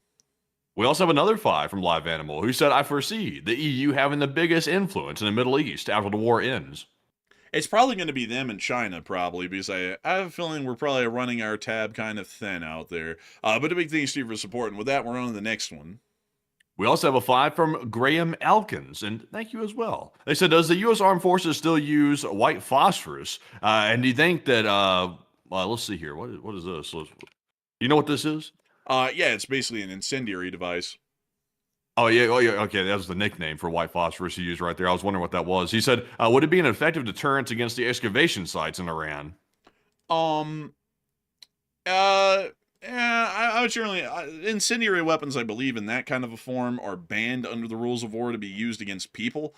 You could try and use it, but it would kind of be a war crime at that point. Probably the best thing to do would just be bomb the tunnel entrances again and ensure that they just can't get to them because they keep getting bombed out. That'd probably be the best thing to do. But big thanks to you for support and helping this channel to keep it running. I hope that does address that well. And also, Matthew missed the absurdity of the last law that I read off where it's illegal to kill a whale in the state of Utah. In Utah, there are no whales because it's a landlocked state and it has no access to the ocean. So that's kind of the insanity of that law, is that you can't kill a whale in Utah. There's just none here. But anyways, with that, we're on to the next one. We also have a 5 from Data Relay, who said, "Cigarette smoking man from the X-Files." That's deep. And a big thanks to you for support. And with that, we're on to the next one. We also have another 5 from Live Animal, who said, "At this moment, everyone is hungry for oil. Any route except for the one blocked by the USA is open." Yeah, for the large part, sort of. And a big thanks to you for support, and we're on to the next one. We also have another 5 from Small Soldier But a Big Battle. They said, they've let them through technically, but because it didn't originate from Iran, technically they didn't, question mark? I guess, maybe. Big thanks to you for support, and with that, we're on to the next one. And I would say, to answer your question, I would say they really did not let them through. I think they let through like 2 or 3 vessels possibly, but the vessels that were allegedly destined for China, they didn't let those through. They appeared to have done a U-turn for the most part, to answer the question. But moving on to our next one, though, this one goes to Kyle Padell, who puts in a 5. He said, "Additionally, keeping a sleeping donkey in a bathtub after 7 a.m. is prohibited. Oklahoma." You know, laws of some states are wild. I think in Alabama they had a law that it was like illegal to walk backwards with an ice cream in your pocket on a Sunday, or something, which crazily enough, that one actually had a reason behind it because horse thieves would use that to try and lure horses away because they put an ice cream in the back of their pocket and the horse would try and follow it and like lick on it and they would be able to get it away from its owner and steal it, and it was a whole horse thieves thing. But nowadays it sounds absolutely insane, that law. It's like, who the hell ever needed that law? But that was the reason for it. That one's probably because the bathtub might heat up once it started to get sunrise, and the donkey might start to cook in the tub maybe if it was really asleep or something. Who knows? But a big thanks to you for support and helping this channel to keep it running. And with that, we're on to the next one. We also have a 5 from Live Animal yet again. He said any number of years of moratorium on nuclear enrichment will end as soon as there's a change in U.S. admin. Generally, probably would. But a big thanks to you for support. And with that, we're on to the next one. We also have a 5 from Woodsman, who said, whatever happened to the glide bombs that the Russians were using heavily 2 to 3 years ago? And is it just a lack of footage, maybe? Interestingly enough, they generally don't use a lot of them anymore. They were using almost, I think, 100 of them a week back in the day. Now they only use about a dozen or less each week, and for some reason it's due to a lack of production abilities or due to a lack of bombs. We're not really sure which. But a big thanks to you for support and helping this channel to keep it running. And with that, we're on to the next one. We also have a 5 from Ulf Hednar, who said not only did the Russians dig up the Red Forest, but the idiots also went swimming in one of the reactors. Oh, really? I didn't hear about that. I didn't hear about that either. Yeah, if they did that, that was crazy. Right? That's just like, you could not know that. That wasn't dangerous. They're just goofy. He said the sheer stupidity is just astounding. It truly is. Like, if they really did that, that's insane. But a big thanks to you for support, and we're on the next one. We also have a 5 from the Becca Fly, who said, Greenskin would like you to read the Cheetos, their rantings, please. Also, by the way, just to sum it up, by the way, because there's been a hell of a lot of tweets coming out. He's ranting at the Pope. He's ranting at NATO again. He's also reposting a whole bunch of stuff. It looks like he's screenshotting stuff off of Twitter and reposting it on his platform. It looks like, and it's just all over the place. It's mainly about the recent criticisms about the Jesus post and stuff like that. It's stuff like that. But Enforcer, what say you?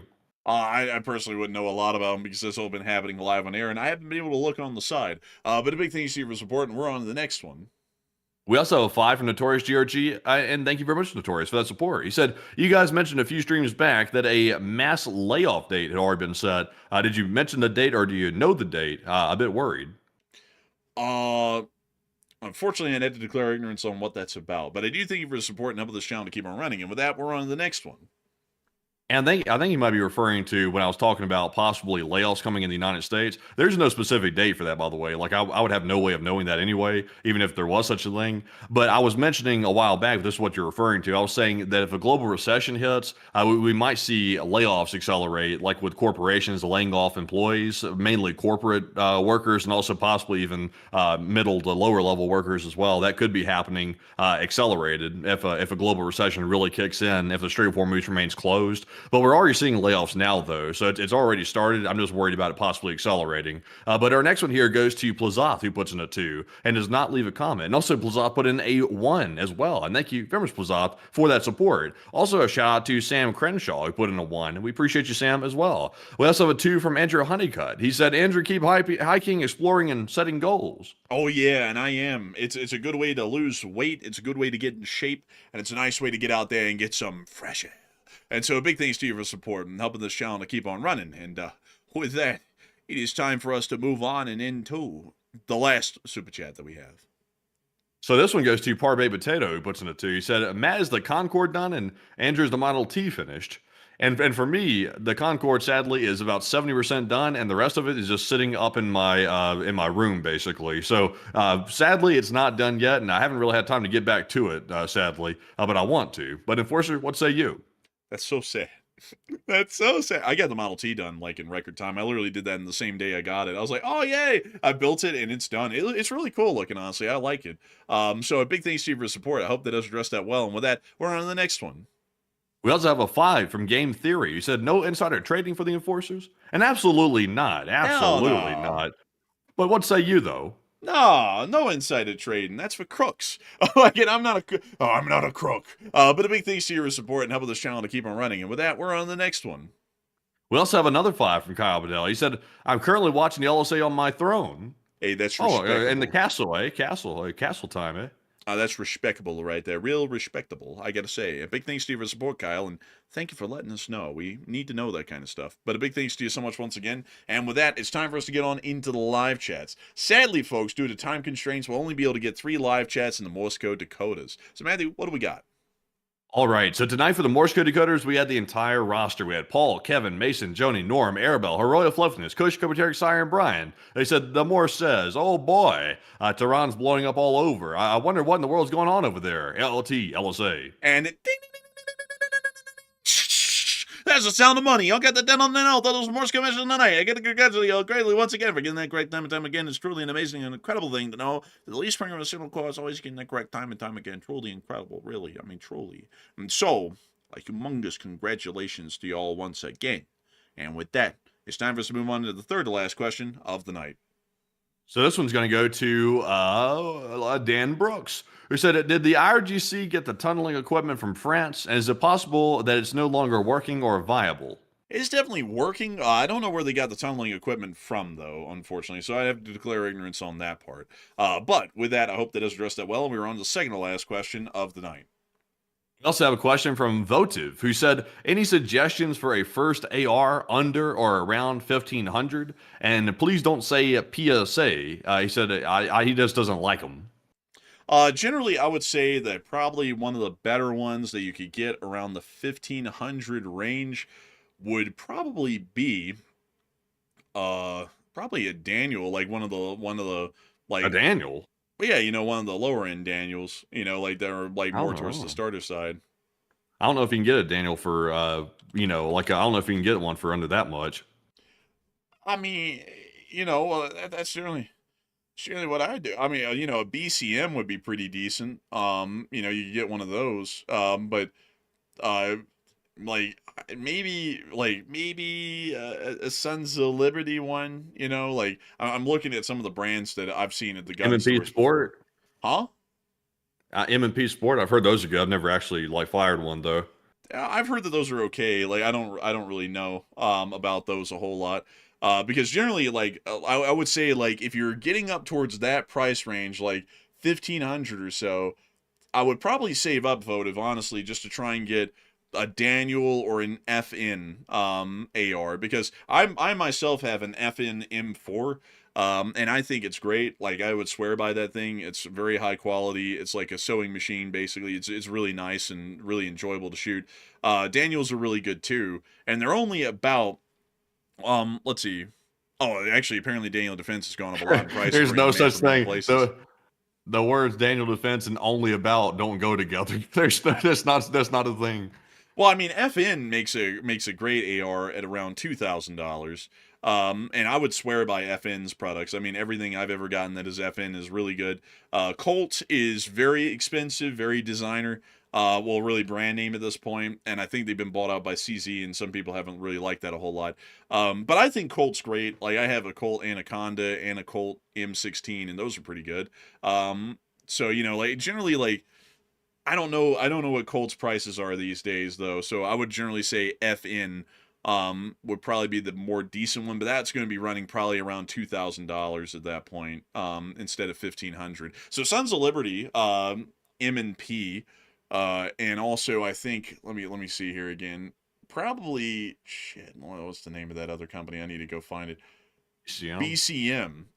Like those are probably some of the better bets around 1500. But if you really wanted something that'll stick around for a while, and most people get guns to keep them, I would say that FN is really my pick, and it's just about $500 more, which is quite a lot, but still it's worth it.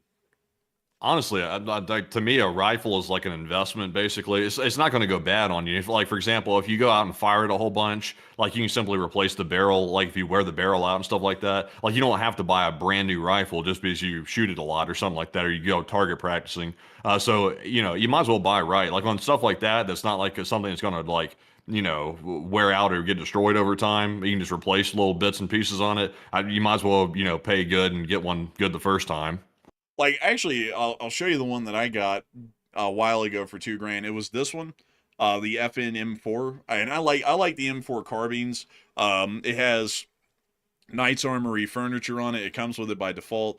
Comes with a 30-round mag, and it also comes with a rear iron on it that's attached to the Picatinny. You can take that off if you want to, and you can actually kit it out like this. This is how I have mine kitted out. I put a Trichicon ACOG on it with a 4x magnification scope. That's what I have on mine. It's literally almost kitted out like this. And I also put a Surefire flashlight on mine. But that's what I did. But you know, Trichicons are not cheap. You know, that's getting on up into like the 3,000 range. But generally, that's what I would say would probably be the best pick.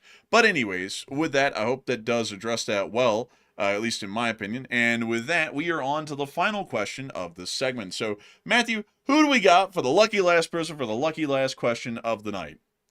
All right, so that viewer is going to be AF Kaplan. He said, the latest Russian attack on the ZNPP has closely followed Orban's defeat in the Hungarian elections. Is it coincidence, and what do you think? I think it was more so coincidence than anything because the Hungarian election, they probably do something more directed at Hungary than Ukraine, but who's to say? But I would generally say probably not likely, in my opinion. But with that, I hope that does address that the best I can, and we have reached the end of tonight's stream. I have to thank each and every single one of y'all once again for enjoying this channel tonight and watching. We had a peak viewership tonight of 25,000 people and an overall viewership of 193,000 people before the stream ended. I've got to thank you all so much once again for watching. I also got to thank the 10,000 of y'all who were here almost 4 hours into the show and are still watching. We're entirely honored and greatly appreciative to know that so many of y'all have been here and watching the show and really enjoying it. I hope that y'all have enjoyed it once again tonight. If y'all have, please make sure to like, comment, and subscribe. It's a wonderful thing to know that many people enjoy the show, and we'd love to have y'all here in perpetuity. So please make sure to subscribe. And with that in mind, folks, we will see you all tomorrow at 10 p.m. Eastern Time to cover the next 24 hours of the news from around the world. And if we have enough news to cover for a short war video, Enforcer Matt will be the one making that short war video. So with that, good night, good luck, take care, stay safe. Slava Ukraini, Ram Slava, long live the Lee Spring Army, and long live the Republic.